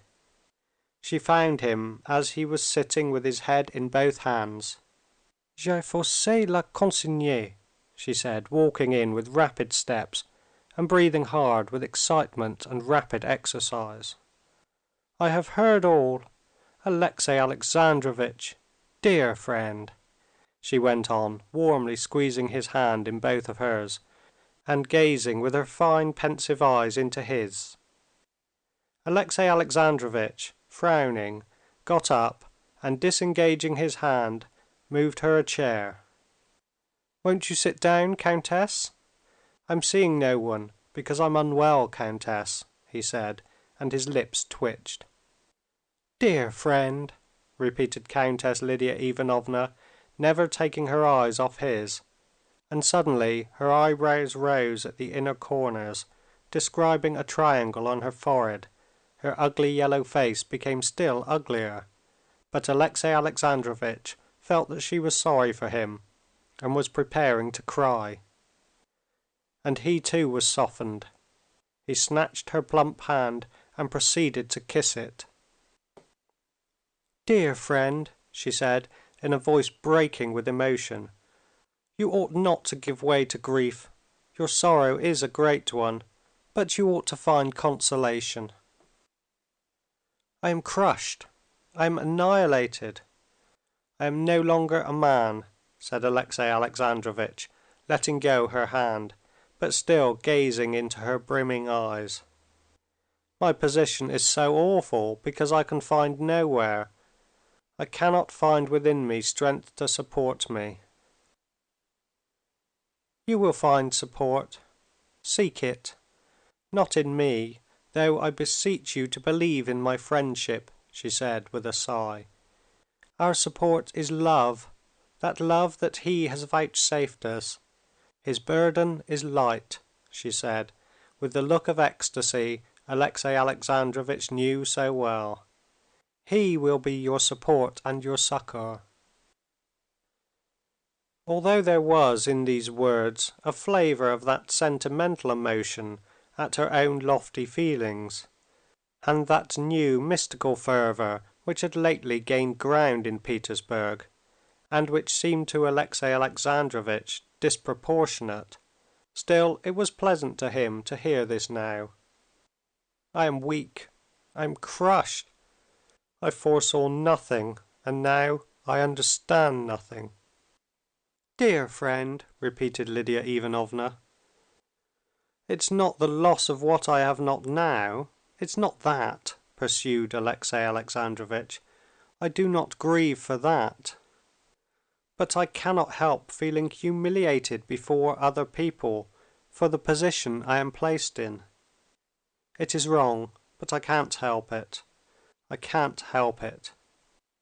Not you it was performed that noble act of forgiveness at which I was moved to ecstasy, and everyone else too, but He working within your heart," said Countess Lidia Ivanovna, raising her eyes rapturously. "And so you cannot be ashamed of your act." Alexey Alexandrovitch knitted his brows, and crooking his hands, he cracked his fingers. "One must know all the facts," he said in his thin voice.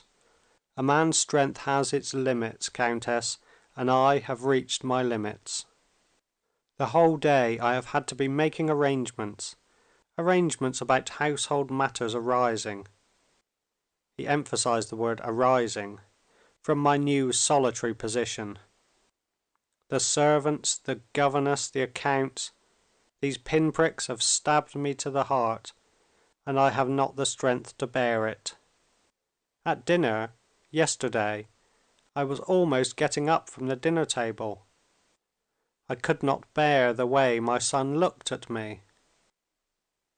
He did not ask me the meaning of it all, but he wanted to ask, and I could not bear the look in his eyes. He was afraid to look at me, but that is not all." Alexey Alexandrovitch would have referred to the bill that had been brought him, but his voice shook, and he stopped. That bill on blue paper for a hat and ribbons he could not recall without a rush of self-pity. "I understand, dear friend," said Lidia Ivanovna. "I understand it all. Succor and comfort you will find not in me, though I have come only to aid you if I can. if I could take from off you all these petty, humiliating cares. I understand that a woman's word, a woman's superintendence is needed. You will entrust it to me?" Silently and gratefully, Alexey Alexandrovitch pressed her hand. "Together we will take care of Seryozha. Practical affairs are not my strong point, but I will set to work. I will be your housekeeper. Don't thank me. I do it not from myself. I cannot help thanking you. But, dear friend, do not give way to the feeling of which you spoke, being ashamed of what is the Christian's highest glory. He who humbles himself shall be exalted. And you cannot thank me. You must thank Him, and pray to Him for succor. In Him alone we find peace, consolation, salvation, and love," she said, and turning her eyes heavenwards, she began praying, as Alexey Alexandrovitch gathered from her silence. Alexey Alexandrovitch listened to her now, and those expressions which had seemed to him, if not distasteful, at least exaggerated, now seemed to him natural and consolatory. Alexey Alexandrovitch had disliked this new enthusiastic fervor. He was a believer who was interested in religion primarily in its political aspect, and the new doctrine, which ventured upon several new interpretations, just because it paved the way to discussion and analysis, was in principle disagreeable to him. He had hitherto taken up a cold and even antagonistic attitude to this new doctrine, and with Countess Lidia Ivanovna, who had been carried away by it, he had never argued, but by silence had assiduously parried her attempts to provoke him into argument. Now, for the first time, he heard her words with pleasure, and did not inwardly oppose them. "I am very, very grateful to you both for your deeds and for your words," he said, when she had finished praying. Countess Lidia Ivanovna once more pressed both her friend's hands. "Now I will enter upon my duties," she said with a smile, after a pause, as she wiped away the traces of tears. "I am going to Seryozha. Only in the last extremity shall I apply to you." And she got up and went out. Countess Lidia Ivanovna went into Seryozha's part of the house, and dropping tears on the scared child's cheeks, she told him that his father was a saint and his mother was dead. Countess Lidia Ivanovna kept her promise. She did actually take upon herself the care of the organization and management of Alexey Alexandrovitch's household. But she had not overstated the case when saying that practical affairs were not her strong point. All her arrangements had to be modified because they could not be carried out, and they were modified by Korney, Alexey Alexandrovitch's valet, who, though no one was aware of the fact, now managed Karenin's household, and quietly and discreetly reported to his master, while he was dressing, all it was necessary for him to know. But Lidia Ivanovna's help was none the less real. She gave Alexey Alexandrovitch moral support in the consciousness of her love and respect for him, and still more, as it was soothing to her to believe, in that she almost turned him to Christianity.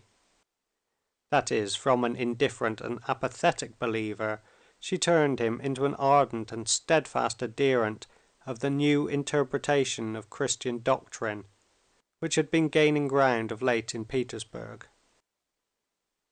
It was easy for Alexey Alexandrovitch to believe in this teaching.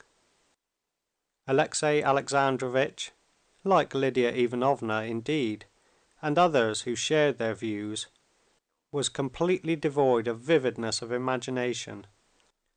that spiritual faculty in virtue of which the conceptions evoked by the imagination become so vivid that they must needs be in harmony with other conceptions and with actual fact. He saw nothing impossible and inconceivable in the idea that death, though existing for unbelievers, did not exist for him, and that, as he was possessed of the most perfect faith, of the measure of which he was himself the judge, therefore there was no sin in his soul, and he was experiencing complete salvation here on earth. It is true that the erroneousness and shallowness of this conception of his faith was dimly perceptible to Alexey Alexandrovitch, and he knew that when, without the slightest idea that his forgiveness was the action of a higher power, he had surrendered directly to the feeling of forgiveness, he had felt more happiness than now when he was thinking every instant that Christ was in his heart, and that in signing official papers he was doing his will. But for Alexey Alexandrovitch it was a necessity to think in this way. It was such a necessity for him in his humiliation to have some elevated standpoint, however imaginary, from which, looked down upon by all, he could look down on others, that he clung, as to his one salvation, to his delusion of salvation. End of chapter 22.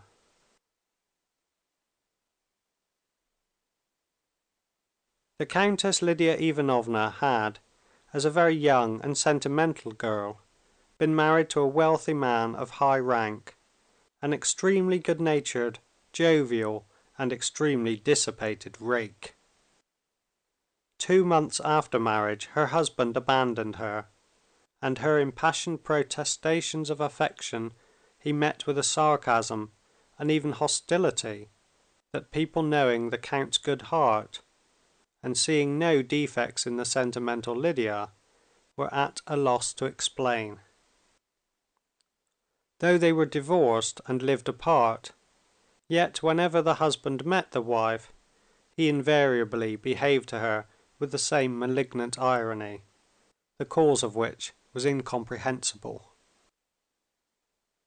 Countess Lidia Ivanovna had long given up being in love with her husband, but from that time she had never given up being in love with someone. She was in love with several people at once, both men and women. She had been in love with almost everyone who had been particularly distinguished in any way.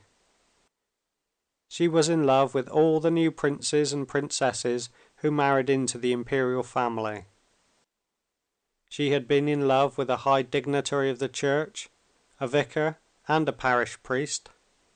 She had been in love with a journalist, 3 Slavophiles, with Komissarov, with a minister, a doctor, an English missionary, and Karenin. All these passions, constantly waning or growing more ardent, did not prevent her from keeping up the most extended and complicated relations with the court and fashionable society.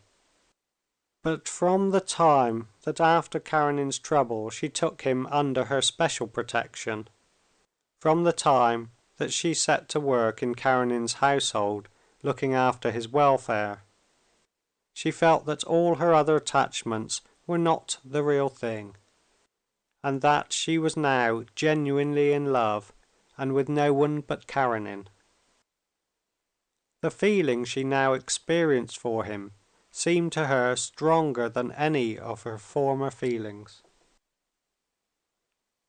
Analyzing her feeling and comparing it with former passions, she distinctly perceived that she would not have been in love with Komissarov if he had not saved the life of the Tsar, that she would not have been in love with Ristitch Kuzitsky if there had been no Slavonic question, but that she loved Karenin for himself, for his lofty, uncomprehended soul, for the sweet, to her, high notes of his voice, for his drawling intonation, his weary eyes, his character, and his soft white hands with their swollen veins. She was not simply overjoyed at meeting him, but she sought in his face signs of the impression she was making on him.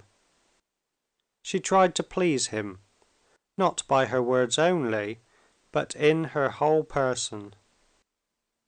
For his sake it was that she now lavished more care on her dress than before. She caught herself in reveries on what might have been if she had not been married and he had been free. She blushed with emotion when he came into the room.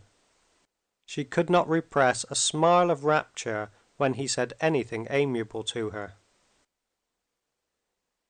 For several days now Countess Lidia Ivanovna had been in a state of intense excitement. She had learned that Anna and Vronsky were in Petersburg. Alexey Alexandrovitch must be saved from seeing her. He must be saved even from the torturing knowledge that that awful woman was in the same town with him, and that he might meet her any minute. Lidia Ivanovna made inquiries through her friends as to what those infamous people, as she called Anna and Vronsky, intended doing, and she endeavored so to guide every movement of her friend during those days that he could not come across them. The young adjutant, an acquaintance of Vronsky, through whom she obtained her information, and who hoped through Countess Lidia Ivanovna to obtain a concession, told her that they had finished their business and were going away next day. Lidia Ivanovna had already begun to calm down, when the next morning a note was brought her, the handwriting of which she recognized with horror. It was the handwriting of Anna Karenina. The envelope was of paper as thick as bark. On the oblong yellow paper there was a huge monogram, and the letter smelt of agreeable scent. Who brought it? A commissionaire from the hotel. It was some time before Countess Lidia Ivanovna could sit down to read the letter. Her excitement brought on an attack of asthma to which she was subject. When she had recovered her composure, she read the following letter in French.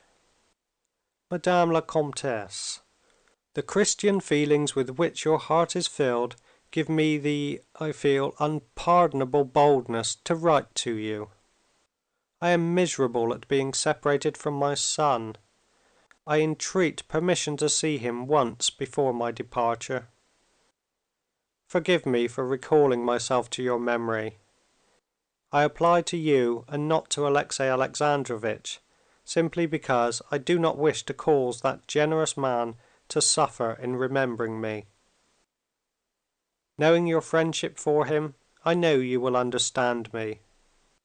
Could you send Seryozha to me, or should I come to the house at some fixed hour? Or will you let me know when and where I could see him away from home? I do not anticipate a refusal, knowing the magnanimity of him with whom it rests.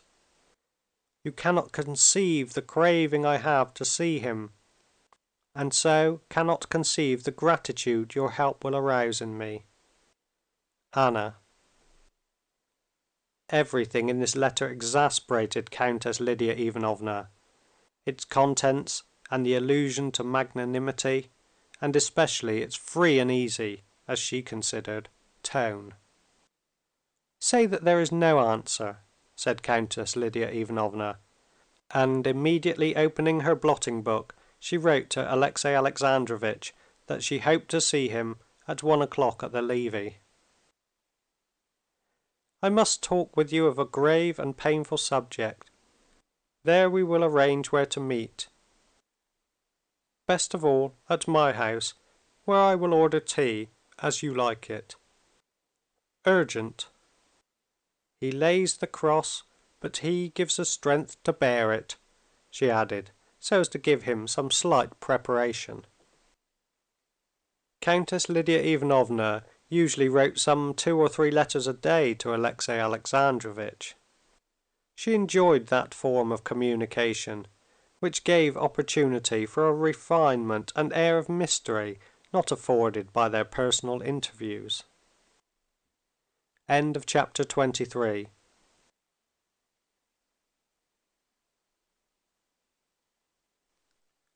The levee was drawing to a close.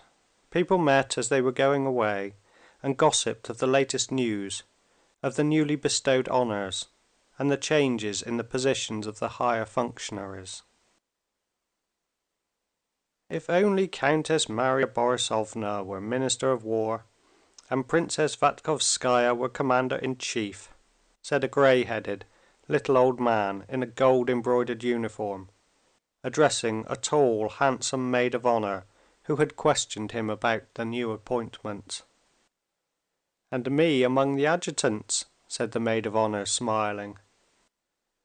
"You have an appointment already.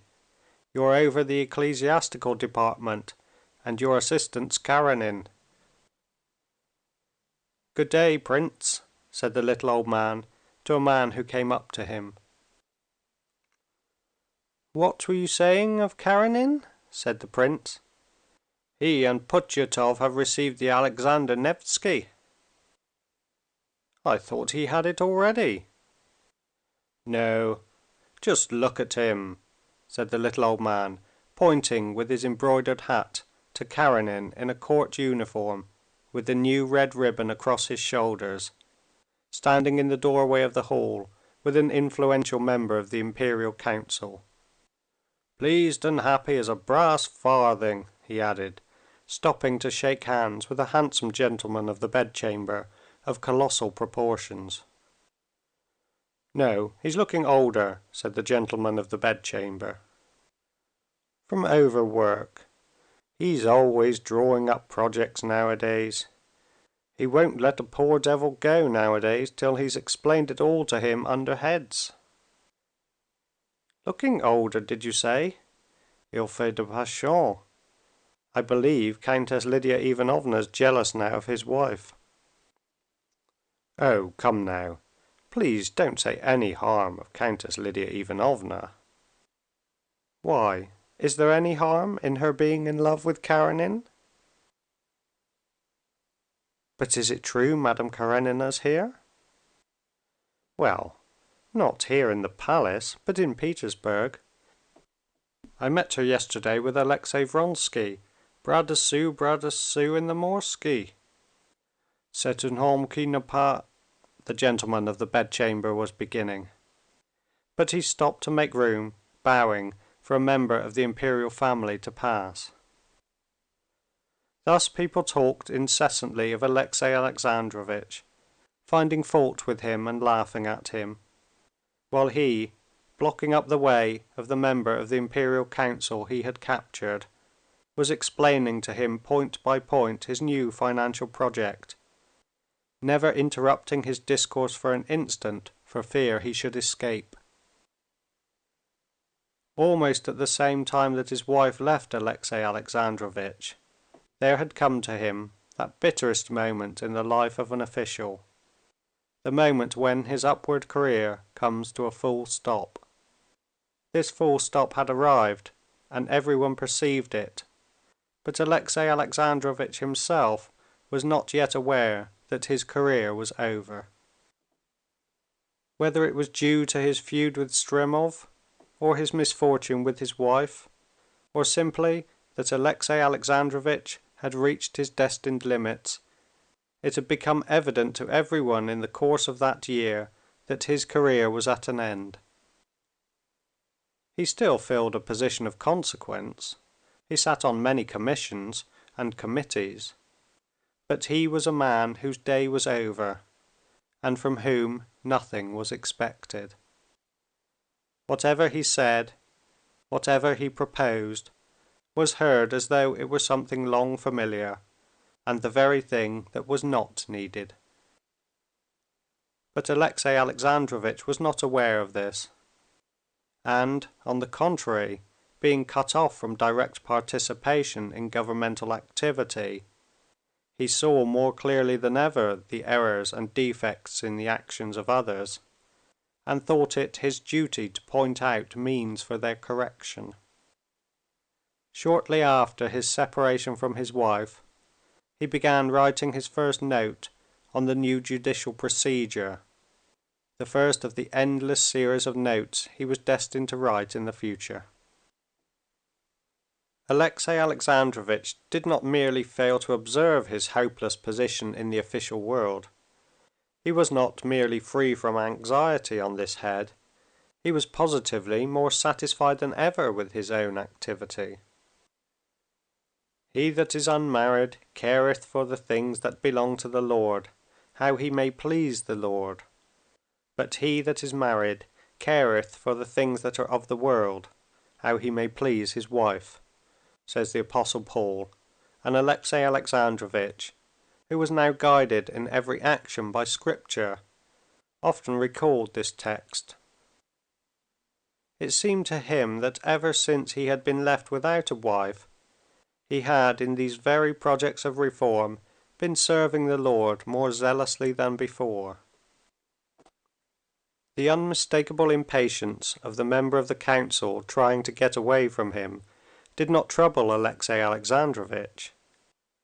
He gave up his exposition only when the member of the council, seizing his chance when one of the imperial family was passing, slipped away from him. Left alone, Alexey Alexandrovitch looked down, collecting his thoughts, then looked casually about him and walked towards the door, where he hoped to meet Countess Lidia Ivanovna. "And how strong they all are, how sound physically," thought Alexey Alexandrovitch, looking at the powerfully built gentleman of the bedchamber, with his well-combed, perfumed whiskers, and at the red neck of the prince, pinched by his tight uniform. He had to pass them on his way. "Truly is it said that all the world is evil," he thought, with another sidelong glance at the calves of the gentleman of the bedchamber. Moving forward deliberately, Alexey Alexandrovitch bowed with his customary air of weariness and dignity to the gentleman who had been talking about him, and looking towards the door, his eyes sought Countess Lidia Ivanovna. "Ah, Alexey Alexandrovitch," said the little old man with a malicious light in his eyes at the moment when Karenin was on a level with them, and was nodding with a frigid gesture. "I haven't congratulated you yet," said the old man, pointing to his newly received ribbon. "Thank you," answered Alexey Alexandrovitch. "What an exquisite day today," he added, laying emphasis in his peculiar way on the word exquisite. That they laughed at him he was well aware, but he did not expect anything but hostility from them. He was used to that by now.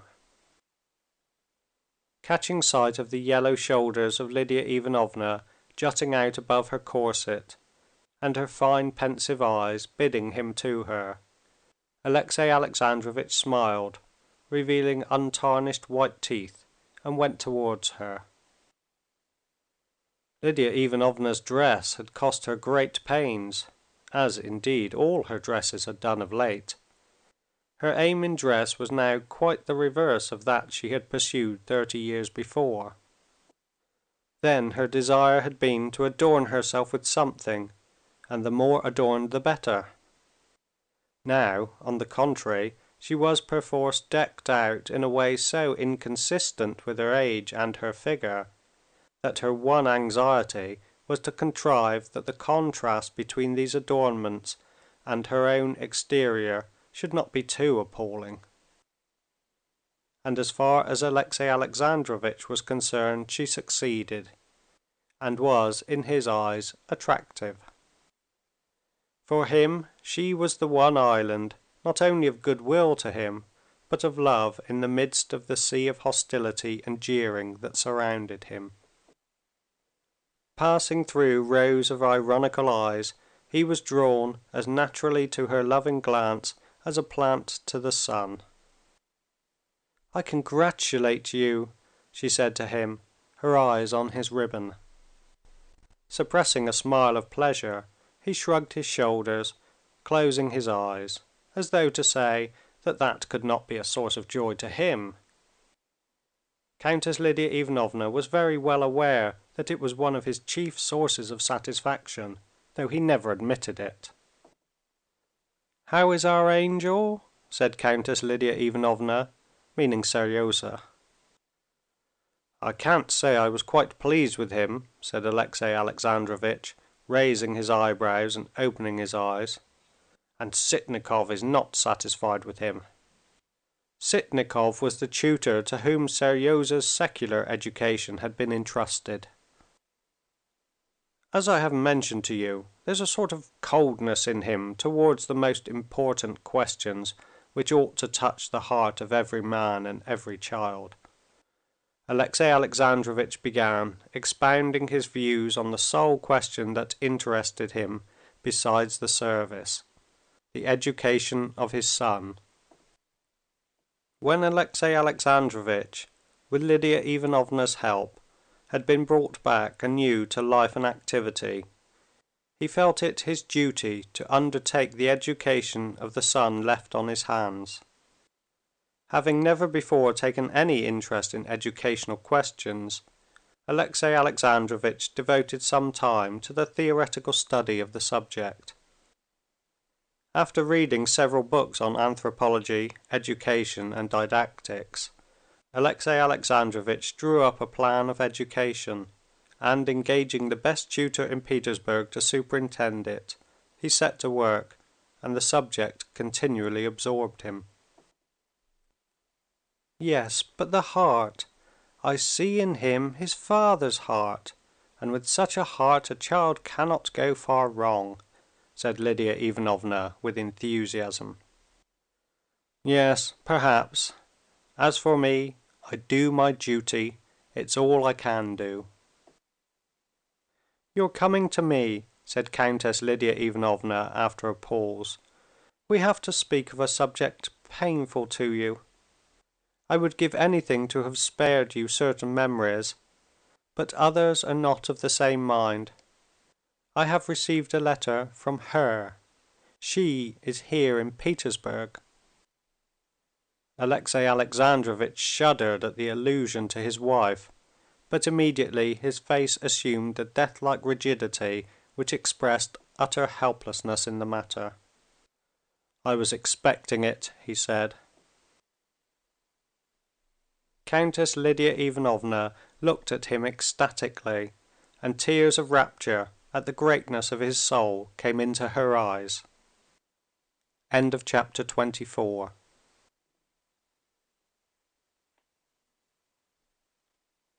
When Alexey Alexandrovitch came into the Countess Lidia Ivanovna's snug little boudoir, decorated with old china and hung with portraits, the lady herself had not yet made her appearance.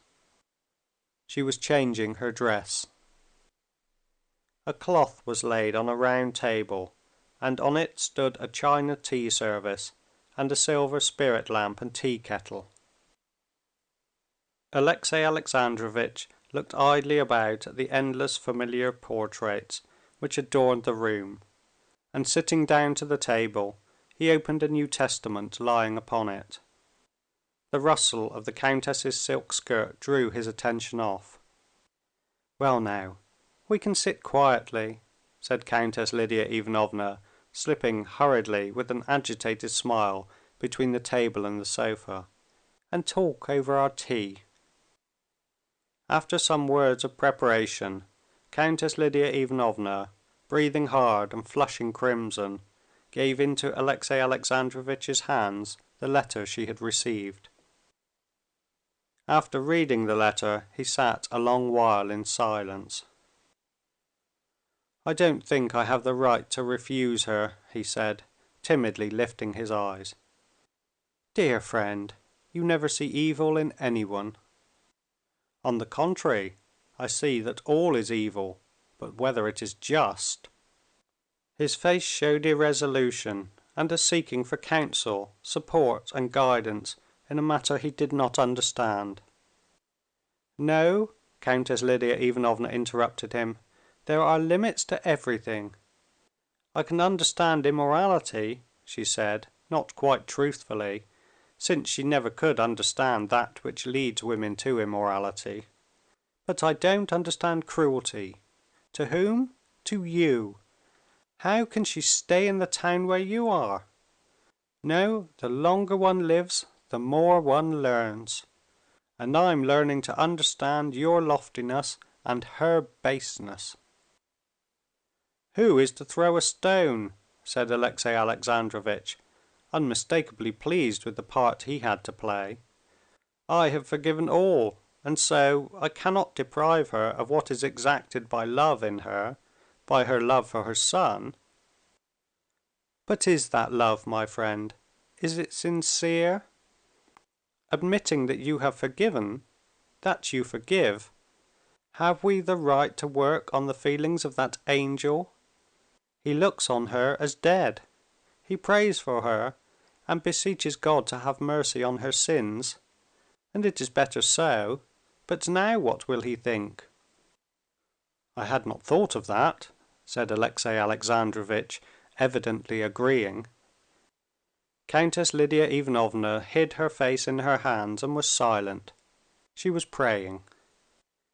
"If you ask my advice," she said, having finished her prayer and uncovered her face, "I do not advise you to do this.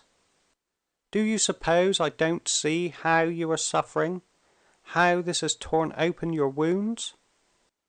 But supposing that, as always, you don't think of yourself, what can it lead to? To fresh suffering for you, to torture for the child.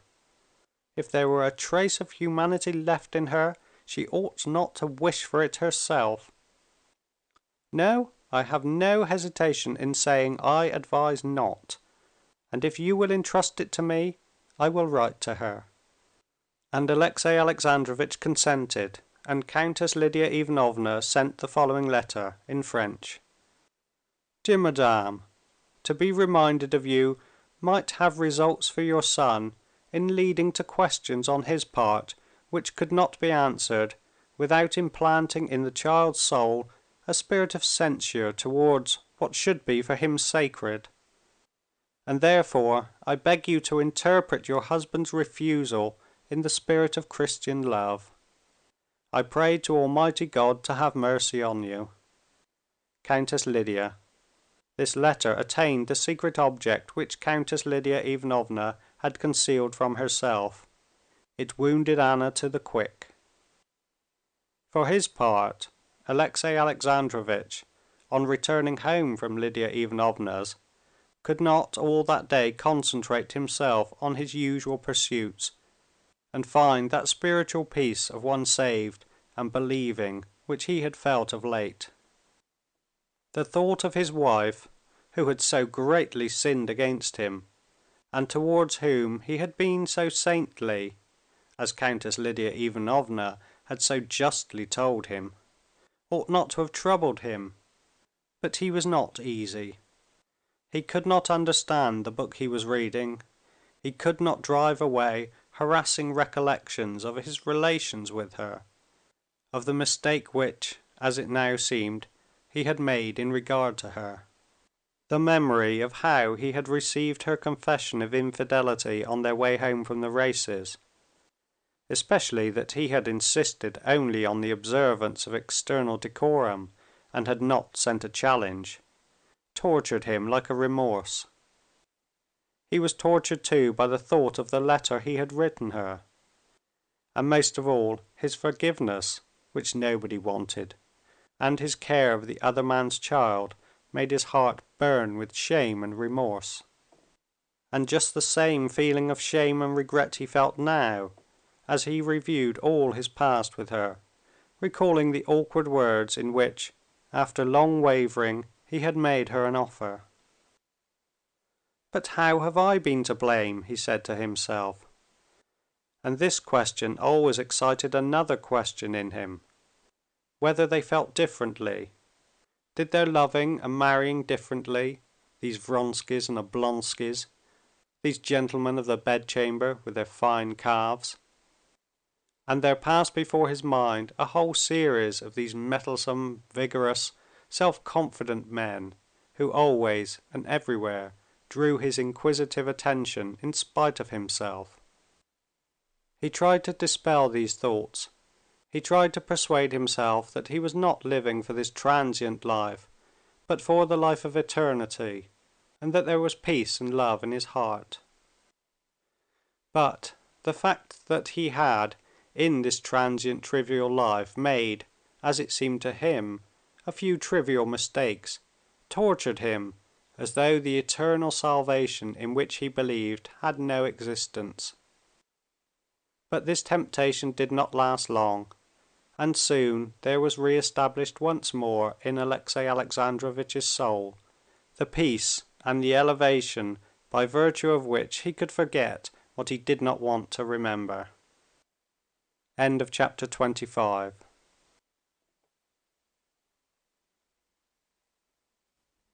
"Well, Kapitonitch," said Seryozha, coming back rosy and good-humored from his walk the day before his birthday, and giving his overcoat to the tall old hall porter, who smiled down at the little person from the height of his long figure.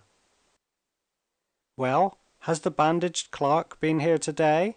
Did Papa see him?" "He saw him. The minute the chief secretary came out, I announced him," said the hall porter with a good-humored wink. "Here, I'll take it off." "Seryozha," said the tutor, stopping in the doorway leading to the inner rooms, "take it off yourself." But Seryozha, though he heard his tutor's feeble voice, did not pay attention to it. He stood keeping hold of the hall porter's belt and gazing into his face. "Well, and did Papa do what he wanted for him?" The hall porter nodded his head affirmatively. The clerk, with his face tied up, who had already been 7 times to ask some favor of Alexey Alexandrovitch, interested both Seryozha and the hall porter. Seryozha had come upon him in the hall, and had heard him plaintively beg the hall porter to announce him, saying that he and his children had death staring them in the face. Since then Seryozha, having met him a second time in the hall, took great interest in him. "Well, was he very glad?" he asked. "Glad? I should think so, almost dancing as he walked away." "And has anything been left?" asked Seryozha after a pause.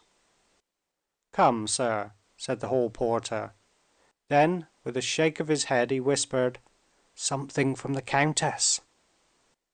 Seryozha understood at once that what the hall porter was speaking of was a present from Countess Lidia Ivanovna for his birthday.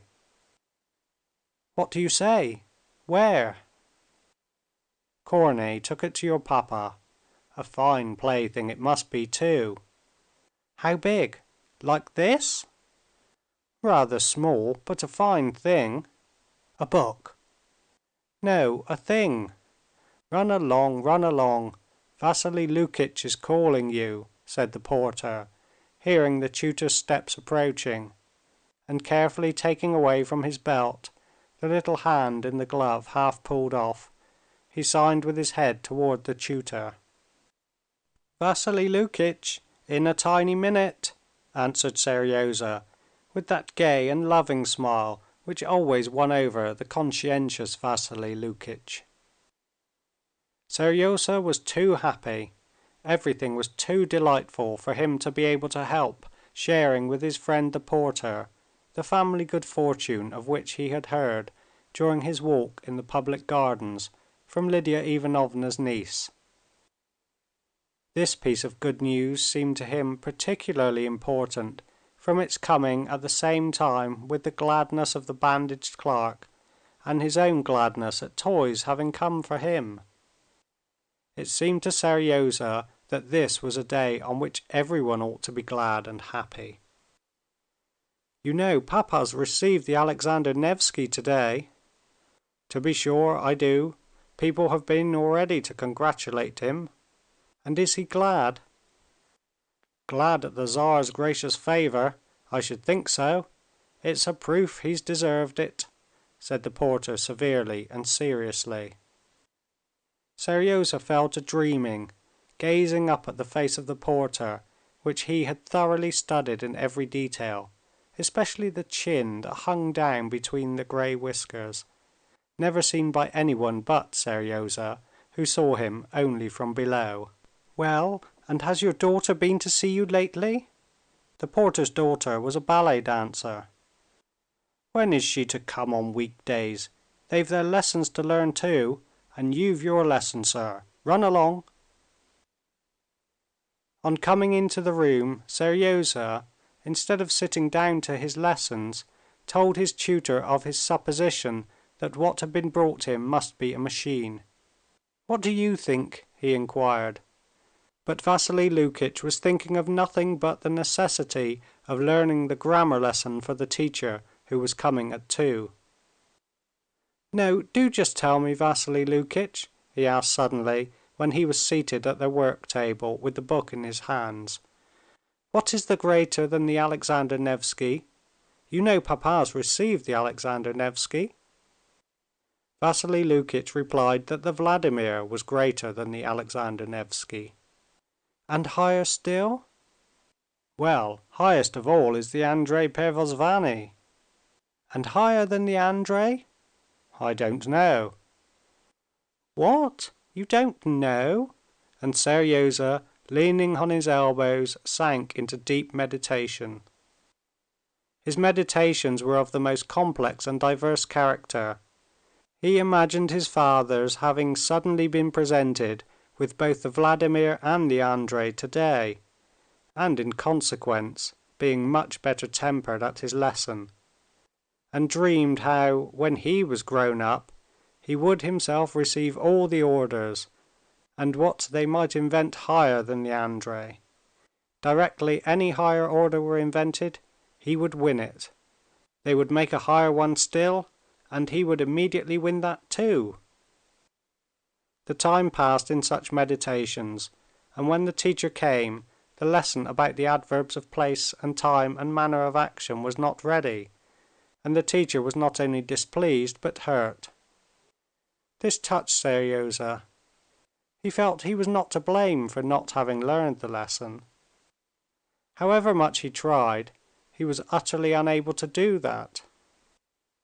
As long as the teacher was explaining to him, he believed him and seemed to comprehend. But as soon as he was left alone, he was positively unable to recollect and to understand that the short and familiar word "suddenly" is an adverb of manner of action.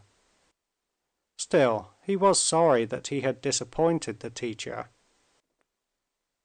He chose a moment when the teacher was looking in silence at the book. "Mihail Ivanitch, when is your birthday?" he asked, all of a sudden. "You'd much better be thinking about your work. Birthdays are of no importance to a rational being. It's a day, like any other, on which one has to do one's work."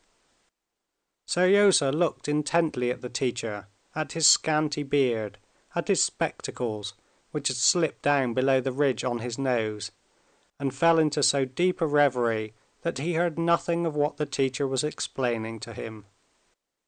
He knew that the teacher did not think what he said, he felt it from the tone in which it was said.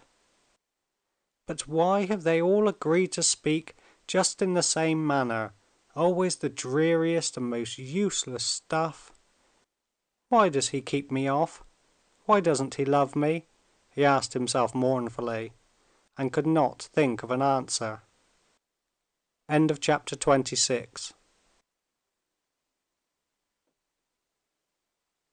After the lesson with the grammar teacher came his father's lesson.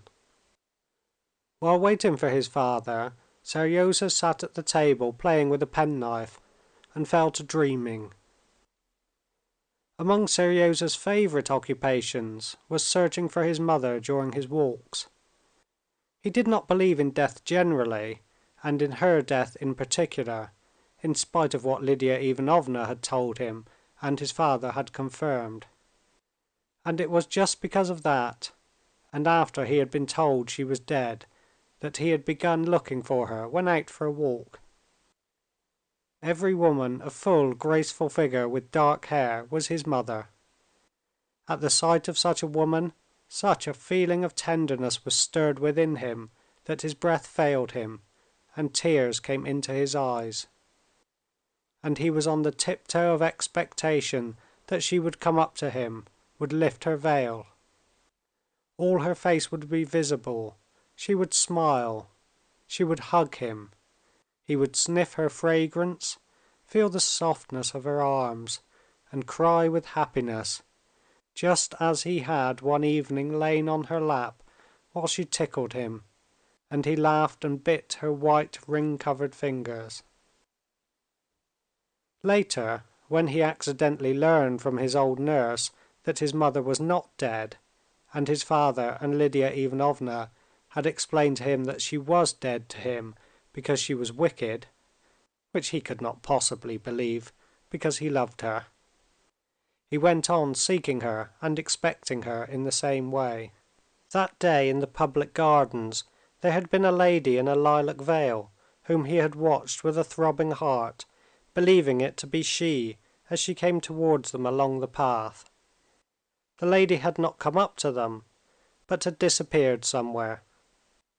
That day, more intensely than ever, Seryozha felt a rush of love for her, and now, waiting for his father, he forgot everything, and cut all round the edge of the table with his penknife, staring straight before him with sparkling eyes and dreaming of her.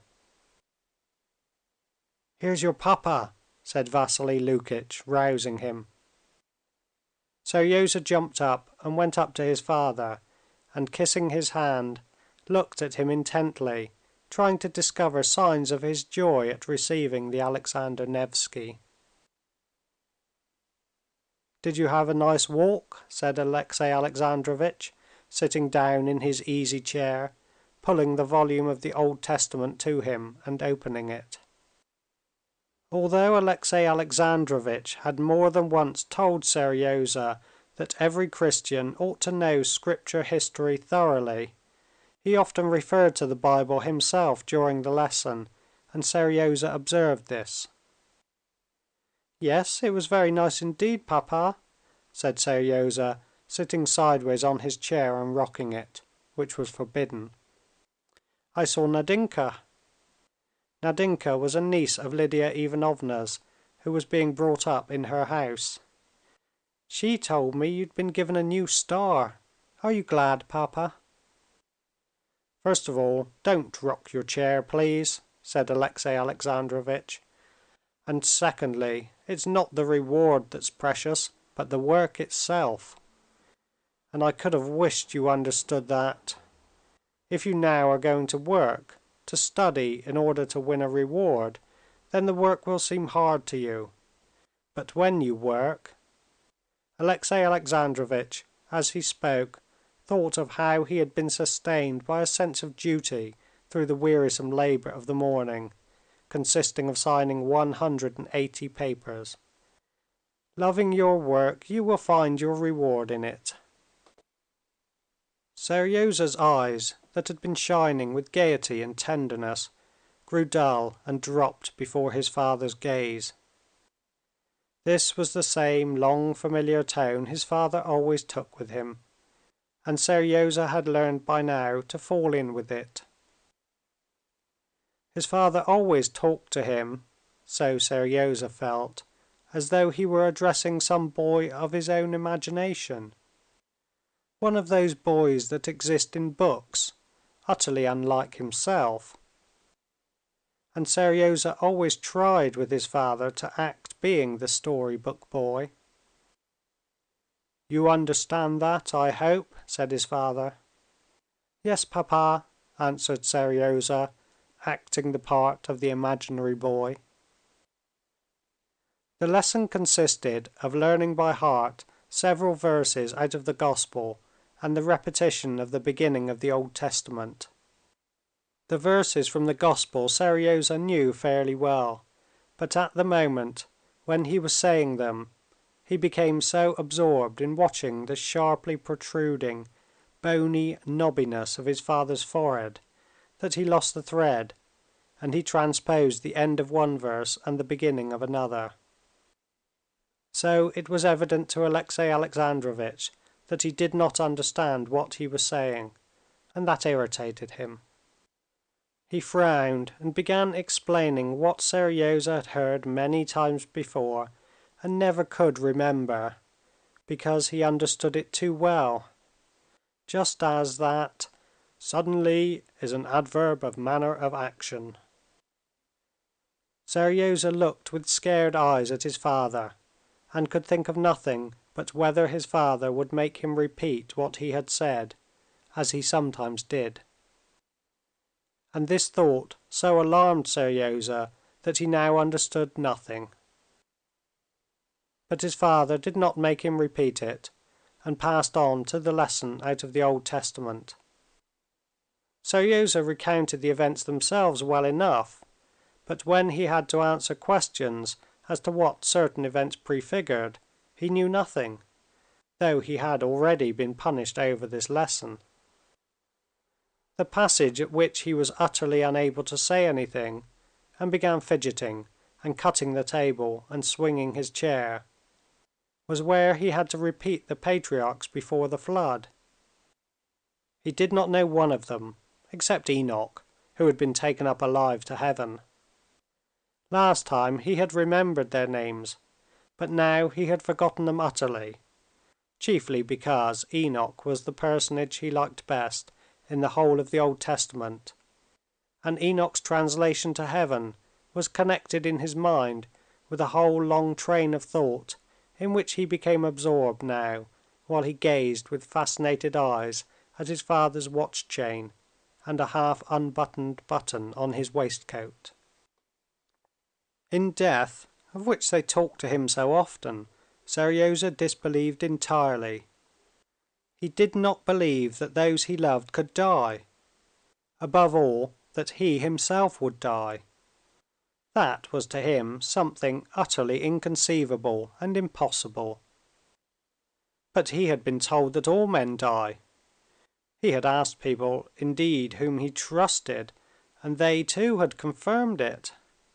His old nurse too said the same, though reluctantly. But Enoch had not died, and so it followed that everyone did not die. And why cannot anyone else so serve God and be taken alive to heaven? Thought Seryozha. Bad people, that is, those Seryozha did not like, they might die, but the good might all be like Enoch. Well, what are the names of the patriarchs? Enoch, Enos, but you have said that already. This is bad, Seryozha, very bad. If you don't try to learn what is more necessary than anything for a Christian, said his father, getting up, whatever can interest you? I am displeased with you, and Pyotr Ignatitch, this was the most important of his teachers, is displeased with you. I shall have to punish you. His father and his teacher were both displeased with Seryozha, and he certainly did learn his lessons very badly. But still, it could not be said he was a stupid boy. On the contrary, he was far cleverer than the boys his teacher held up as examples to Seryozha. In his father's opinion, he did not want to learn what he was taught. In reality, he could not learn that. He could not, because the claims of his own soul were more binding on him than those claims his father and his teacher made upon him. Those claims were in opposition, and he was in direct conflict with his education. He was 9 years old, he was a child, but he knew his own soul. It was precious to him. He guarded it as the eyelid guards the eye, and without the key of love he let no one into his soul. His teachers complained that he would not learn, while his soul was brimming over with thirst for knowledge. And he learned from Kapitonitch, from his nurse, from Nadinka, from Vassily Lukitch, but not from his teachers. The spring his father and his teachers reckoned upon to turn their mill wheels had long dried up at the source, but its waters did their work in another channel. His father punished Seryozha by not letting him go to see Nadinka, Lydia Ivanovna's niece. But this punishment turned out happily for Seryozha. Vassily Lukitch was in a good humor and showed him how to make windmills. The whole evening passed over this work, and in dreaming how to make a windmill on which he could turn himself, clutching at the sails or tying himself on and whirling around. Of his mother Seryozha did not think all the evening, but when he had gone to bed he suddenly remembered her, and prayed in his own words that his mother tomorrow for his birthday might leave off hiding herself and come to him. "Vassily Lukitch, do you know what I prayed for tonight extra, besides the regular things?" "That you might learn your lessons better?" "No." "Toys?" "No, you'll never guess. A splendid thing, but it's a secret. When it comes to pass, I'll tell you. Can't you guess?" "No, I can't guess. You tell me," said Vassily Lukitch with a smile, which was rare with him. "Come, lie down. I'm putting out the candle." "Without the candle I can see better what I see and what I prayed for." "There, I was almost telling the secret," said Seryozha, laughing gaily. When the candle was taken away, Seryozha heard and felt his mother. She stood over him, and with loving eyes caressed him. But then came windmills, a knife, everything began to be mixed up, and he fell asleep. End of chapter 27.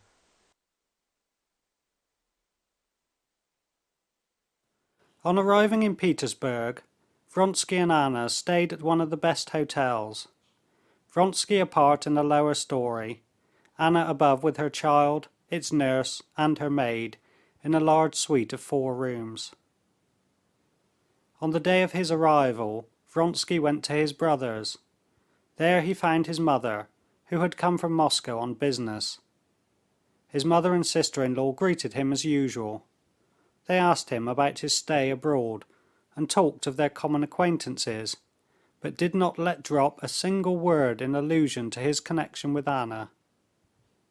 His brother came the next morning to see Vronsky, and of his own accord asked him about her, and Alexey Vronsky told him directly that he looked upon his connection with Madame Karenina as marriage, that he hoped to arrange a divorce and then to marry her, and until then he considered her as much a wife as any other wife, and he begged him to tell their mother and his wife so. "If the world disapproves, I don't care," said Vronsky. "But if my relations want to be on terms of relationship with me, they will have to be on the same terms with my wife." The elder brother, who had always a respect for his younger brother's judgment, could not well tell whether he was right or not till the world had decided the question. For his part he had nothing against it, and with Alexey he went up to see Anna. Before his brother, as before everyone, Vronsky addressed Anna with a certain formality, treating her as he might a very intimate friend. But it was understood that his brother knew their real relations, and they talked about Anna's going to Vronsky's estate. In spite of all his social experience, Vronsky was, in consequence of the new position in which he was placed, laboring under a strange misapprehension. One would have thought he must have understood that society was closed for him and Anna. But now some vague ideas had sprung up in his brain that this was only the case in old-fashioned days, and that now, with the rapidity of modern progress, he had unconsciously become by now a partisan of every sort of progress, the views of society had changed, and that the question whether they would be received in society was not a foregone conclusion. Of course, he thought, she would not be received at court, but intimate friends can and must look at it in the proper light. One may sit for several hours at a stretch with one's legs crossed in the same position, if one knows that there's nothing to prevent one's changing one's position. But if a man knows that he must remain sitting so with crossed legs, then cramps come on, the legs begin to twitch and to strain towards the spot to which one would like to draw them. This was what Vronsky was experiencing in regard to the world. Though at the bottom of his heart he knew that the world was shut on them, he put it to the test whether the world had not changed by now and would not receive them. But he very quickly perceived that though the world was open for him personally, it was closed for Anna. Just as in the game of cat and mouse, the hands raised for him were dropped to bar the way for Anna. One of the first ladies of Petersburg society whom Vronsky saw was his cousin Betsy. "At last!" she greeted him joyfully. "And Anna? How glad I am! Where are you stopping? I can fancy, after your delightful travels, you must find our poor Petersburg horrid. I can fancy your honeymoon in Rome. How about the divorce? Is that all over?" Vronsky noticed that Betsy's enthusiasm waned when she learned that no divorce had as yet taken place. "People will throw stones at me, I know," she said, "but I shall come and see Anna. Yes, I shall certainly come. You won't be here long, I suppose?" And she did certainly come to see Anna the same day, but her tone was not at all the same as in former days. She unmistakably prided herself on her courage, and wished Anna to appreciate the fidelity of her friendship. She only stayed 10 minutes, talking of society gossip, and on leaving she said, "You've never told me when the divorce is to be. Supposing I'm ready to fling my cap over the mill, other starchy people will give you the cold shoulder until you're married. And that's so simple nowadays. Ça se fait. So you're going on Friday? Sorry we shan't see each other again." From Betsy's tone, Vronsky might have grasped what he had to expect from the world, but he made another effort in his own family. His mother he did not reckon upon. He knew that his mother, who had been so enthusiastic over Anna at their first acquaintance, would have no mercy on her now for having ruined her son's career. But he had more hope of Varya, his brother's wife. He fancied she would not throw stones, and would go simply and directly to see Anna, and would receive her in her own house. The day after his arrival, Vronsky went to her, and finding her alone, expressed his wishes directly. "You know, Alexey," she said after hearing him, "how fond I am of you, and how ready I am to do anything for you. But I have not spoken because I knew I could be of no use to you and to Anna Arkadyevna," she said, articulating the name Anna Arkadyevna with particular care. "Don't suppose, please, that I judge her. Never. Perhaps in her place I should have done the same. I don't and can't enter into that," she said, glancing timidly at his gloomy face. "But one must call things by their names. You want me to go and see her, to ask her here, and to rehabilitate her in society. But do understand that I cannot do so. I have daughters growing up, and I must live in the world for my husband's sake. Well, I'm ready to come and see Anna Arkadyevna. She will understand that I can't ask her here, or I should have to do so in such a way that she would not meet people who look at things differently. That would offend her. I can't raise her. Oh, I don't regard her as fallen more than hundreds of women you do receive, Vronsky interrupted her still more gloomily, and he got up in silence, understanding that his sister-in-law's decision was not to be shaken. "Alexey, don't be angry with me. Please understand that I'm not to blame," began Varya, looking at him with a timid smile. "I'm not angry with you," he said, still as gloomily, "but I'm sorry in two ways. I'm sorry, too, that this means breaking up our friendship. If not breaking up, at least weakening it. You will understand that for me, too, it cannot be otherwise." And with that he left her. Vronsky knew that further efforts were useless, and that he had to spend these few days in Petersburg as though in a strange town, avoiding every sort of relation with his own old circle, in order not to be exposed to the annoyances and humiliations which were so intolerable to him. One of the most unpleasant features of his position in Petersburg was that Alexey Alexandrovitch and his name seemed to meet him everywhere. He could not begin to talk of anything without the conversation turning on Alexey Alexandrovitch. He could not go anywhere without risk of meeting him.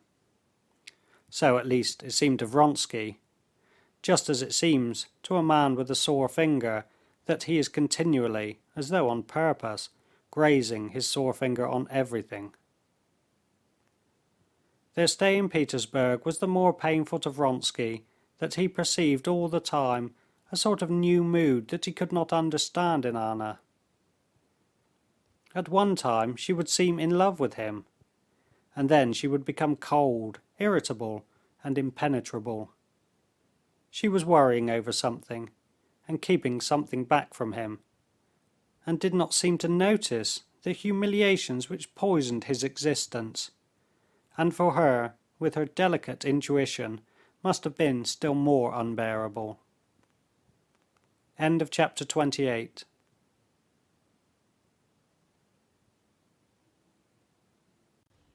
One of Anna's objects in coming back to Russia had been to see her son. From the day she left Italy, the thought of it had never ceased to agitate her. And as she got nearer to Petersburg, the delight and importance of this meeting grew ever greater in her imagination. She did not even put to herself the question how to arrange it. It seemed to her natural and simple to see her son when she should be in the same town with him. But on her arrival in Petersburg, she was suddenly made distinctly aware of her present position in society, and she grasped the fact that to arrange this meeting was no easy matter. She had now been 2 days in Petersburg. The thought of her son never left her for a single instant, but she had not yet seen him. To go straight to the house, where she might meet Alexey Alexandrovitch, that she felt she had no right to do. She might be refused admittance and insulted. To write and so enter into relations with her husband, that it made her miserable to think of doing. She could only be at peace when she did not think of her husband.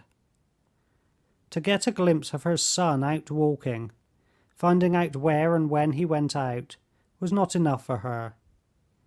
She had so looked forward to this meeting, she had so much she must say to him, she so longed to embrace him, to kiss him. Seryozha's old nurse might be a help to her and show her what to do. But the nurse was not now living in Alexey Alexandrovitch's house. In this uncertainty, and in efforts to find the nurse, 2 days had slipped by. Hearing of the close intimacy between Alexey Alexandrovitch and Countess Lidia Ivanovna, Anna decided on the 3rd day to write to her a letter, which cost her great pains, and in which she intentionally said that permission to see her son must depend on her husband's generosity. She knew that if the letter was shown to her husband, he would keep up his character of magnanimity and would not refuse her request. The commissionaire who took the letter had brought her back the most cruel and unexpected answer, that there was no answer. She had never felt so humiliated as at that moment, when, sending for the commissionaire, she heard from him the exact account of how he had waited, and how afterwards he had been told there was no answer. Anna felt humiliated, insulted, but she saw that from her point of view Countess Lidia Ivanovna was right. Her suffering was the more poignant that she had to bear it in solitude. She could not and would not share it with Vronsky. She knew that to him, although he was the primary cause of her distress, the question of her seeing her son would seem a matter of very little consequence. She knew that he would never be capable of understanding all the depth of her suffering, that for his cool tone at any allusion to it she would begin to hate him. And she dreaded that more than anything in the world, and so she hid from him everything that related to her son. Spending the whole day at home, she considered ways of seeing her son, and had reached a decision to write to her husband. She was just composing this letter when she was handed the letter from Lidia Ivanovna. The countess's silence had subdued and depressed her, but the letter, all that she read between the lines in it, so exasperated her. This malice was so revolting beside her passionate, legitimate tenderness for her son, that she turned against other people and left off blaming herself. "This coldness, this pretense of feeling," she said to herself. "They must needs insult me and torture the child, and I am to submit to it? Not on any consideration. She is worse than I am. I don't lie anyway." And she decided on the spot that next day, Seryozha's birthday, she would go straight to her husband's house, bribe or deceive the servants, but at any cost see her son and overturn the hideous deception with which they were encompassing the unhappy child. She went to a toy shop, bought toys, and thought over a plan of action. She would go early in the morning, at 8 o'clock, when Alexey Alexandrovitch would be certain not to be up. She would have money in her hand to give the hall porter and the footman, so that they should let her in, and not raising her veil, she would say that she had come from Seryozha's godfather to congratulate him, and that she had been charged to leave the toys at his bedside. She had prepared everything but the words she should say to her son. Often as she had dreamed of it, she could never think of anything. The next day, at 8 o'clock in the morning, Anna got out of a hired sledge and rang at the front entrance of her former home. "Run and see what's wanted. Some lady," said Kapitonitch, who, not yet dressed, in his overcoat and galoshes, had peeped out of the window and seen a lady in a veil standing close up to the door. His assistant, a lad Anna did not know, had no sooner opened the door to her than she came in, and pulling a 3-ruble note out of her muff, put it hurriedly into his hand.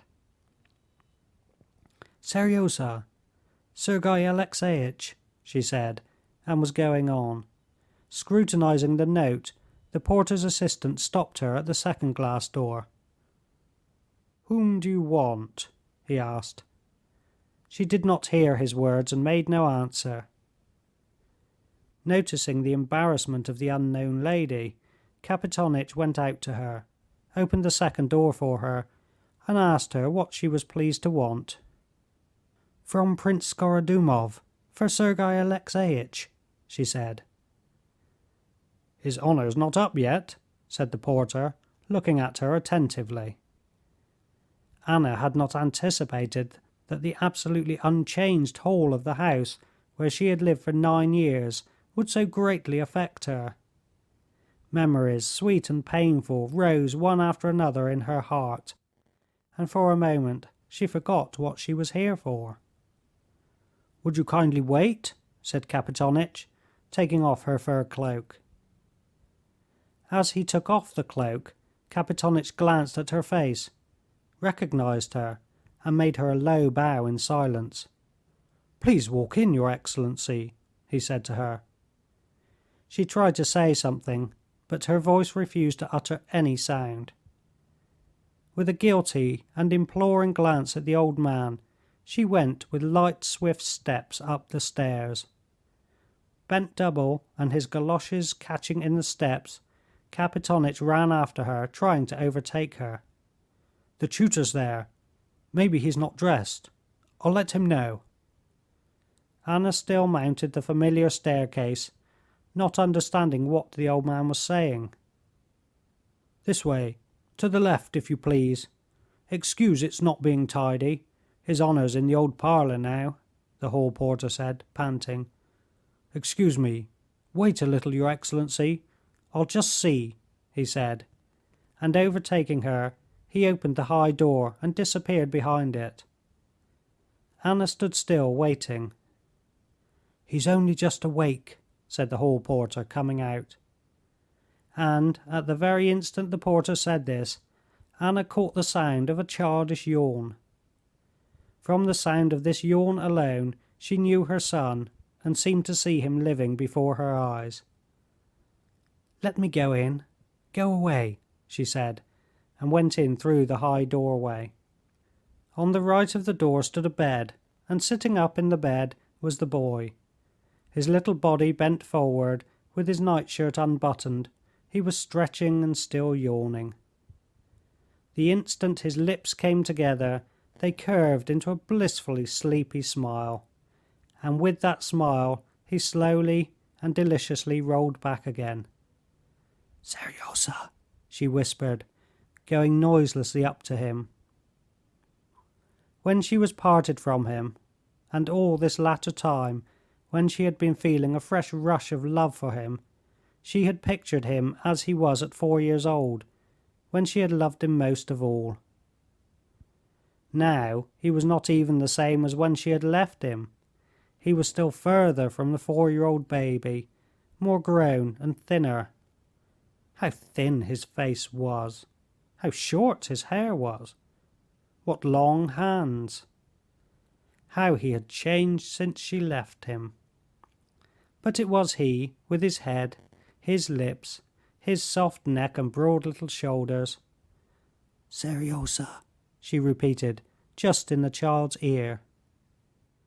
He raised himself again on his elbow, turned his tangled head from side to side as though looking for something, and opened his eyes. Slowly and inquiringly he looked for several seconds at his mother standing motionless before him. Then all at once he smiled a blissful smile, and shutting his eyes, rolled not backwards but towards her into her arms. "Seryozha, my darling boy," she said, breathing hard and putting her arms around his plump little body. "Mother," he said, wriggling about in her arms so as to touch her hands with different parts of him. Smiling sleepily still with closed eyes, he flung fat little arms round her shoulders, rolled towards her with the delicious sleepy warmth and fragrance that is only found in children, and began rubbing his face against her neck and shoulders. "I know," he said, opening his eyes. "It's my birthday today. I knew you'd come. I'll get up directly." And saying that, he dropped asleep. Anna looked at him hungrily. She saw how he had grown and changed in her absence. She knew and did not know the bare legs so long now that were thrust out below the quilt, those short cropped curls on his neck in which she had so often kissed him. She touched all this and could say nothing. Tears choked her. "What are you crying for, mother?" he said, waking completely up. "Mother, what are you crying for?" he cried in a tearful voice. "I won't cry. I'm crying for joy. It's so long since I've seen you. I won't," she said, gulping down her tears and turning away.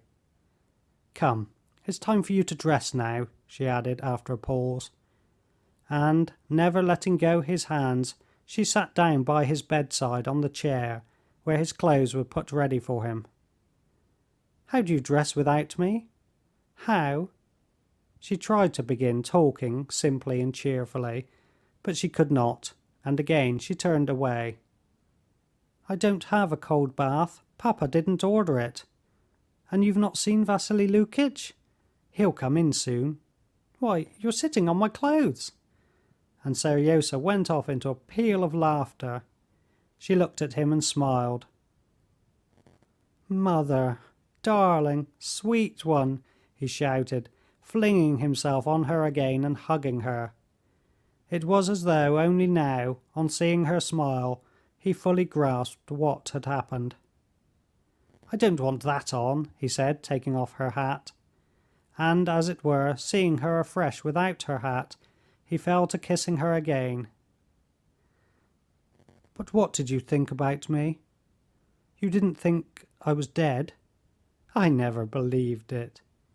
You didn't believe it? My sweet! I knew, he repeated his favourite phrase, and snatching the hand that was stroking his hair, he pressed the open palm to his mouth and kissed it. End of chapter 29.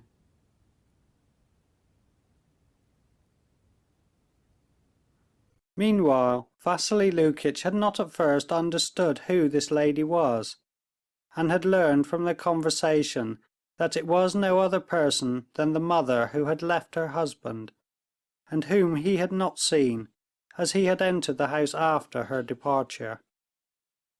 He was in doubt whether to go in or not, or whether to communicate with Alexey Alexandrovitch. Reflecting finally that his duty was to get Seryozha up at the hour fixed, and that it was therefore not his business to consider who was there, the mother or anyone else, but simply to do his duty, he finished dressing, went to the door and opened it. But the embraces of the mother and child, the sound of their voices, and what they were saying made him change his mind. He shook his head, and with a sigh he closed the door. "I'll wait another 10 minutes," he said to himself, clearing his throat and wiping away tears. Among the servants of the household there was intense excitement all this time. All had heard that their mistress had come, and that Kapitonitch had let her in, and that she was even now in the nursery, and that their master always went in person to the nursery at 9 o'clock, and everyone fully comprehended that it was impossible for the husband and wife to meet, and that they must prevent it. Korney, the valet, going down to the hall porter's room, asked who had let her in, and how it was he had done so, and ascertaining that Kapitonitch had admitted her and shown her up, he gave the old man a talking to.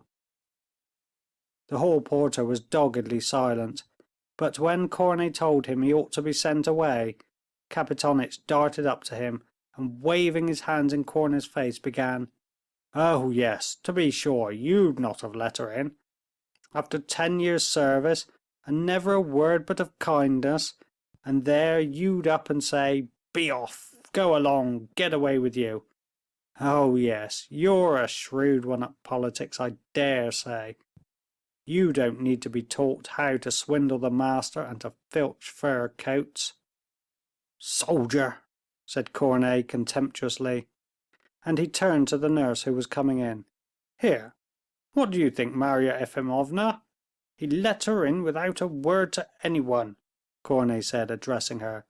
"Alexey Alexandrovitch will be down immediately, and go into the nursery." "A pretty business, said the nurse. "You, Korney Vassilievitch, you'd best keep him some way or another, the master, while I'll run and get her away somehow. A pretty business." When the nurse went into the nursery, Seryozha was telling his mother how he and Nadinka had had a fall in sledging downhill, and had turned over 3 times. She was listening to the sound of his voice, watching his face and the play of expression on it, touching his hand, but she did not follow what he was saying. She must go. She must leave him. This was the only thing she was thinking and feeling. She heard the steps of Vassily Lukitch coming up to the door and coughing. She heard, too, the steps of the nurse as she came near. But she sat, like one turned to stone, incapable of beginning to speak or to get up. "Mistress, darling," began the nurse, going up to Anna and kissing her hands and shoulders. "God has brought joy indeed to our boy on his birthday. You aren't changed one bit." "Oh, nurse dear, I didn't know you were in the house," said Anna, rousing herself for a moment. "I'm not living here. I'm living with my daughter. I came for the birthday, Anna Arkadyevna, darling." The nurse suddenly burst into tears and began kissing her hand again. Seryozha, with radiant eyes and smiles, holding his mother by one hand and his nurse by the other, pattered on the rug with his fat little bare feet. The tenderness shown by his beloved nurse to his mother threw him into an ecstasy. "Mother, she often comes to see me, and when she comes," he was beginning, but he stopped, noticing that the nurse was saying something in a whisper to his mother, and that in his mother's face there was a look of dread and something like shame, which was so strangely unbecoming to her. She went up to him. "My sweet," she said. She could not say "good-bye," but the expression on her face said it, and he understood. "Darling, darling Kutik," she used the name by which she had called him when he was little. "You won't forget me, you—" But she could not say more. How often afterwards she thought of words she might have said, but now she did not know how to say it, and could say nothing. But Seryozha knew all she wanted to say to him. He understood that she was unhappy and loved him. He understood even what the nurse had whispered. He had caught the words, "always at 9 o'clock," and he knew that this was said of his father, and that his father and mother could not meet. That he understood. But one thing he could not understand: why there should be a look of dread and shame in her face. She was not in fault, but she was afraid of him and ashamed of something. He would have liked to put a question that would have set at rest this doubt, but he did not dare. He saw that she was miserable, and he felt for her. Silently he pressed close to her and whispered, "Don't go yet. He won't come just yet."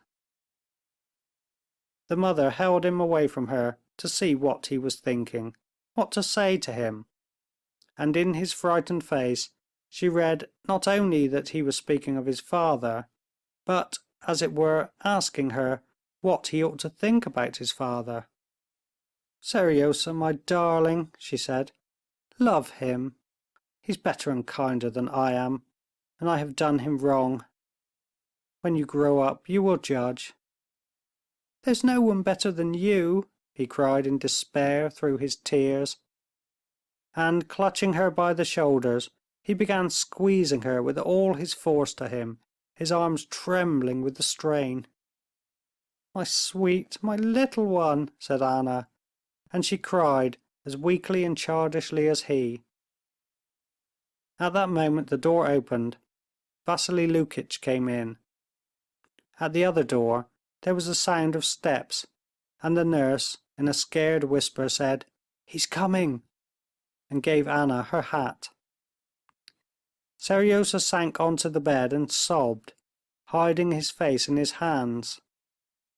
Anna removed his hands, once more kissed his wet face, and with rapid steps went to the door. Alexey Alexandrovitch walked in, meeting her. Seeing her, he stopped short and bowed his head.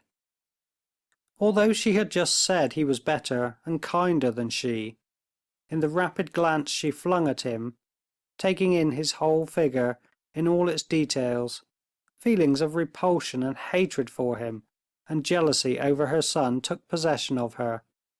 With a swift gesture she put down her veil, and quickening her pace almost ran out of the room. She had not time to undo, and so carried back with her the parcel of toys she had chosen the day before in a toy shop with such love and sorrow. End of chapter 30.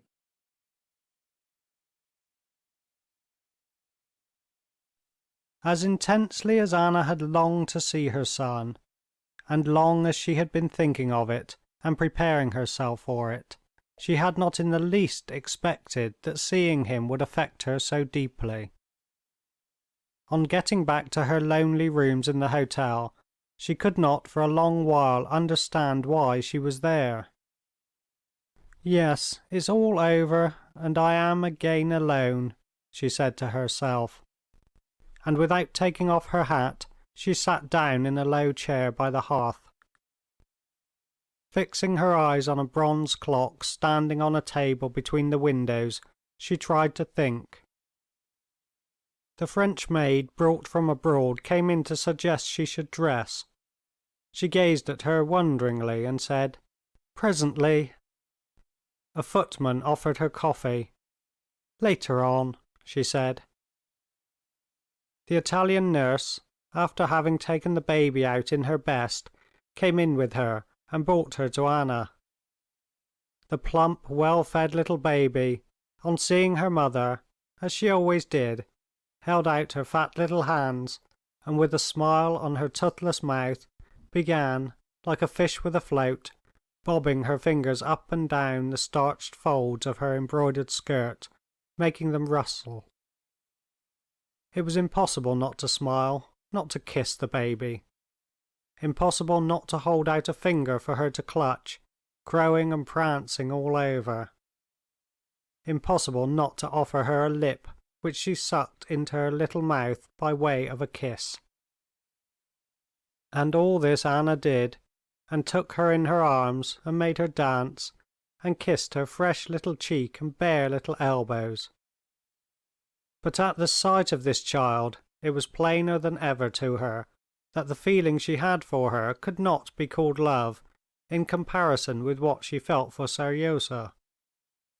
Everything in this baby was charming, but for some reason all this did not go deep to her heart. On her first child, though the child of an unloved father, had been concentrated all the love that had never found satisfaction. Her baby girl had been born in the most painful circumstances, and had not had 100th part of the care and thought which had been concentrated on her first child. Besides, in the little girl everything was still in the future, while Seryozha was by now almost a personality, and a personality dearly loved. In him there was a conflict of thought and feeling. He understood her, he loved her, he judged her, she thought, recalling his words and his eyes. And she was forever, not physically only but spiritually, divided from him, and it was impossible to set this right. She gave the baby back to the nurse, let her go, and opened the locket in which there was Seryozha's portrait, when he was almost of the same age as the girl. She got up, and taking off her hat, took up from a little table an album in which there were photographs of her son at different ages. She wanted to compare them, and began taking them out of the album. She took them all out except one, the latest and best photograph. In it he was in a white smock, sitting astride a chair, with frowning eyes and smiling lips. It was his best, most characteristic expression. With her little supple hands, her white delicate fingers that moved with a peculiar intensity today, she pulled at a corner of the photograph, but the photograph had caught somewhere and she could not get it out.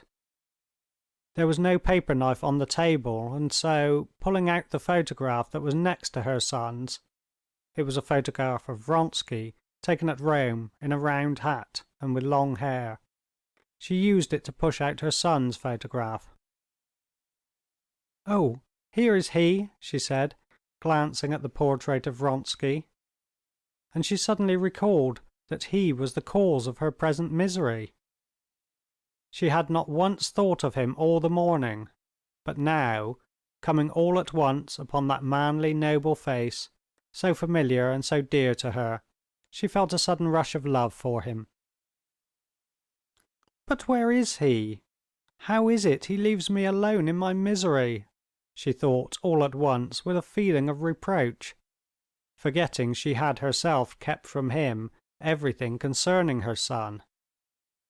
She sent to ask him to come to her immediately. With a throbbing heart she awaited him, rehearsing to herself the words in which she would tell him all, and the expressions of love with which he would console her. The messenger returned with the answer that he had a visitor with him, but that he would come immediately, and that he asked whether she would let him bring with him Prince Yashvin, who had just arrived in Petersburg. "He's not coming alone, and since dinner yesterday he has not seen me," she thought. "He's not coming so that I could tell him everything, but coming with Yashvin." And all at once a strange idea came to her. What if he had ceased to love her? And going over the events of the last few days, it seemed to her that she saw in everything a confirmation of this terrible idea. The fact that he had not dined at home yesterday, and the fact that he had insisted on their taking separate sets of rooms in Petersburg, and that even now he was not coming to her alone, as though he were trying to avoid meeting her face to face. "But he ought to tell me so. I must know that it is so. If I knew it, then I know what I should do," she said to herself, utterly unable to picture to herself the position she would be in if she were convinced of his not caring for her. She thought he had ceased to love her. She felt close upon despair, and consequently she felt exceptionally alert. She rang for her maid and went to her dressing room. As she dressed, she took more care over her appearance than she had done all those days, as though he might, if he had grown cold to her, fall in love with her again because she had dressed and arranged her hair in the way most becoming to her. She heard the bell ring before she was ready. When she went into the drawing-room, it was not he but Yashvin who met her eyes. Vronsky was looking through the photographs of her son, which she had forgotten on the table, and he made no haste to look round at her. "We have met already," she said, putting her little hand into the huge hand of Yashvin, whose bashfulness was so queerly out of keeping with his immense frame and coarse face. "We met last year at the races." "Give them to me," she said, with a rapid movement, snatching from Vronsky the photographs of her son, and glancing significantly at him with flashing eyes. "Were the races good this year? Instead of them I saw the races in the Corso in Rome. But you don't care for life abroad," she said with a cordial smile. "I know you and all your tastes, though I have seen so little of you." "I'm awfully sorry for that, for my tastes are mostly bad," said Yashvin, gnawing at his left moustache. Having talked a little while, and noticing that Vronsky glanced at the clock, Yashvin asked her whether she would be staying much longer in Petersburg, and, unbending his huge figure, reached after his cap. "Not long, I think," she said hesitatingly, glancing at Vronsky. "So then, we shan't meet again?" "Come and dine with me," said Anna resolutely, angry it seemed with herself for her embarrassment, but flushing as she always did when she defined her position before a fresh person.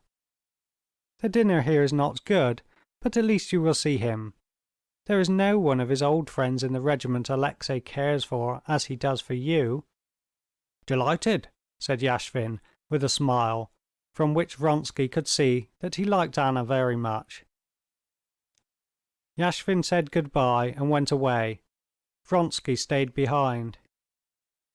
"Are you going too?" she said to him. "I'm late already," he answered. "Run along, I'll catch you up in a moment," he called to Yashvin. She took him by the hand, and without taking her eyes off him, gazed at him while she ransacked her mind for the words to say that would keep him. "Wait a minute, there's something I want to say to you." And taking his broad hand, she pressed it on her neck. "Oh, was it right, my asking him to dinner?" "You did quite right," he said with a serene smile that showed his even teeth, and he kissed her hand. "Alexey, you have not changed to me?" she said, pressing his hand in both of hers. "Alexey, I am miserable here. When are we going away?" "Soon, soon. You wouldn't believe how disagreeable our way of living here is to me too," he said, and he drew away his hand. "Well, go, go," she said in a tone of offense, and she walked quickly away from him. End of chapter 31.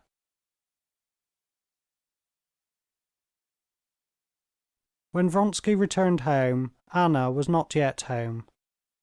Soon after he had left, some lady, so they told him, had come to see her, and she had gone out with her. That she had gone out without leaving word where she was going, that she had not yet come back, and that all the morning she had been going about somewhere without a word to him, all this, together with the strange look of excitement in her face in the morning, and the recollection of the hostile tone with which she had, before Yashvin, almost snatched her son's photographs out of his hands, made him serious. He decided he absolutely must speak openly with her, and he waited for her in the drawing-room. But Anna did not return alone, but brought with her her old unmarried aunt, Princess Oblonskaya. That was the lady who had come in the morning, and with whom Anna had gone out shopping. Anna appeared not to notice Vronsky's worried and inquiring expression, and began a lively account of her morning's shopping. He saw that there was something working within her. In her flashing eyes, when they rested for a moment on him, there was an intense concentration, and in her words and movements there was that nervous rapidity and grace which, during the earlier period of their intimacy, had so fascinated him, but which now so disturbed and alarmed him. The dinner was laid for 4. All were gathered together and about to go into the little dining-room when Tushkevitch made his appearance with a message from Princess Betsy. Princess Betsy begged her to excuse her not having come to say good-bye. She had been indisposed, but begged Anna to come to her between 6:30 and 9 o'clock. Vronsky glanced at Anna at the precise limit of time, so suggestive of steps having been taken that she should meet no one. But Anna appeared not to notice it. "Very sorry that I can't come just between 6:30 and 9," she said with a faint smile. "The princess will be very sorry." "And so am I." "You're going, no doubt, to hear Patti?" said Tushkevitch. "Patti? You suggest the idea to me? I would go if it were possible to get a box." "I can get one." Tushkevitch offered his services. "I should be very, very grateful to you," said Anna. "But won't you dine with us?" Vronsky gave a hardly perceptible shrug. He was at a complete loss to understand what Anna was about. What had she brought the old Princess Oblonskaya home for? What had she made Tushkevitch stay to dinner for? And, most amazing of all, why was she sending him for a box? Could she possibly think, in her position, of going to Patti's benefit, where all the circle of her acquaintances would be? He looked at her with serious eyes, but she responded with that defiant, half mirthful, half desperate look, the meaning of which he could not comprehend. At dinner Anna was in aggressively high spirits. She almost flirted both with Tushkevitch and with Yashvin. When they got up from dinner and Tushkevitch had gone to get a box at the opera, Yashvin went to smoke, and Vronsky went down with him to his own rooms. After sitting there for some time, he ran upstairs. Anna was already dressed in a low-necked gown of light silk and velvet that she had had made in Paris, and with costly white lace on her head, framing her face, and particularly becoming, showing up her dazzling beauty. "Are you really going to the theatre?" he said, trying not to look at her. "Why do you ask with such alarm?" she said, wounded again at his not looking at her. "Why shouldn't I go?" She appeared not to understand the motive of his words. "Oh, of course, there's no reason whatever," he said, frowning. "That's just what I say," she said, wilfully refusing to see the irony of his tone, and quietly turning back her long perfumed glove. "Anna, for God's sake, what is the matter with you?" he said, appealing to her exactly as once her husband had done. "I don't understand what you're asking." "You know that it's out of the question to go." "Why so? I'm not going alone. Princess Varvara has gone to dress. She is going with me." He shrugged his shoulders with an air of perplexity and despair. "But do you mean to say you don't know?" he began. "But I don't care to know!" she almost shrieked. "I don't care to! Do I regret what I have done? No, no, no! If it were all to do again from the beginning, it would be the same. For us, for you and for me, there is only one thing that matters: whether we love each other. Other people we need not consider. Why are we living here apart and not seeing each other? Why can't I go? I love you, and I don't care for anything," she said in Russian, glancing at him with a peculiar gleam in her eyes that he could not understand. "If you have not changed to me, why don't you look at me?" He looked at her. He saw all the beauty of her face and full dress, always so becoming to her. But now her beauty and elegance were just what irritated him. "My feeling cannot change, you know, but I beg you, I entreat you," he said again in French, with a note of tender supplication in his voice, but with coldness in his eyes. She did not hear his words, but she saw the coldness of his eyes, and answered with irritation, "And I beg you to explain why I should not go." "Because it might cause you...." he hesitated. "I don't understand.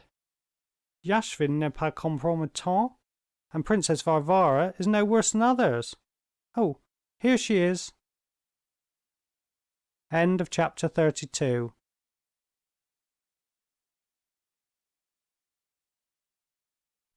Vronsky for the first time experienced a feeling of anger against Anna, almost a hatred for her willfully refusing to understand her own position. This feeling was aggravated by his being unable to tell her plainly the cause of his anger. If he had told her directly what he was thinking, he would have said: "In that dress, with a princess only too well known to everyone, to show yourself at the theatre is equivalent not merely to acknowledging your position as a fallen woman, but is flinging down a challenge to society, that is to say, cutting yourself off from it forever."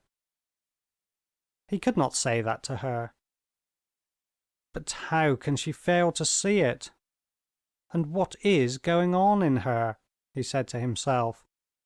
He felt at the same time that his respect for her was diminished, while his sense of her beauty was intensified. He went back scowling to his rooms, and sitting down beside Yashvin, who, with his long legs stretched out on a chair, was drinking brandy and seltzer water, he ordered a glass of the same for himself. "You were talking of Lankovsky's Powerful.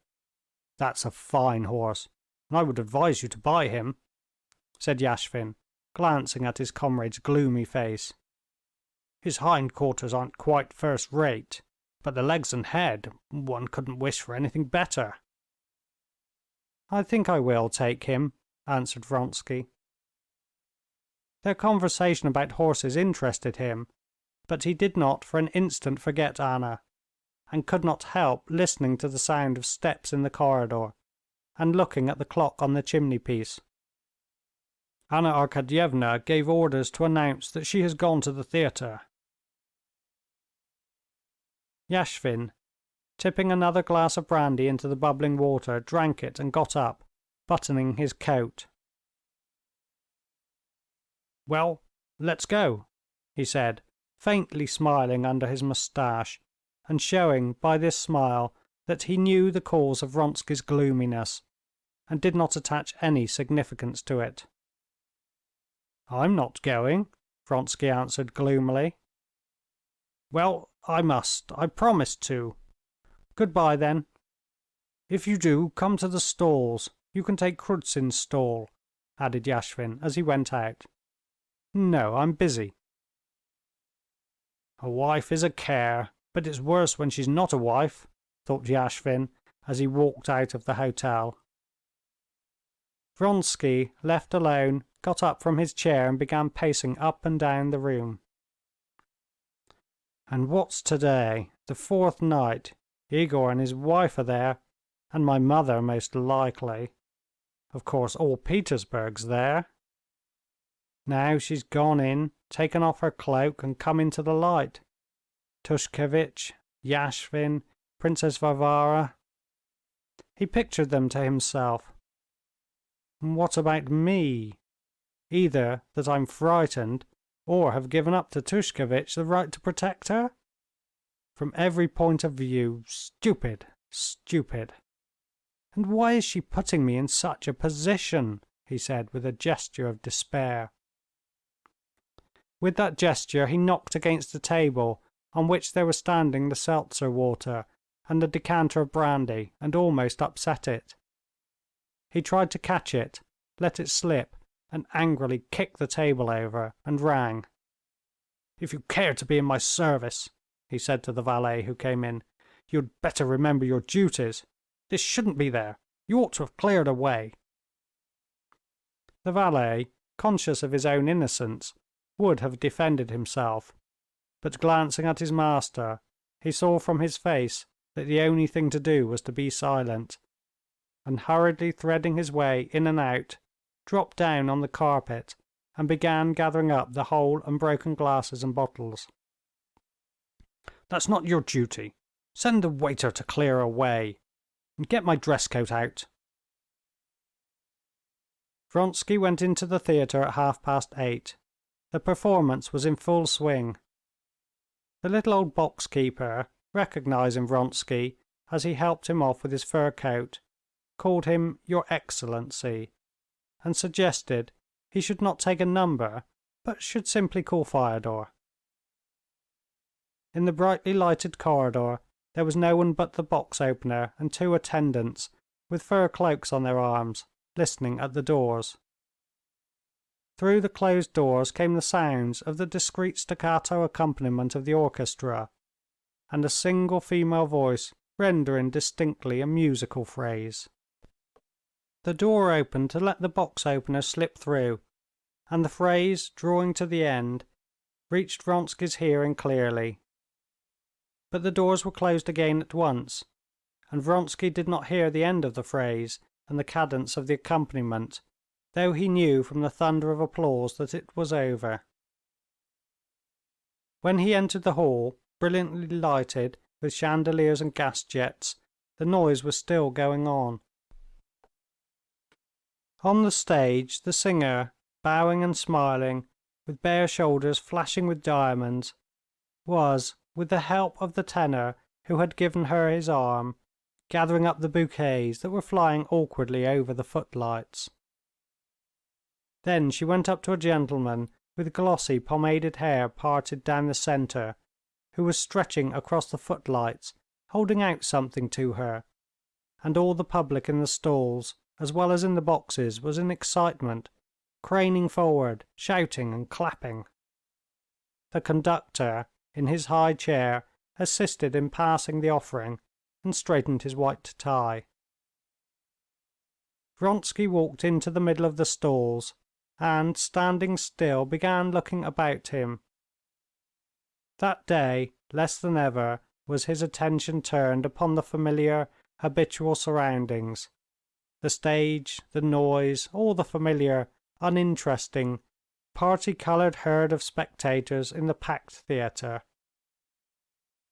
There were, as always, the same ladies of some sort, with officers of some sort in the back of the boxes, the same gaily dressed women, God knows who, and uniforms and black coats, the same dirty crowd in the upper gallery, and among the crowd, in the boxes and in the front rows, were some 40 of the real people, and to those oases Vronsky at once directed his attention, and with them he entered at once into relation.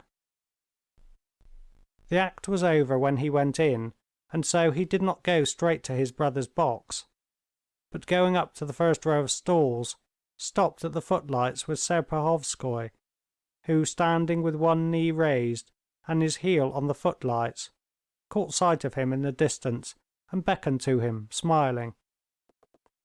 Vronsky had not yet seen Anna. He purposely avoided looking in her direction, but he knew by the direction of people's eyes where she was. He looked round discreetly, but he was not seeking her. Expecting the worst, his eyes sought for Alexey Alexandrovitch. To his relief, Alexey Alexandrovitch was not in the theatre that evening. "How little of the military man there is left in you," Serpuhovskoy was saying to him. "A diplomat, an artist, something of that sort, one would say." "Yes, it was like going back home when I put on a black coat," answered Vronsky, smiling and slowly taking out his opera glass. "Well, I own I envy you there. When I come back from abroad and put on this," he touched his epaulets, "I regret my freedom." Serpuhovskoy had long given up all hope of Vronsky's career, but he liked him as before, and was now particularly cordial to him. "What a pity you were not in time for the first act." Vronsky, listening with one ear, moved his opera glass from the stalls and scanned the boxes. Near a lady in a turban and a bold old man who seemed to wave angrily in the moving opera glass, Vronsky suddenly caught sight of Anna's head, proud, strikingly beautiful, and smiling in the frame of lace. She was in the 5th box, 20 paces from him. She was sitting in front and slightly turning, was saying something to Yashvin. The setting of her head on her handsome broad shoulders, and the restrained excitement and brilliance of her eyes and her whole face reminded him of her, just as he had seen her at the ball in Moscow. But he felt utterly different towards her beauty now. In his feeling for her now there was no element of mystery, and so her beauty, though it attracted him even more intensely than before, gave him now a sense of injury. She was not looking in his direction, but Vronsky felt that she had seen him already. When Vronsky turned the opera glass again in that direction, he noticed that Princess Varvara was particularly red, and kept laughing unnaturally and looking round at the next box. Anna, folding her fan and tapping it on the red velvet, was gazing away and did not see, and obviously did not wish to see, what was taking place in the next box. Yashvin's face wore the expression which was common when he was losing at cards. Scowling, he sucked the left end of his moustache further and further into his mouth, and cast sidelong glances at the next box. In that box on the left were the Kartasovs. Vronsky knew them, and knew that Anna was acquainted with them. Madame Kartasova, a thin little woman, was standing up in her box, and, her back turned upon Anna, she was putting on a mantle that her husband was holding for her. Her face was pale and angry, and she was talking excitedly. Kartasov, a fat, bald man, was continually looking round at Anna, while he attempted to soothe his wife. When the wife had gone out, the husband lingered a long while and tried to catch Anna's eye, obviously anxious to bow to her. But Anna, with unmistakable intention, avoided noticing him, and talked to Yashvin, whose cropped head was bent down to her. Kartasov went off without making his salutation, and the box was left empty. Vronsky could not understand exactly what had passed between the Kartasovs and Anna, but he saw that something humiliating for Anna had happened. He knew this both from what he had seen, and most of all from the face of Anna, who, he could see, was taxing every nerve to carry through the part she had taken up. And in maintaining this attitude of external composure she was completely successful. Anyone who did not know her and her circle, who had not heard all the utterances of the woman expressive of commiseration, indignation, and amazement that she should show herself in society, and show herself so conspicuously with her lace and her beauty, would have admired the serenity and loveliness of this woman without a suspicion that she was undergoing the sensations of a man in the stocks. Knowing that something had happened, but not knowing precisely what, Vronsky felt a thrill of agonizing anxiety, and hoping to find out something, he went towards his brother's box. Purposely choosing the way round furthest from Anna's box, he jostled as he came out against the colonel of his old regiment, talking to two acquaintances. Vronsky heard the name of Madame Karenina, and noticed how the colonel hastened to address Vronsky loudly by name, with a meaning glance at his companions. "Ah, Vronsky, when are you coming to the regiment? We can't let you off without a supper. You're one of the old set," said the colonel of his regiment. "I can't stop. Awfully sorry, another time," said Vronsky, and he ran upstairs towards his brother's box. The old countess, Vronsky's mother, with her steel grey curls, was in his brother's box. Varya, with the young Princess Sorokina, met him in the corridor. Leaving the Princess Sorokina with her mother, Varya held out her hand to her brother-in-law, and began immediately to speak of what interested him. She was more excited than he had ever seen her. "I think it's mean and hateful, and Madame Kartasova had no right to do it. Madame Karenina," she began. "But what is it? I don't know." "What? You've not heard?" "You know I should be the last person to hear of it. There isn't a more spiteful creature than that Madame Kartasova." "But what did she do?" "My husband told me she's insulted Madame Karenina. Her husband began talking to her across the box, and Madame Kartasova made a scene. She said something aloud, he says, something insulting, and went away." "Count, your maman is asking for you," said the young Princess Sorokina, peeping out of the door of the box. "I've been expecting you all the while," said his mother, smiling sarcastically. "You were nowhere to be seen." Her son saw that she could not suppress a smile of delight. "Good evening, maman. I have come to you," he said coldly. Why aren't you going to faire la cour à Madame Karenina?" she went on, when Princess Sorokina had moved away. "Elle a fait sensation. On oublie la petite pour elle." "Madame, I have asked you not to say anything to me of that," he answered, scowling. "I'm only saying what everyone's saying." Vronsky made no reply, and saying a few words to Princess Sorokina, he went away. At the door he met his brother. "Ah, Alexey," said his brother. "How disgusting! Idiot of a woman, nothing else. I wanted to go straight to her. Let's go together." Vronsky did not hear him. With rapid steps he went downstairs. He felt that he must do something, but he did not know what. Anger with her for having put herself and him in such a false position, together with pity for his suffering, filled his heart. He went down and made straight for Anna's box. At her box stood Stremov talking to her. "There are no more tenors. Le moulin est brisé." Vronsky bowed to her and stopped to greet Stremov.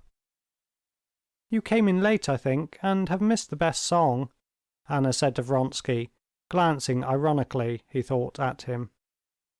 "I am a poor judge of music," he said, looking sternly at her. "Like Prince Yashvin," she said, smiling, "who considers that Patti sings too loud." "Thank you," she said, her little hand in its long glove taking the playbill Vronsky picked up, and suddenly, at that instant, her lovely face quivered. She got up and went into the interior of the box.